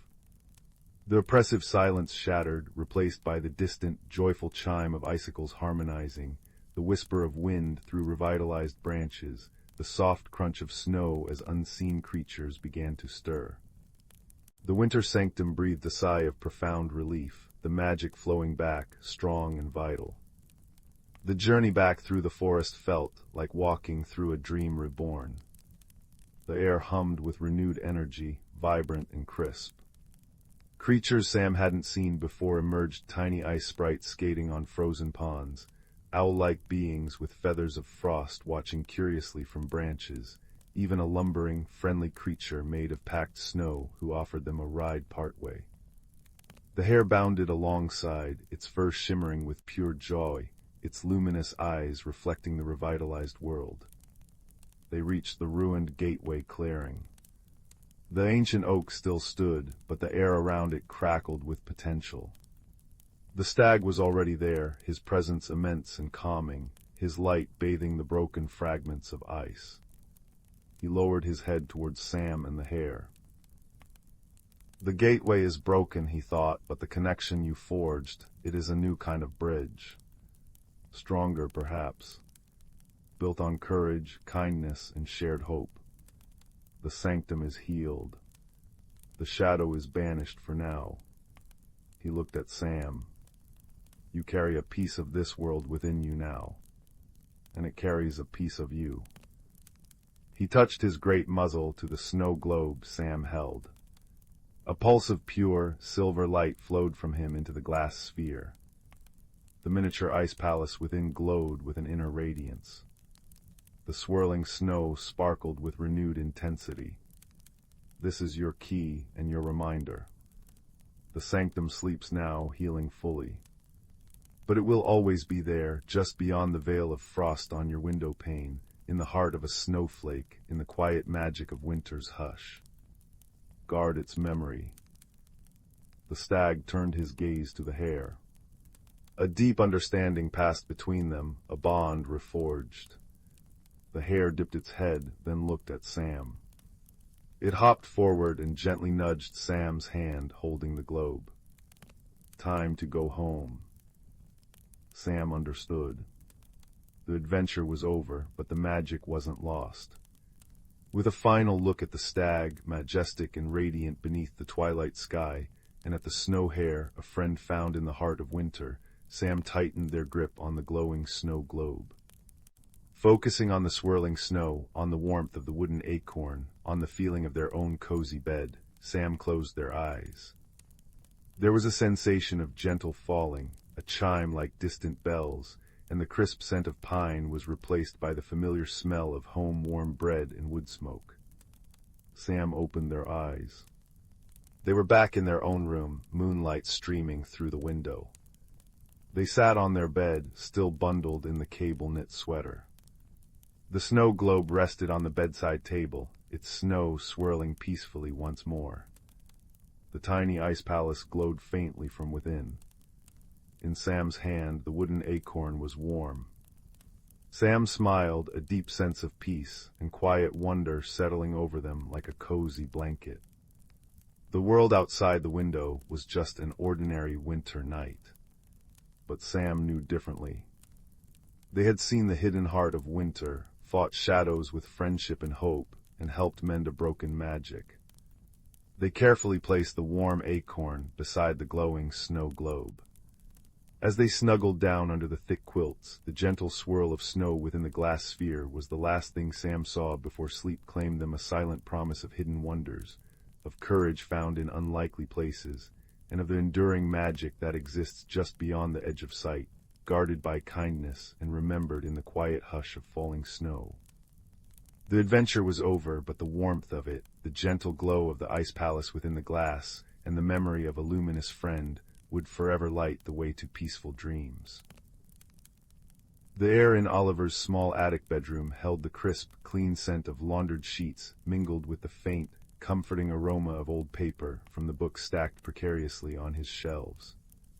Rain tapped a gentle rhythm against the window pane, blurring the view of the sleepy village below, its lanterns glowing like captured fireflies in the damp twilight. Oliver, a boy with thoughtful eyes the color of storm clouds and hair perpetually escaping its neat combing, traced the raindrops with his finger. He felt a familiar restlessness, a yearning for something beyond the quiet predictability of his days. He turned from the window, his gaze falling upon the forgotten corner of his room, where a dusty wooden chest sat beneath a worn tapestry depicting a swirling nebula. His grandmother, a woman whose laughter had sounded like wind chimes and whose stories had painted galaxies on the ceiling, had left him the chest. For when your heart seeks a different kind of map, Oliver, she'd whispered on her last visit. He hadn't opened it since her passing, the memory too tender. But tonight the rain's whisper and the quiet ache in his chest nudged him forward.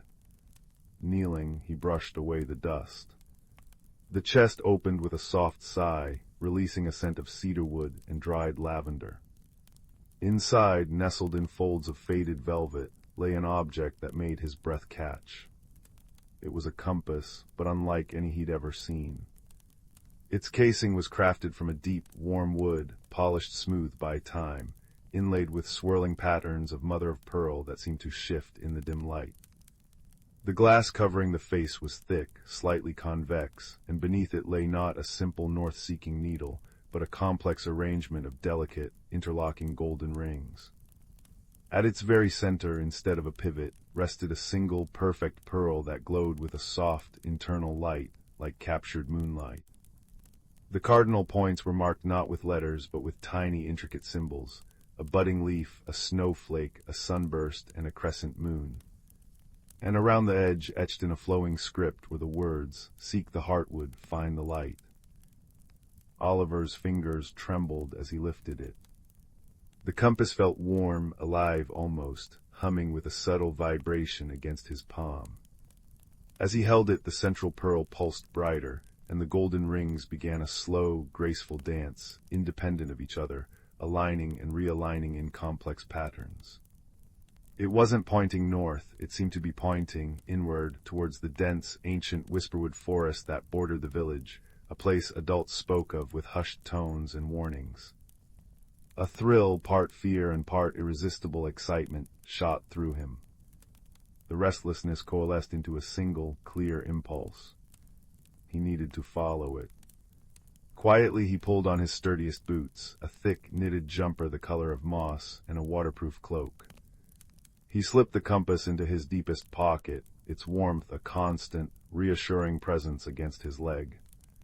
Creeping past the slumbering forms of his parents, he eased open the back door, stepping into the rain-kissed night. The whisperwood at night was a different world. Raindrops pattered on the canopy high above, creating a constant, soothing murmur. The air was cool and damp, thick with the scent of wet earth, decaying leaves, and the sharp, clean tang of pine.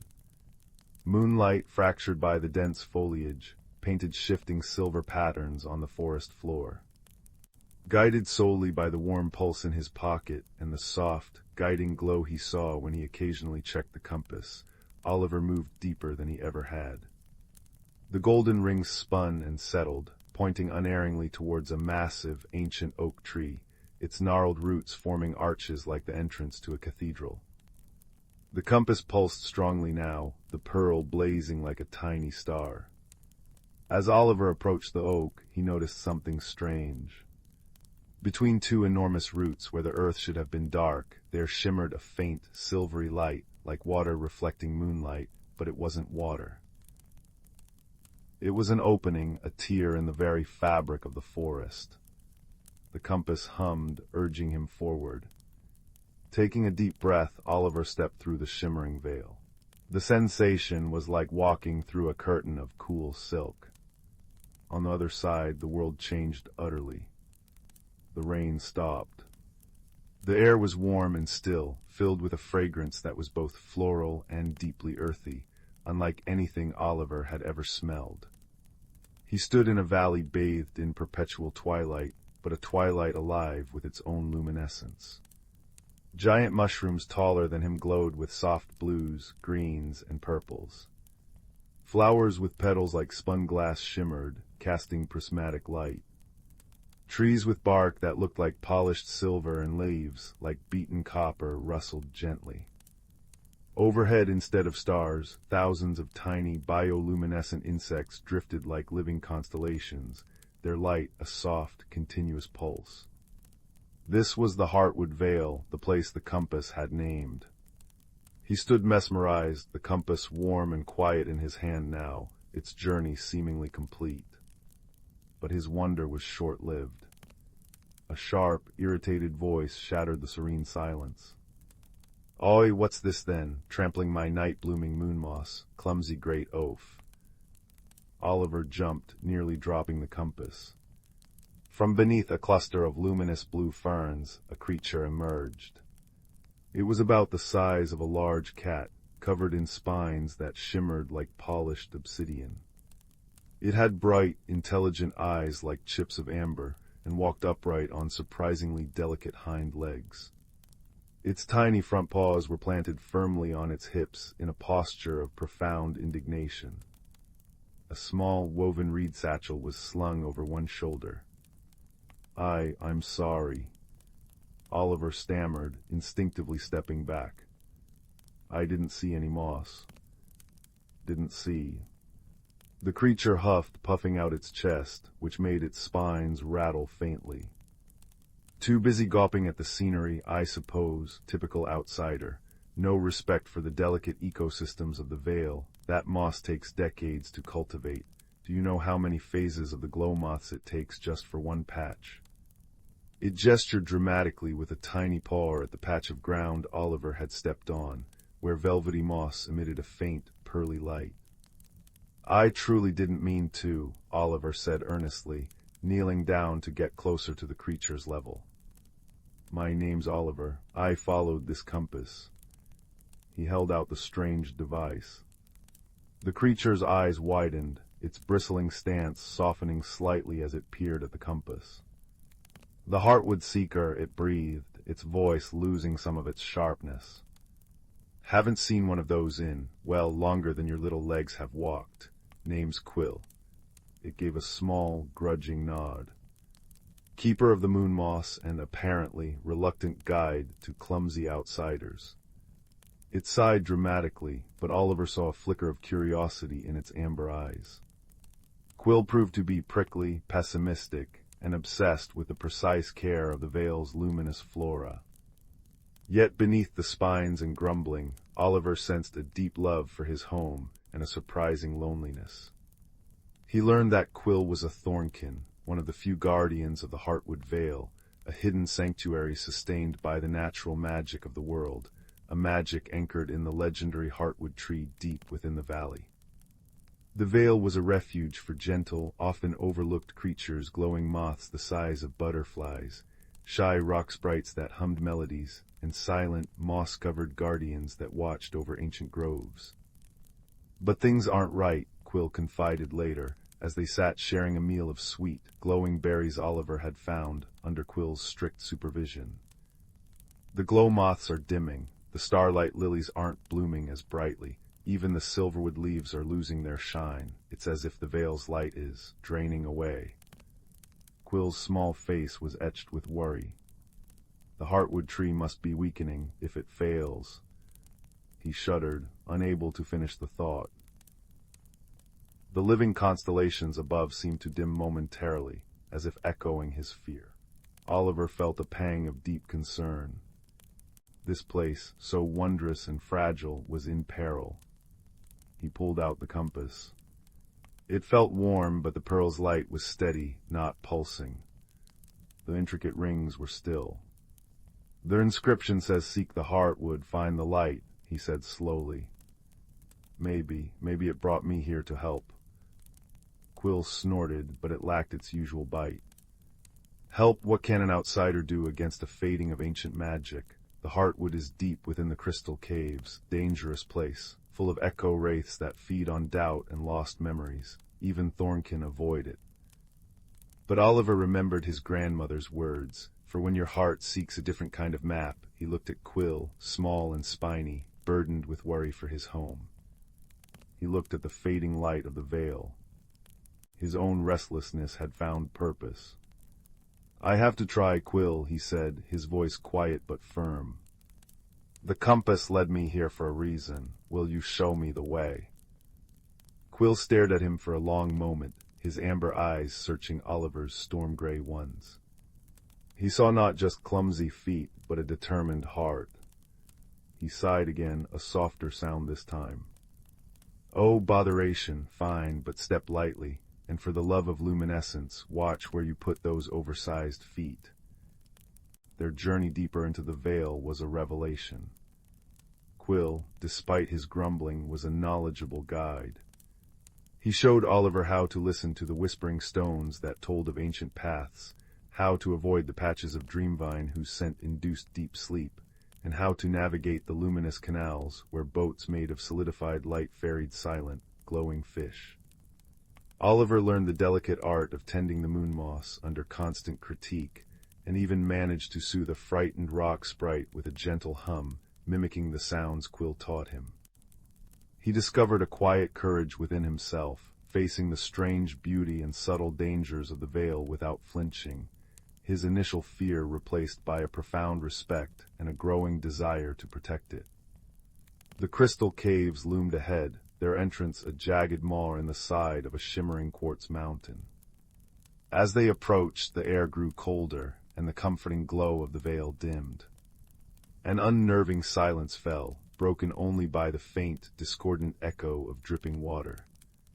The compass in Oliver's pocket grew cold, then abruptly hot, the ring spinning wildly before locking, pointing straight into the darkness. The pearl pulsed erratically. Echo wraiths, Quill whispered, his spines rattling nervously. They sense strong emotions, fear, sadness, doubt. They'll try to amplify it, feed on it until you're lost in your own shadows. Stay calm, Oliver. Focus on the compass. Focus on why you're here. Stepping into the caves was like entering a frozen geode. Walls, floor, and ceiling were encrusted with crystals in every conceivable color, but their light was weak, flickering erratically. Strange, distorted reflections moved in the facets. The air hummed with a low, unsettling vibration that seemed to seep into Oliver's bones. Shapes flitted at the edge of his vision, insubstantial, smoky figures that whispered fragments of thought directly into his mind. Lost, always lost, hissed one voice, echoing his childhood fear of getting separated in the market. Pointless, you can't help, murmured another, mirroring Quill's initial doubt. Cold, so cold, alone, a third voice sighed, touching the deep loneliness he'd felt since his grandmother died. Oliver faltered. The voices felt true, scratching at old wounds. Doubt, cold and heavy, began to coil around his heart. He saw fleeting images in the crystals, himself wandering lost in the dark, Quill turning away in disappointment, the Vale fading into utter blackness. The compass grew icy in his hand. Quill nudged his leg. Don't listen, Oliver, they're lies, thieves of light. Remember the Vale, remember the glow moths, remember the heartwood. Oliver squeezed his eyes shut, gripping the freezing compass. He focused not on the fear, but on the warmth he'd felt holding it the first time. He thought of the wonder in Quill's eyes when he saw the seeker, the gentle hum of the rock sprite, the sweet taste of the glowing berries, the breathtaking beauty of the living constellations.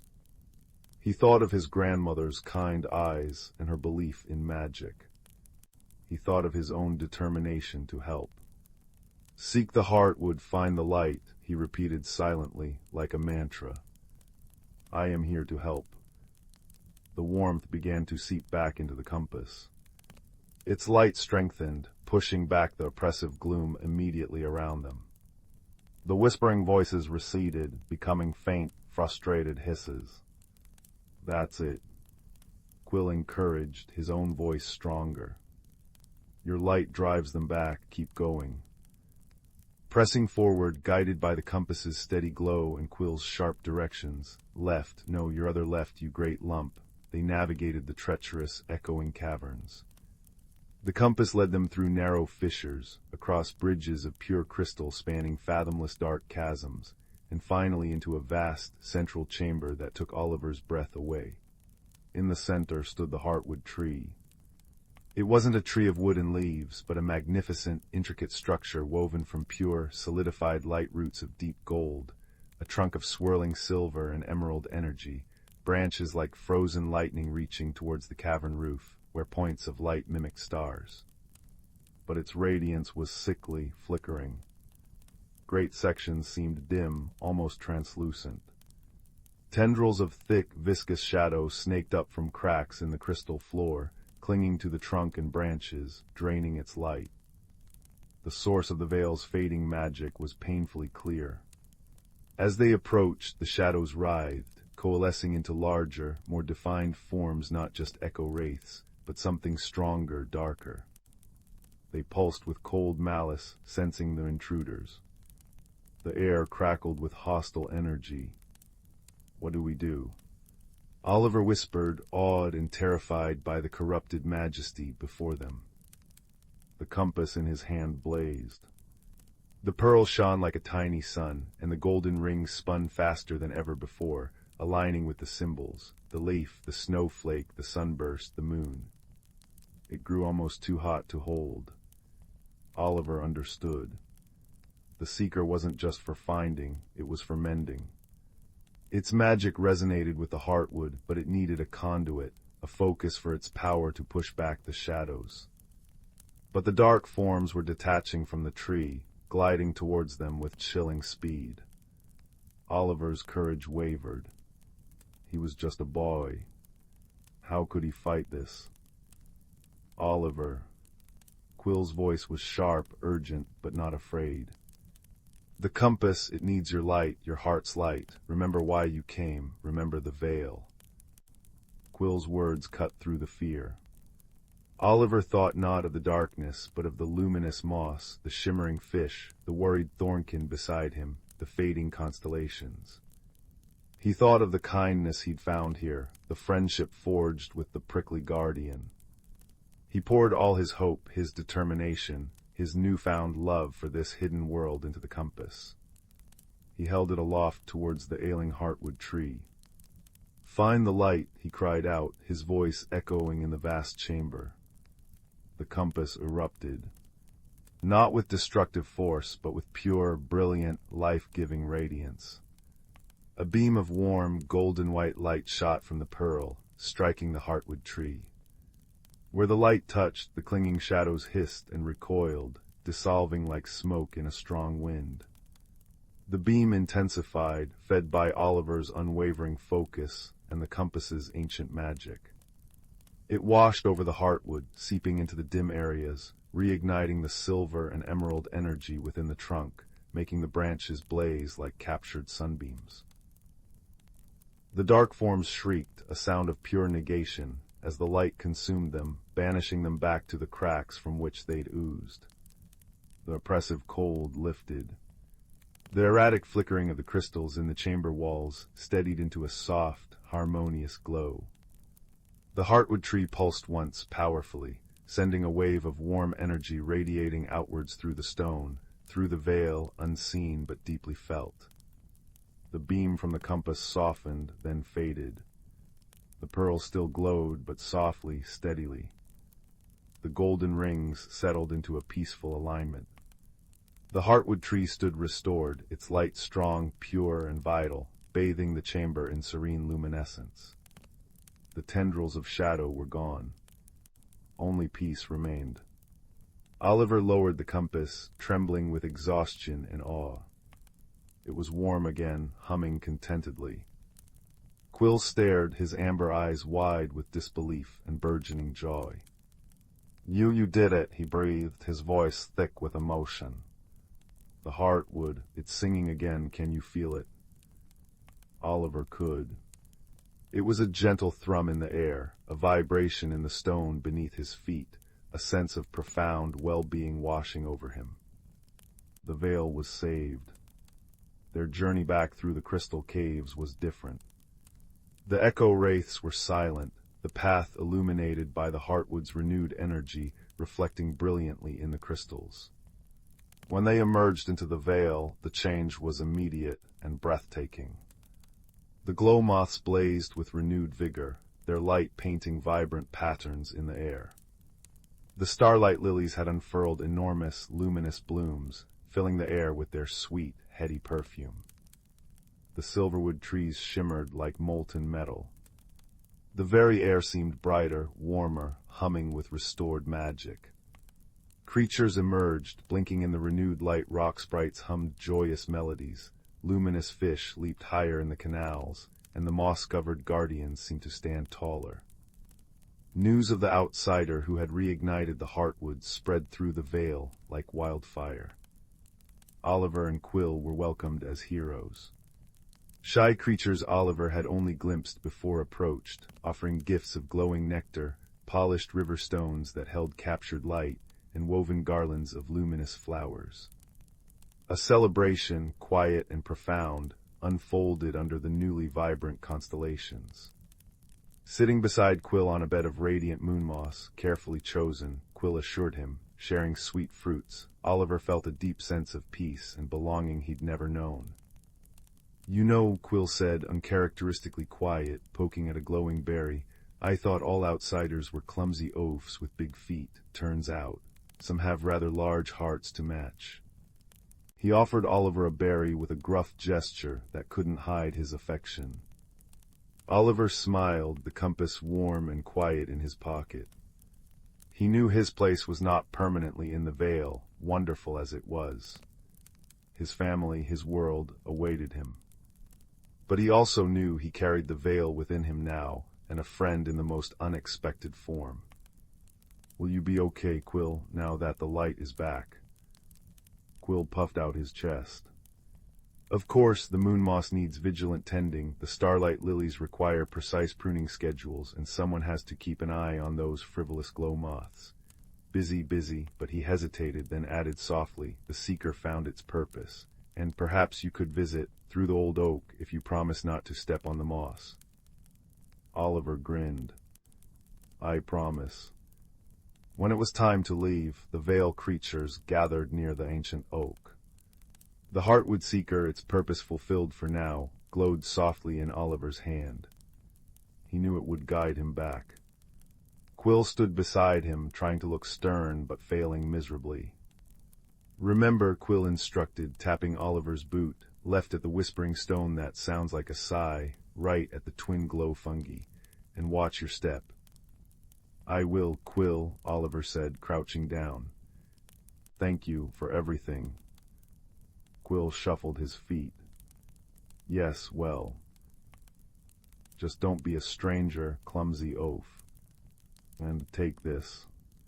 He pulled a small, perfectly round stone from his satchel. It was cool and smooth, and within its depths tiny points of light pulsed gently, a piece of the Vale's starlight. "To remind you." Oliver clasped the stone, feeling its gentle pulse. "I'll treasure it." He pocketed the stone beside the warm compass. With a final wave to the gathered creatures, their lights blinking like friendly fireflies, Oliver stepped back through the shimmering veil in the oak roots. He emerged into the whisperwood just as dawn was breaking. The rain had stopped. Birdsong filled the air, and the rising sun painted the sky in streaks of pink and gold. The forest looked ordinary, beautiful, but no longer holding a hidden secret he was excluded from. He knew the secret now. He touched the smooth stone in his pocket and felt the compass, now dormant but still warm, resting beside it. Walking home, the scent of damp earth and pine was familiar, yet infused with a new layer of meaning. He felt different. The restlessness was gone, replaced by a quiet confidence and a heart full of wonder. He had faced darkness, not with force, but with the light of kindness and courage. He had found a friend in the unlikeliest of places, and saved a world of fragile, beautiful magic. He slipped back into his house as quietly as he'd left.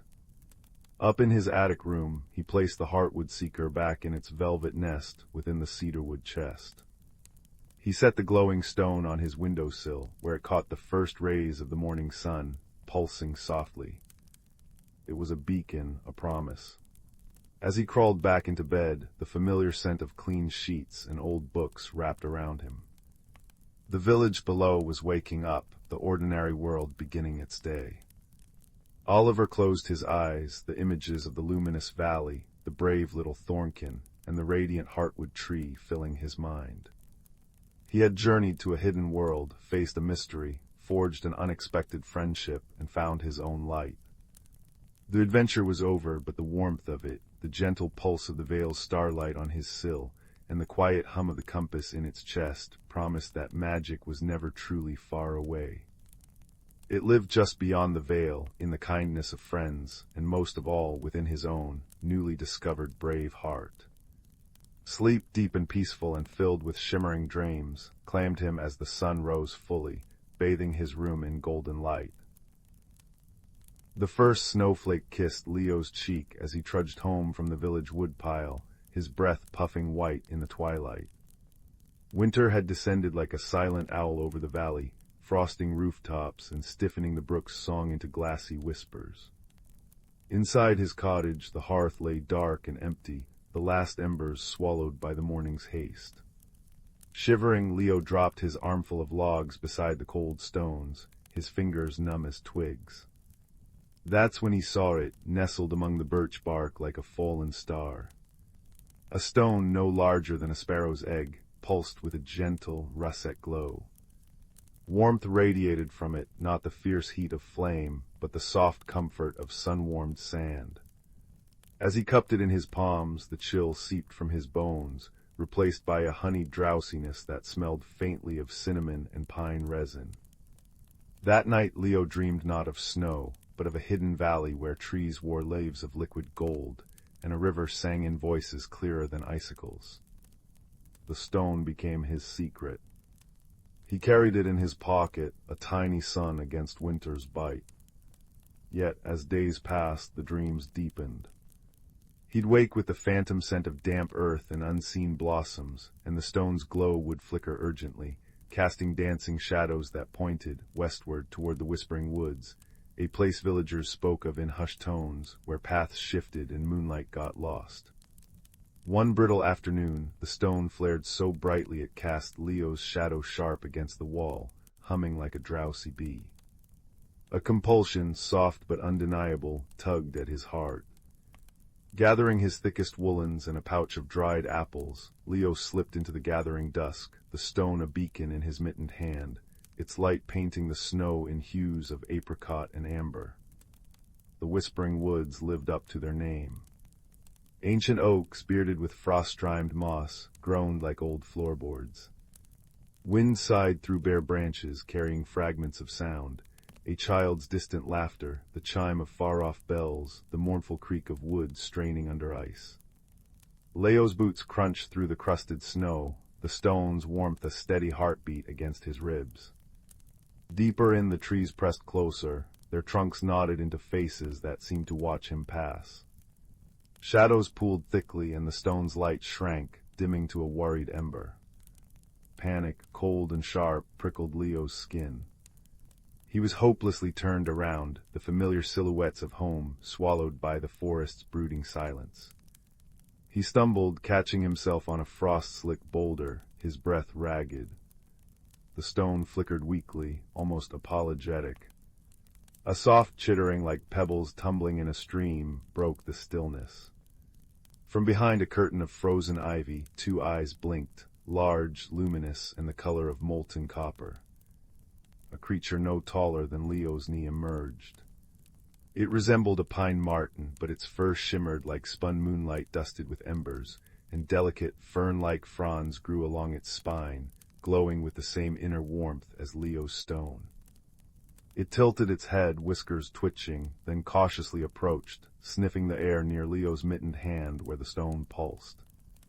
A low, melodic trill vibrated in its throat, a sound like a lullaby hummed over a kettle. The creature nudged Leo's boot with its nose, then looked pointedly westward, its fronds brightening.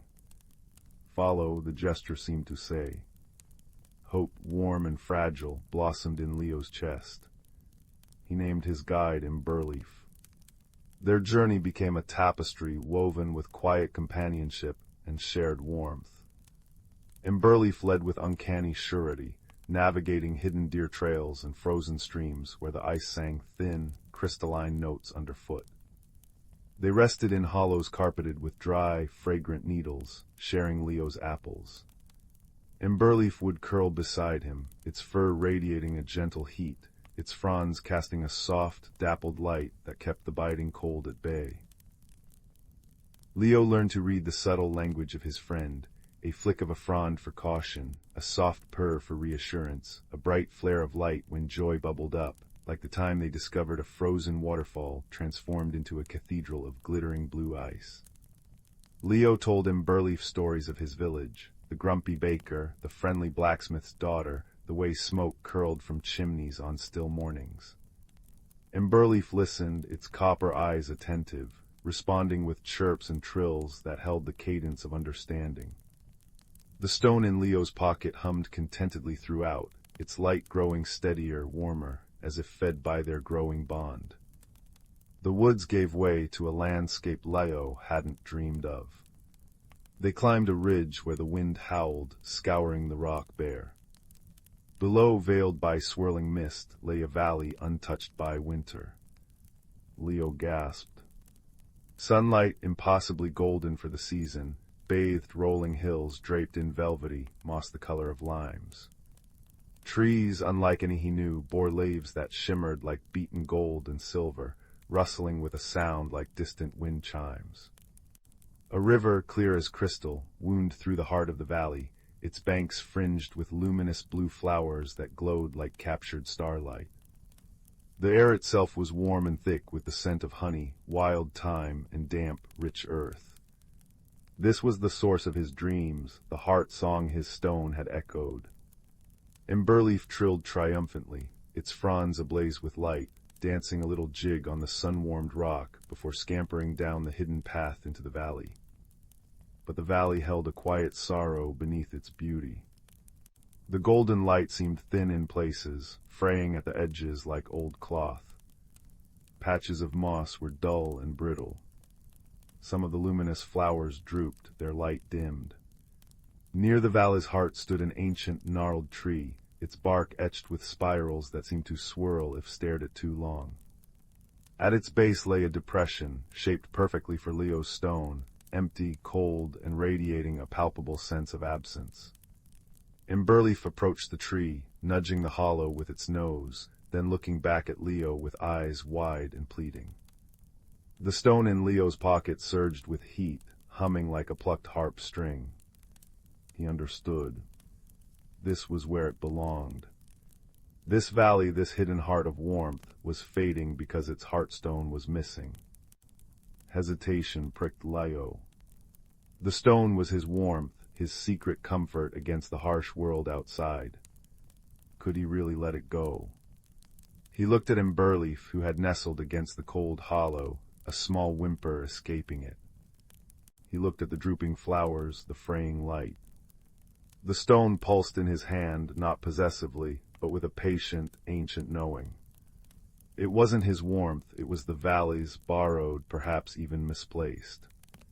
Gently, reverently, Leo placed the glowing stone into the hollow at the base of the ancient tree. The change was instantaneous, yet profound.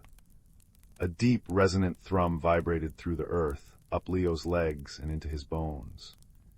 Light, pure and golden as liquid sunshine, erupted from the heartstone, washing over the ancient tree.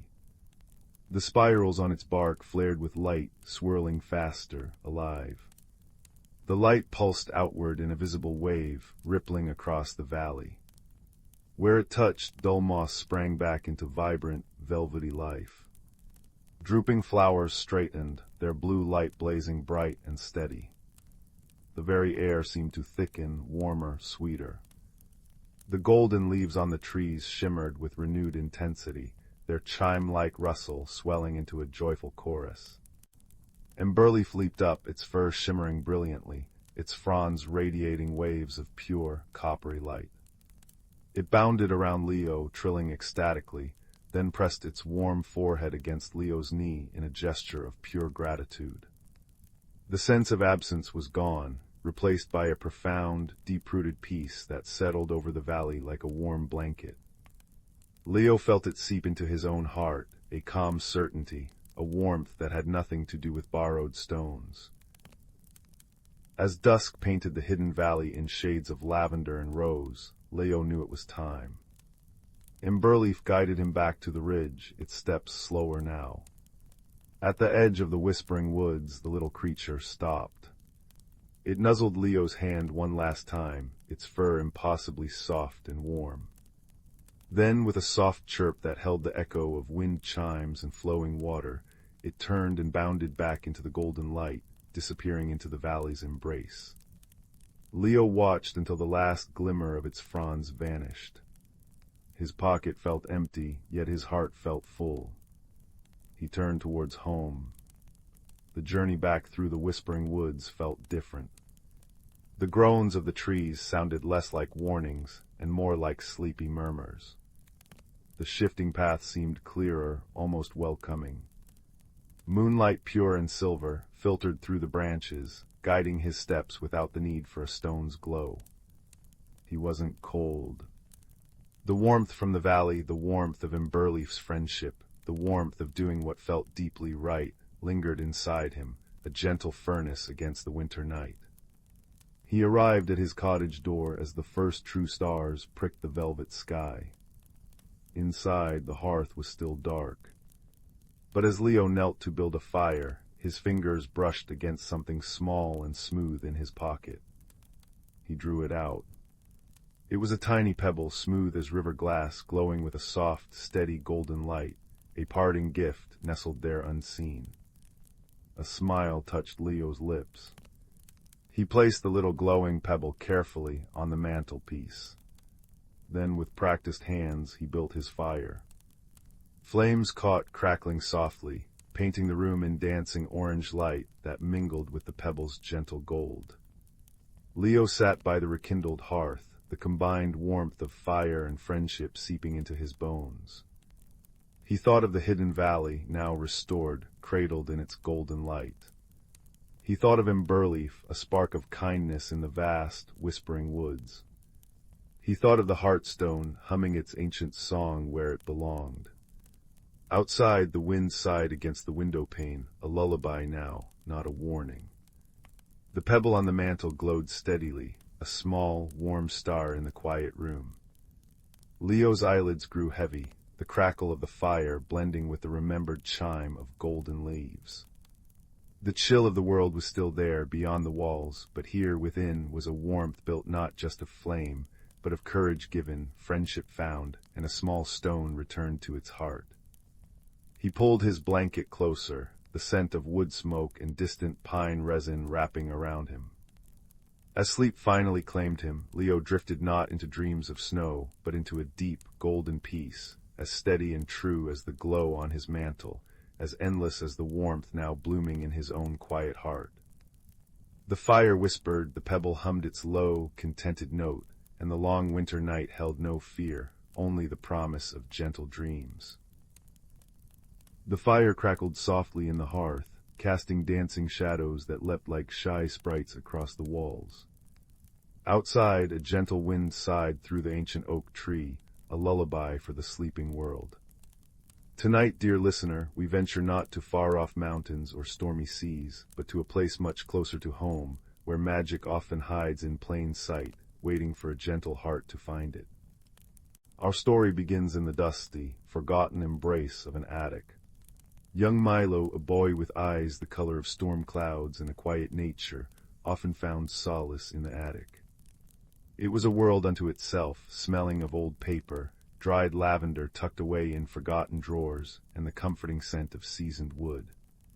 Sunlight, when it dared pierce the single cobwebbed window, illuminated swirling galaxies of dust motes.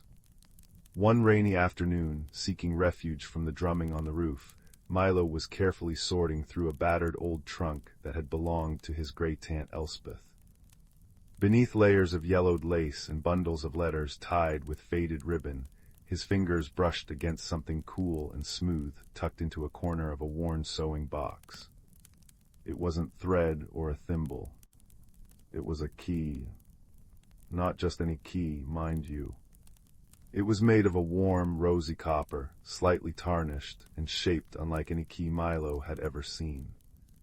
Its bow was an intricate swirl like a frozen curl of smoke, and the bit seemed to depict a tiny, stylized bird in flight.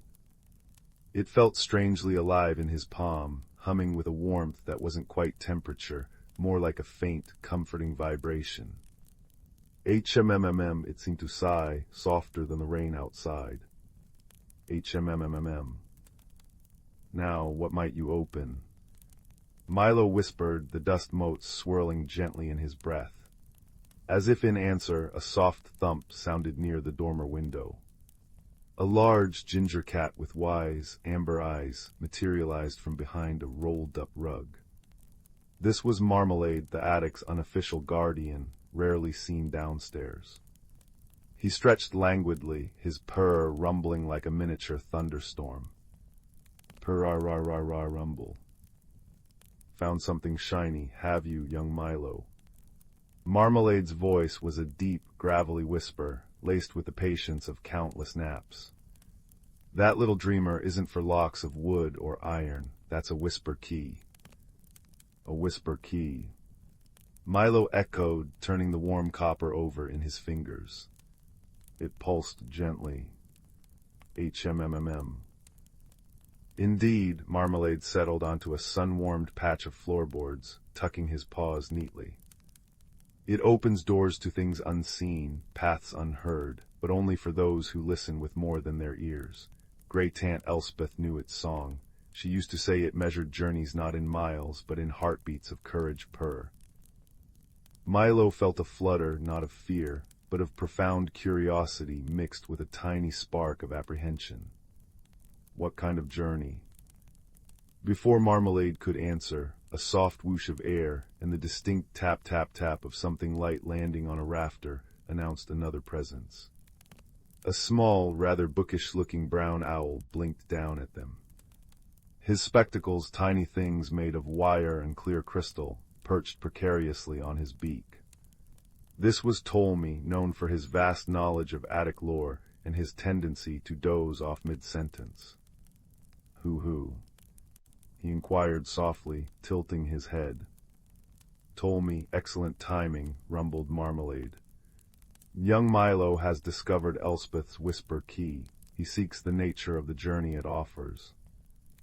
Ptolemy ruffled his feathers importantly. Who? Ah, the resonant artifact, catalogued under ethereal mechanisms, subsection, auditory cartography fascinating, who it doesn't unlock a place precisely, more a state of perception, specifically the perception of the hidden harmonies. He blinked slowly, his spectacles glinting. Trouble is brewing in the unseen choir, a dissonance, a disharmony, the key resonates with it. That is the journey it measures the courage to seek the source of the discord and soothe it, tap tap tap went his claw on the wood. Requires patience and kindness. Very tricky. Who? He promptly tucked his head under his wing, snoring softly. Snoo or who? Milo looked from the softly snoring owl to the purring cat, then down at the humming key in his hand. The attic suddenly felt vast, full of whispers he couldn't quite decipher. The rain pattered pitter-pat on the roof, a counterpoint to the key's gentle HMMMM and Ptolemy's snores. The journey wasn't across land, but into understanding. His courage felt very small indeed. Just then a tiny, nervous squeak came from near the trunk. A small gray mouse with bright button eyes and trembling whiskers peered out. This was Pip, easily startled but incredibly resourceful. Deep. Did someone say Deedis harmony? She piped, her voice like dry leaves skittering. I heard it last night near the old chimney stack, a sound like a lost sob caught in the wind. It made my whiskers tingle all wrong. Squeak. Milo knelt down. You heard it too, Pip, the disharmony. Pip nodded vigorously. Oh yes, scared me half to fluff, but if the key can't help, maybe we can help too. She looked at Milo with hopeful eyes. Pip's courage was small but fierce, fueled by compassion. And so their unlikely fellowship formed under the sloping rafters. Milo with the humming whisper key, wise Marmalade offering rumbling guidance, scholarly if sleepy, Ptolemy ready with obscure facts, and brave little Pip, attuned to the smallest, saddest sounds. Their journey began not with a step, but with listening. Milo closed his eyes, focusing on the key's vibration, letting it fill his quiet center. He listened past the rain's pitter-pat, past Marmalade's purr, past Ptolemy's gentle snoo or who, even past Pip's anxious squeak-squeak. He listened deeper to the sigh of the old house timbers, the rustle shhh of dust settling, the faint tick-tock of a forgotten clock. And then he heard it. Faint, almost swallowed by the other sounds. A thin, wavering note, not quite a cry, not quite a sigh. It sounded lonely. And it seemed to drift from the direction of the chimney stack, just as Pip had said. Woo-woo-oh. There, Milo breathed, opening his eyes. The key pulsed warmer in his hand, its hum HMMM resonating sympathetically with the distant, mournful sound. The journey to the chimney stack was only 20 feet across the cluttered attic, but for Milo, it felt immense. He had to navigate precarious stacks of hat boxes that wobbled alarmingly, creak-groan, squeeze past a dressmaker's dummy that seemed to watch him with empty eyes, and climb a small, rickety set of library steps that Ptolemy assured him were structurally sound, circa 1892, who each wobble, each creak was a test. Pip scampered ahead, finding safe paths between piles of newspapers, rustle flutter. Marmalade padded silently beside him, a warm, solid presence. Ptolemy occasionally woke up, blinked, offered an observation like chimneys often act as conduits for aerial resonances, and promptly fell asleep again. Reaching the base of the massive old brick chimney stack felt like arriving at the foot of a dark, silent mountain. The air here was cooler, smelling faintly of old soot and damp stone. The lonely sound was clearer now, echoing slightly within the bricks. Woo-woo-oh, why alone? Milo held up the whisper key. Its glow intensified, casting a warm, coppery light on the soot-stained bricks. The intricate bird on its bit seemed to shimmer. The mournful sound paused, then tentatively echoed the key's gentle hum. HMMM. Woo-woo-oh. Who's there? Milo asked softly, his voice barely a whisper itself. Why are you so sad? A gust of wind whistled whoosh down the chimney flue, swirling dust at their feet. Within it the voice seemed to coalesce, thin and reedy like wind through a crack. Alone it sighed. Always moving, never staying, never heard, only felt as push, as cold, never as song. Milo understood. This wasn't a monster. It was a small, lost wind current, a tiny eddy that had become separated from the great symphony of breezes and zephyrs. Trapped in the chimney, its natural song had twisted into lonely dissonance. It wasn't angry, it was heartbroken. Ptolemy, roused by the concentrated emotion, blinked rapidly. A fractured Zephyr, common in enclosed vertical structures, requires integration, reconnection to the larger air currents. He looked at Milo. Kindness, acceptance, offering it a voice within the chorus. Milo knew what to do.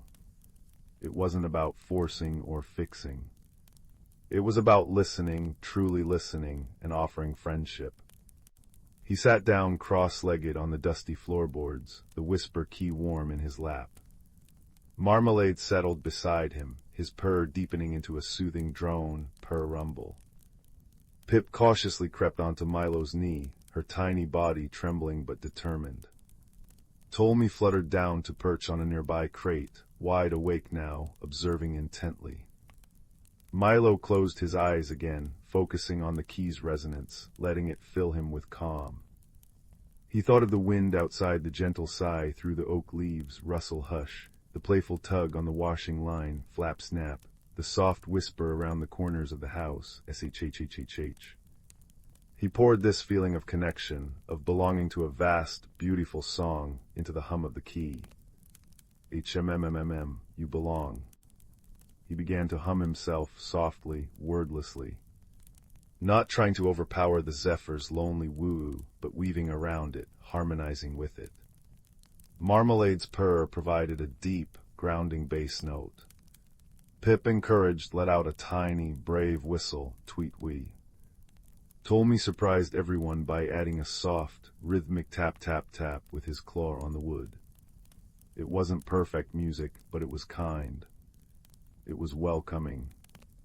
The trapped Zephyr hesitated. Its woo faltered. Then, tentatively, it tried to mimic Milo's hum. HMMMM. The sound was less sharp, less lonely. Milo smiled, humming a little louder, pouring warmth and acceptance into the sound. You are heard. You are part of the song. Slowly, gently, the Zephyr's note shifted. It softened, warmed, began to weave itself into their makeshift melody. The dissonance faded, replaced by a fragile harmony.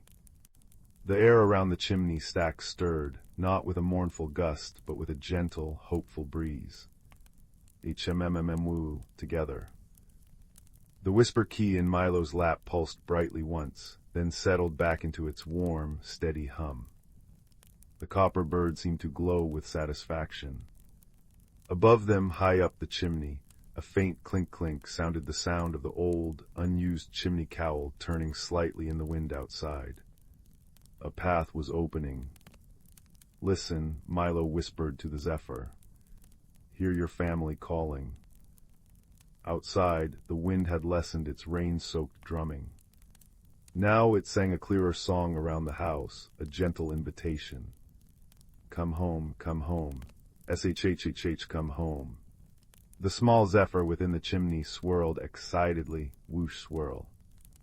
With a final, joyous chime-like note that resonated perfectly with the whisper key, ding HMMMM, it gathered itself and streamed upwards, a ribbon of cool, fresh air, slipping through the newly opened cowl and out into the welcoming embrace of the evening sky. The lonely sound was gone, replaced by the harmonious sigh of the wind outside, now sounding fuller, sweeter. Silence descended in the attic, but it was a peaceful silence, filled only with the crackling fire downstairs, the settling house, Marmalade's contented purr, Pip's relieved sigh few, and Ptolemy's soft murmur, harmony restored, catalogue updated, who excellent work, young cartographer of courage. He promptly tucked his head back under his wing. Milo looked at his friends, then down at the whisper key. It was cool now, just a beautifully crafted piece of copper, yet he knew its magic hadn't faded. It had simply returned to quiet potential. He hadn't traveled far, but he had journeyed deep into his own quiet heart and found the courage to listen, to understand, and to offer kindness. He felt taller somehow and deeply peaceful. Carefully, he placed the whisper key back into the sewing box in the old trunk. It didn't need to be hidden, just respected. He knew it would be there, humming softly to itself, whenever the hidden harmonies needed a gentle listener. As Milo descended the attic stairs later, the fire in the hearth below seemed to burn a little brighter, a little warmer.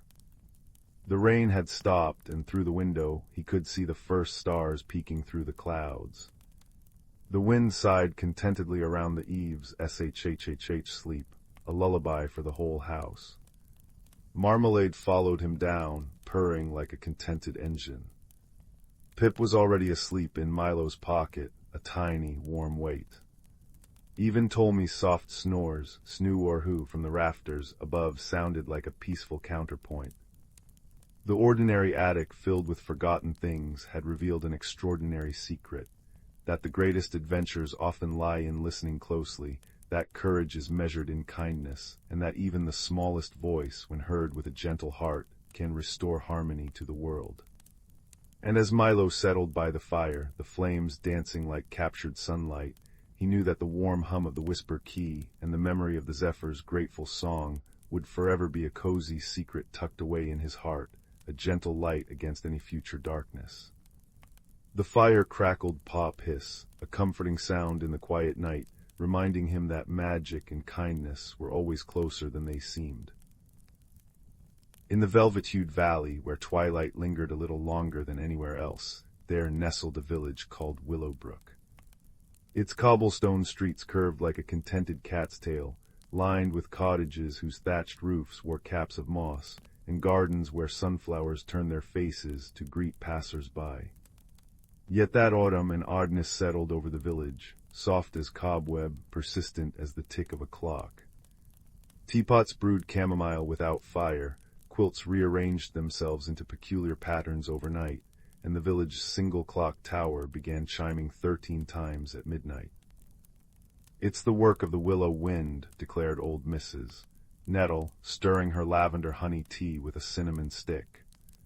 "The same breeze that carries dandelion wishes. It's gotten curious about our doings." But 12-year-old Finn, whose freckles seemed to multiply when he was puzzled, noticed something the adults hadn't: tiny silver footprints, no larger than buttonholes, glimmering on windowsills. His best friend Mira, whose braids were forever coming undone, found strands of thread-thin moonlight caught in the branches of the ancient oak near the square. Together, they resolved to unravel the mystery. Their first clue came from the reclusive clockmaker, Mr. Thimble, who lived in a crooked tower at the village edge. His workshop smelled of oiled gears and gingerbread, and his spectacles magnified his eyes to owl-like proportions. 13 chimes, you say? He adjusted a pocket watch that ticked backward. "Time isn't broken, it's being borrowed. Look for what's between the ticks." Guided by Mr. Thimble's riddle, Finn and Mira spent moonlit hours tracing the silvery footprints. They led to the whispering woods, where trees hummed lullabies and fireflies pulsed in code. There, beneath a toadstool umbrella, they found a creature no taller than a teacup, a sprite with moth-wing ears and a cloak woven from starlight. She'd been quietly borrowing village items to fix a problem of her own. Her colony's moonstone, source of their magic, had cracked, scattering shards across Willowbrook. The teapots brewed alone to soothe the anxious earth. The quilt's patterns were maps to lost shards. The extra chime was a plea for help. But why not just ask? Mira whispered, offering the sprite a thimbleful of blackberry syrup. The sprite, whose name was Lumina, fluttered her wings in shame. "Moonstone cracks bring silence to our kind. We forgot how to speak your words." Finn, recalling Mr. Thimble's advice about between the ticks, realized the solution. They must listen not with ears, but with patience. For 3 days, the children and villagers followed the strange occurrences like breadcrumbs. A quilt's embroidered rabbit led to a moonstone shard buried in the carrot patch. A spontaneously knitted scarf pointed to a fragment lodged in a magpie's nest. As each shard returned to Lumina, her voice grew clearer, and the odd happenings gently ceased, except the clock tower, which now chimed 14 times, adding a note that sounded like laughter.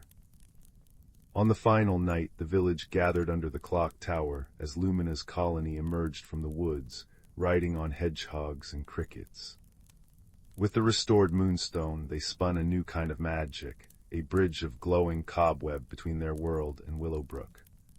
Now sprites help find lost mittens in exchange for sugar dust. The clock tower tells jokes at noon, and every 13th cookie baked vanishes, only to reappear as crumbs spelling thank you. Years later, when Mira's little brother worries about strange rustlings in the attic, she smiles. "Listen closely," she says, tucking him under a quilt stitched with constellations. "Sometimes mysteries are just friends waiting to be found." And as the clock chimes 14, they both swear they hear a tiny, sugar-sweet giggle riding the willow wind. In the heart of the whispering woods, where the trees sang ancient lullabies and the streams hummed a gentle tune, a small village lay cradled within a verdant valley. The village was called Lumen's Hollow, named after the soft, ethereal glow that seemed to hang in the air like a constant twilight, casting everything in hues of lavender and gold. It was a place of simple joys, where laughter echoed through cobblestone streets, and the scent of freshly baked bread wafted from every window. The people of Lumen's Hollow lived peacefully, tending to their gardens and weaving tales by the fireside. But what made this village truly remarkable was a secret known only to a few, a hidden world within the forest, a realm where the ordinary and the extraordinary danced in harmony. It was said that deep within the woods, past the ancient oak that stood like a sentinel, lay a portal to this enchanted world, guarded by creatures of light and shadow. In this village lived a young girl named Seraphine, with hair the color of moonlight and eyes as bright as the morning star. She was known for her boundless curiosity and a heart as open as the skies above. Seraphine often wandered the woods, her feet as familiar with the forest paths as a bird is with the wind. Her grandmother, wise and kind, often shared stories of the hidden world, tales spun from dreams and whispers, of creatures who spoke in riddles and streams that sang in harmony with the stars. One evening, as the sun dipped below the horizon and the sky donned its sapphire cloak, Seraphine sat by the fireside, her grandmother's voice weaving magic into the night. The old woman spoke of the prism stone, a magical object said to reside in the hidden world, capable of revealing one's true self and granting the deepest of desires. It was a tale Seraphine had heard many times, yet it never failed to stir a yearning deep within her soul. "Remember, dear heart," her grandmother would say, "the prism stone is not just a treasure to behold, but a journey to be lived. Those who seek it must do so with an open heart and a spirit willing to embrace the unknown." That night, as the village slumbered under a blanket of stars, Seraphine lay awake, the story echoing in her mind.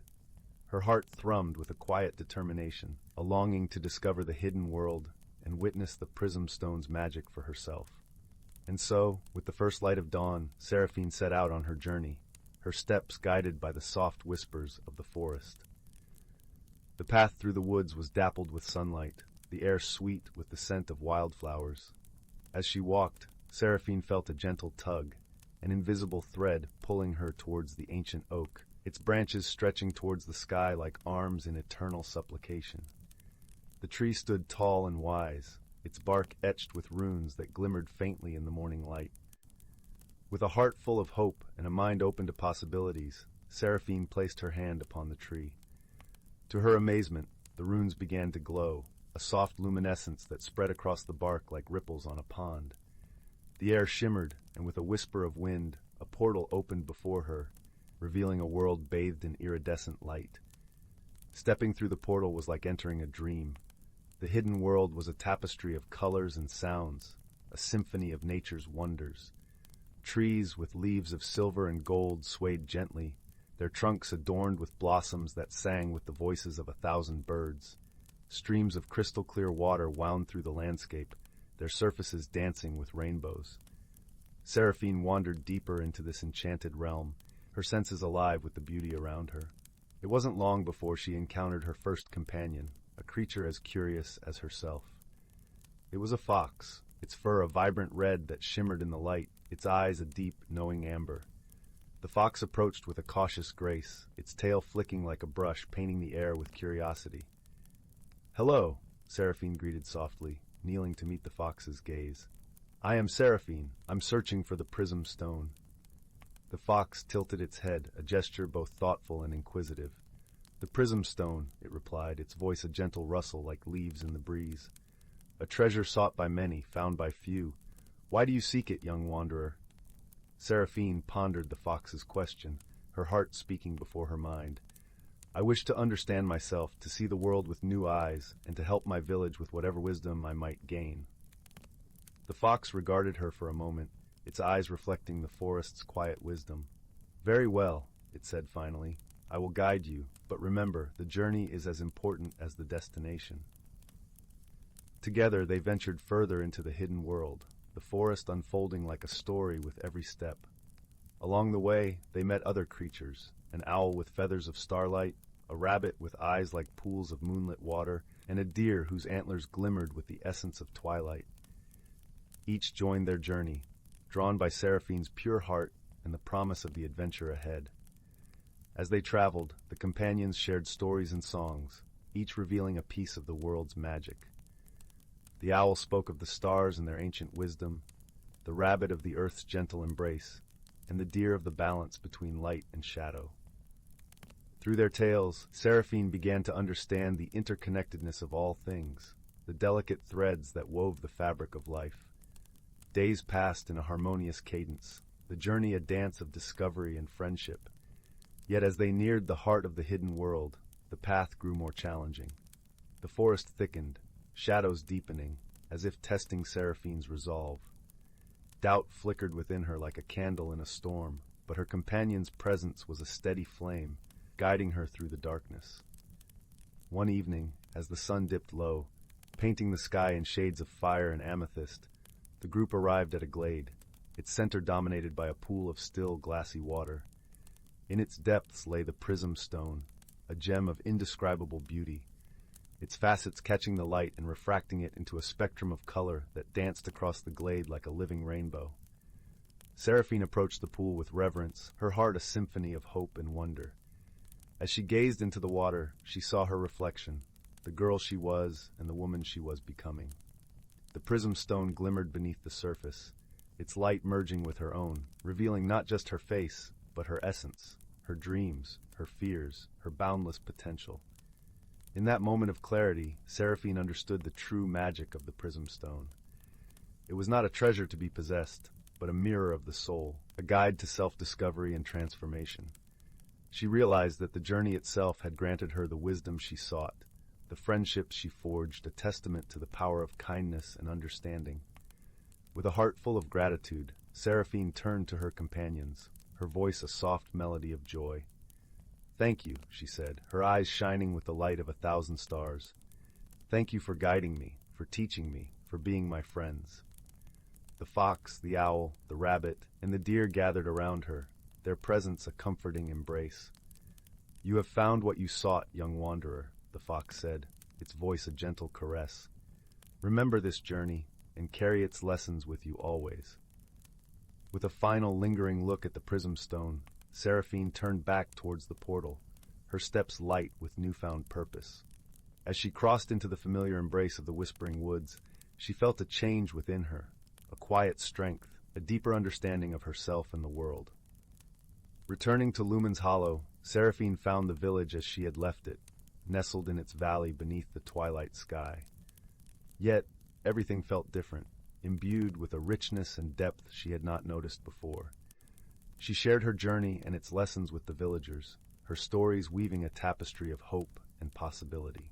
The village thrived, its people united by the knowledge that magic was not confined to distant realms, but lived within every heart, every friendship, every moment of kindness and courage. And as the years passed, Seraphine's tale became a part of the village's lore, a reminder that the greatest journeys are not measured by distance, but by the heart's capacity to grow and embrace the unknown. In the quiet of the evening, as the stars blinked awake and the forest whispered its eternal song, Seraphine would often sit by her grandmother's side, sharing tales of the hidden world, of the creatures who had become her friends, and the magic of the prism stone.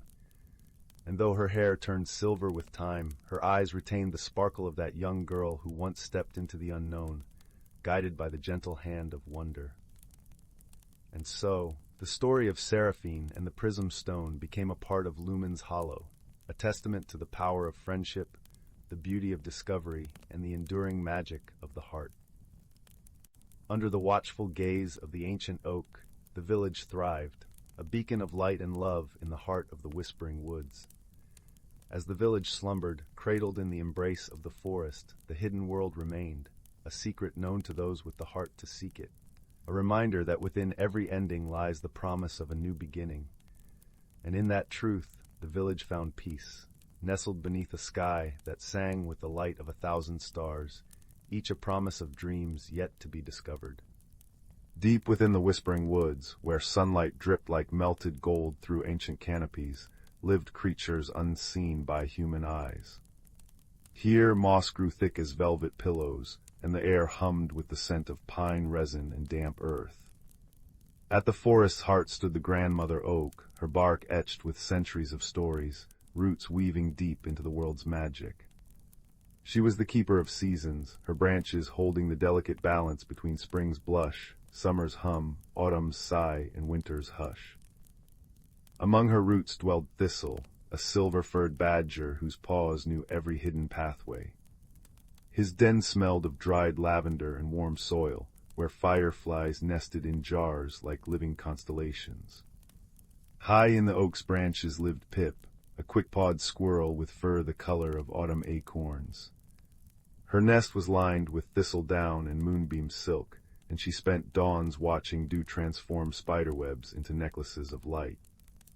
Nearby, in a burrow fringed with bluebells, lived the hedgehog family, Bramble, Moss, and their 3 prickly youngsters, who tended the glow-cap mushrooms that pulsed softly at twilight, recycling fallen leaves into starlight. The forest thrived on rituals. Every first frost, Thistle would lead the creatures to the crystal stream, where they'd place river-smoothed stones in spirals to thank the water for its songs. In spring, Pip organized the blossom dance, where butterflies scattered pollen that made the air taste like honey. The hedgehogs sang nightly lullabies to the grandmother oak, their voices harmonizing with the wind so her roots drank melodies instead of rain. All things breathed together. Elder Fern, the oldest turtle, would murmur from her sun-warmed rock. Upset one thread and the whole tapestry trembles. But one sultry summer evening, as fireflies painted the dusk, an unnatural chill crept in. Frost feathered over ferns that should have been lush, silencing crickets mid-chirp. Pip shivered on her branch, watching her breath mist in the air. Thistle emerged from his den, whiskers stiff with ice crystals. "The seasons are knotted," he rumbled, nose pressed to the trembling earth. The grandmother oak's roots feel cold. They gathered beneath the oak, where moonlight usually pooled like liquid silver. Now the clearing was eerily still. Bramble nudged a frostbitten glowcap, its light guttered weakly. The balanced stone whispered Moss, her spines drooping. Deep in the oak's roots lay a geode older than the forest, a stone that pulsed with the forest's heartbeat, warming the earth in winter and cooling it in summer. Thistle's grandfather had shown it to him as a cub, warning, harm it, and the seasons unravel. A frantic woodmouse brought news. Near the stone, the earth had cracked.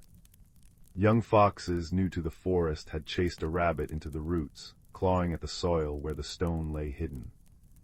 Their playful digging had exposed it to the night air, freezing its magic. Pip scampered down, her tiny paws tracing the fissure. Cold seeped from it, withering nearby flowers. "They didn't know," she said softly. "The stone's song is fading." Thistle nodded. Ignorance is a wound only wisdom can heal. He sought Elder Fern, who sunned herself on a mossy log, her shell patterned with lichen like ancient maps. "Ah," she sighed, her voice a dry rustle.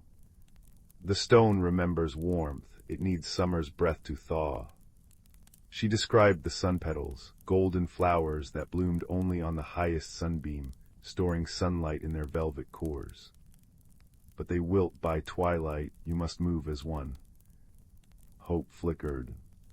Pip scrambled up the grandmother oak, leaping across branches toward the canopy's sunlit crown. Thistle dug tunnels through frosted soil, creating safe passage. The hedgehogs rolled glowcaps into the cracks, their faint light guiding the way. When Pip reached the sun-drenched treetops, she found the sun petals, a cluster of golden blooms, warm as baked bread. But as she gathered them, a gust shook the branches. One precious petal tumbled downward.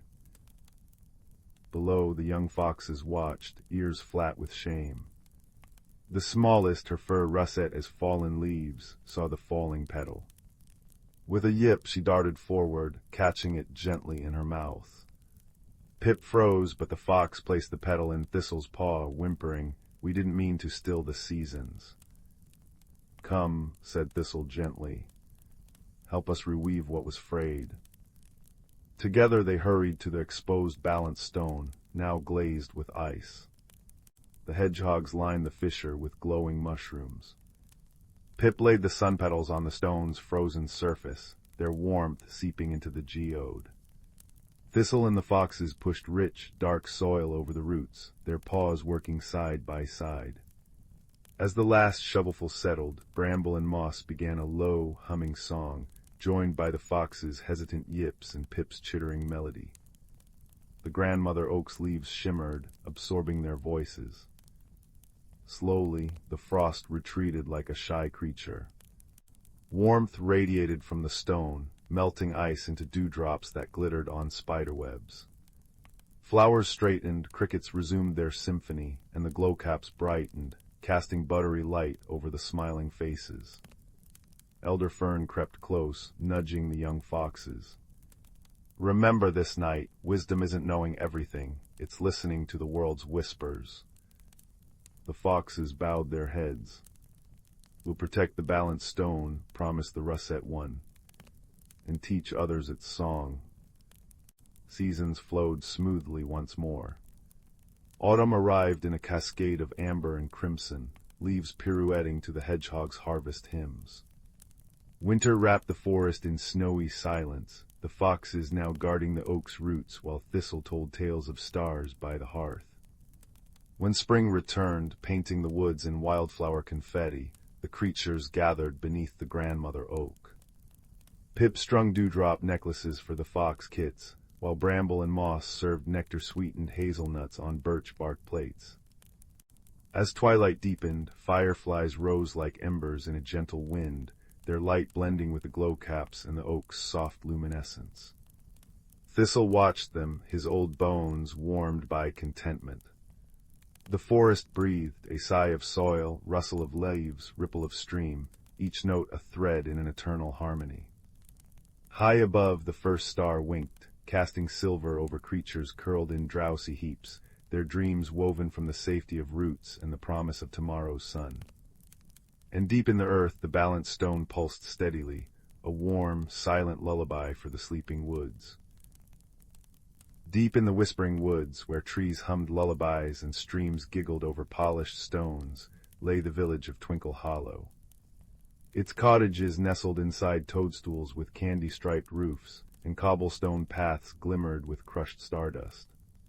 Here lived Pip, a sparrow-sized boy with ears that wiggled when he was excited, and pockets always full of talking acorns. His best friend was Fig, a bashful badger who wore a waistcoat embroidered with snoozing snails and sneezed clouds of glitter when surprised. One dewy morning, Pip discovered the village's heart, the gleaming gear garden, in disarray. Giant clockwork sunflowers drooped, their petals rusted shut. The giggling gears that powered Twinkle Hollow's twilight dances lay silent, coated in sticky, purple goo. Without their nightly waltz, the fireflies couldn't weave their luminous stories across the sky, and gloom settled like a damp quilt. Fig sneezed a nervous puff of silver glitter. "Oh crumbs, the Moonberry Festival is tomorrow. Without the gears, the fireflies' ballet will be a soggy pancake." Pip's ears did a frantic jig. "Fear not, Fig, we'll find the source of this gummy gloom." Their quest began at the Sugar Spruce Library, run by Mistress Nettle, a tortoise with a monocle and a hat made of teapots. She tapped a map with her cane. "The goo comes from the sorrowful swamp, dear beans, but beware, it's guarded by the moat monster, who sighs so deeply he blows his own hat off." Armed with feather dusters for tickling troubles away, and jars of Fig's sneeze glitter, guaranteed to spark giggles, they tiptoed into the swamp. Trees wept caramel tears, and the air smelled of forgotten birthdays. There sat the moat monster, a shaggy, blue-furred creature with rain clouds for eyebrows, sobbing into a puddle. Each tear splashed as sticky purple goo. "Nobody likes my lullabies," he wailed, accidentally inhaling a passing butterfly. Pip's ears wiggled merrily. "Why, we adore music. Sing for us." The moat monster hiccuped, then crooned a tune so off-key, frogs covered their ears. But Pip and Fig applauded wildly. "Bravo, encore." Encouraged, the monster belted out a ballad, his tears turning clear and sweet as lemonade. The goo vanished. "You're brilliant." Fig cheered, sneezing a rainbow over the swamp. Flowers burst into bloom, singing backup. Back in Twinkle Hollow, the gears whirred to life, spinning faster than ever. Pip had a twisty idea. Let's invite the moat monster to conduct the fireflies. At the festival, under a sky dusted with peach-colored stars, the monster waved a licorice baton. Fireflies spiraled into giggling constellations, while clockwork sunflowers clanged cymbals made of cookie tins. Villagers waltzed on marshmallow clouds, and Fig sneezed a finale of diamond dust that settled over everyone like cozy pajamas.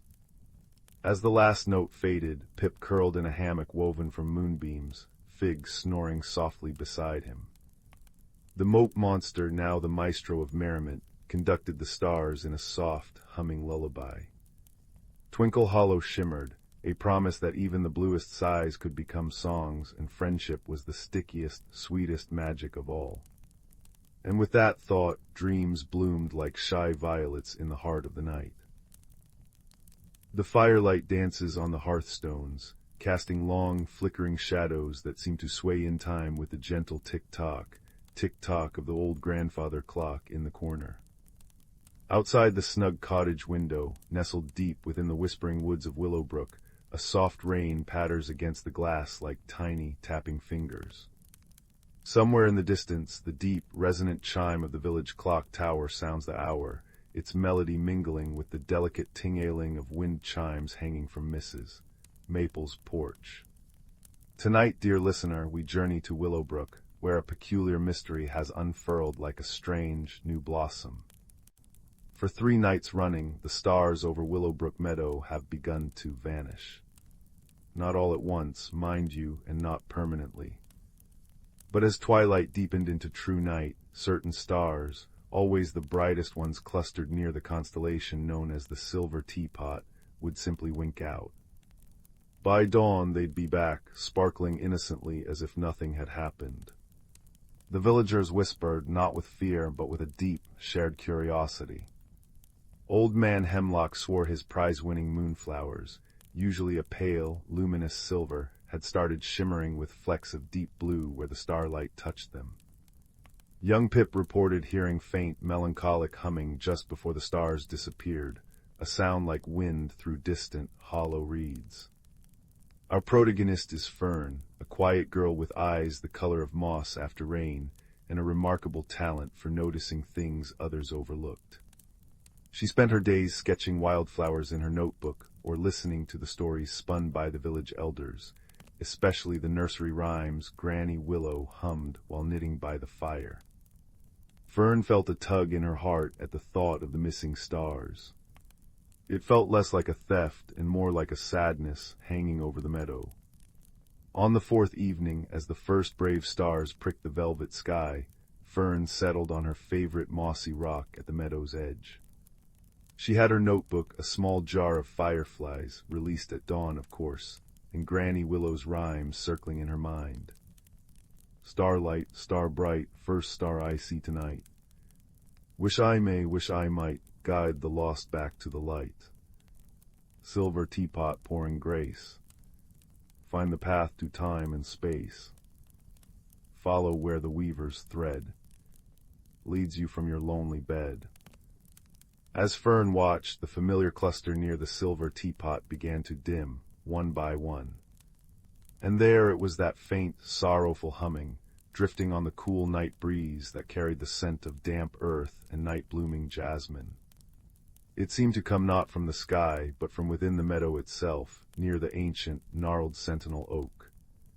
The next morning, Fern sought out the village's oldest map, kept in the dusty archives beneath the clock tower. It showed Willowbrook as it was centuries ago, marked with symbols long forgotten. Near the sentinel oak, the map depicted not just the tree, but a swirling symbol like a spiral galaxy, labeled in faint ink. Lumina's pool reflecting sky. Fern had always known the small, clear spring beneath the oak, but never heard it called that. Excitement bubbled within her. Could the pool be reflecting the stars? And if the reflection vanished, did the real stars follow? But why? She shared her discovery with her best friend, Rowan, a boy whose pockets were always full of interesting pebbles, and whose laughter was as bright as sunshine. Maybe something's blocking the reflection, Rowan suggested. Like a giant frog. Their first investigation led them to the spring. The water was crystal clear, reflecting the sky perfectly. But nestled amongst the roots of the sentinel oak, Fern found something odd, a single, perfect feather, shimmering with iridescent blues and purples, unlike any bird in Willowbrook. a red herring, or a clue. They took it to the village's resident tinkerer, Miss Thimble, who lived in the windmill atop Breezy Hill. Miss Thimble, surrounded by whirring gears and singing clockwork birds, examined the feather under a magnifying glass. "Oh-ho, moon moth silk woven right in, rare indeed, but," she frowned, "moon moths are solitary creatures, night flyers, they don't hum." The windmill visit, while a delightful detour watching Miss Thimble's miniature clockwork orchestra play a waltz, seemed a dead end. The feather was beautiful, but not the source of the humming or the vanishing stars. Disappointed but not deterred, Fern and Rowan returned to the meadow that night. Fern focused on the humming, closing her eyes and letting it guide her. It seemed strongest near the sentinel oak, but lower, closer to the ground, near the roots where the spring bubbled forth. Then Fern remembered the second part of Granny Willow's rhyme. "Follow where the weaver's thread leads you from your lonely bed." She looked down. In the soft light of her firefly jar, she saw it fine, almost invisible strands of silvery thread, glistening with dew, leading from the base of the oak and disappearing into a small crevice between two large roots, right beside the spring. It looked like cobwebs, but felt strangely warm to the touch, and hummed faintly with the same melody. "Rowan," Fern whispered, her voice filled with awe, "I think the weaver isn't a person. It's something making this thread." Carefully, gently, Fern cleared away some moss and loose earth from the crevice. Peering inside, her firefly light revealed not an insect, but a small, luminous creature curled up. It resembled a plump, furry badger, but its coat was the deep blue of the midnight sky, dusted with tiny, glowing points of light like captured stars. Large, liquid eyes blinked slowly, filled with profound sadness. From its paws trailed the shimmering silver threads, stretching up towards the pool's surface. The creature gave a soft, melancholic hum. "It's weaving starlight," Fern breathed. "It's pulling the starlight down into its threads, and that's why the reflection vanishes, and maybe the real stars too, for a little while." She recalled the map's label, "Lumina's Pool Reflecting Sky." The pool wasn't just reflecting, it was connected. But why was the little star badger, whom Fern instinctively called Illumina, so sad? Why weave the starlight away? Fern remembered the rhyme again. "Leads you from your lonely bed," empathy washed over her. "You're lonely, aren't you?" she murmured softly, not reaching in, but simply sitting beside the crevice. "Is that why you weave the stars, to have some light down here, to call for company?" The lumina blinked, its luminous eyes fixed on Fern. It gave a soft, questioning warble. Fern had an idea. She explained it to Rowan, and together they raced back to the village just as dawn was painting the sky peach and lavender. They gathered the villagers not with alarm, but with quiet excitement. They told them about the lonely Lumina, the weaver of starlight, who lived beneath the sentinel oak and whose sadness dimmed the stars. They spoke not of a problem, but of a shy neighbor needing friendship. That evening, as twilight fell and the gentle rain returned, whispering secrets to the leaves, the entire village of Willowbrook quietly gathered around the sentinel oak. They didn't crowd the crevice, they sat a respectful distance away on blankets. Granny Willow began humming the old nursery rhyme softly. Miss Thimble brought a tiny, wind-up music box that played a gentle lullaby. Old Man Hemlock brought a basket of his now blue-flecked moonflower petals, scattering them softly near the spring. Pip held a lantern covered in blue glass, casting a soft, star-like glow. Others brought warm cider and honey cakes, sharing them quietly. Fern sat closest to the crevice. "See," she whispered to the Lumina. "You're not alone. Willowbrook is here." Slowly, tentatively, the Lumina emerged. Its star-dusted fur shimmered in the combined light of the fireflies, the blue lantern, and the moonflowers. It looked around at the circle of kind, expectant faces, illuminated by the soft, warm glow of lanterns and friendship. The sorrowful humming ceased. Instead, a soft, contented purr vibrated from its tiny chest. It looked up at the sky. The silver teapot constellation shone brightly, every star present and accounted for, reflecting perfectly in Lumina's pool, clear and undisturbed. The Lumina didn't weave the stars away that night. Instead, it sat by the pool, its luminous fur blending with the reflected starlight, seemingly content just to be near the gentle murmur of voices, the soft chime of the music box, the comforting tick-tock of the distant clock tower echoing through the damp air, and the rhythmic patter of rain on the broad oak leaves above. The villagers stayed, sharing stories under the restored canopy of stars, the meadow filled with a warm, shared silence punctuated by soft laughter and the crackle of a small, contained bonfire. From then on, the stars over Willowbrook shone, uninterrupted. But every full moon, the villagers gather by the sentinel oak. They bring lanterns, share stories, sing softly, and simply be present. The Lumina often joins them, sitting peacefully by its pool, its fur glowing with contentment. Sometimes it weaves delicate patterns of light on the water's surface, not pulling stars down, but creating new, tiny constellations of its own, fleeting gifts of beauty for its friends. The moonflowers bloom brighter than ever, now streaked with vibrant blues and silvers, and the faint humming that sometimes drifts on the night breeze is no longer melancholic, but a gentle, happy thrum, harmonizing with the wind chimes and the ever-present tick-tock of the old clock, a soothing lullaby for a village that learned that even the smallest light and the loneliest heart flourishes in the warmth of community. And as the firelight here softly dims, may you too feel the gentle glow of friendship and the comforting presence of all your own stars, shining brightly overhead. Sleep peacefully.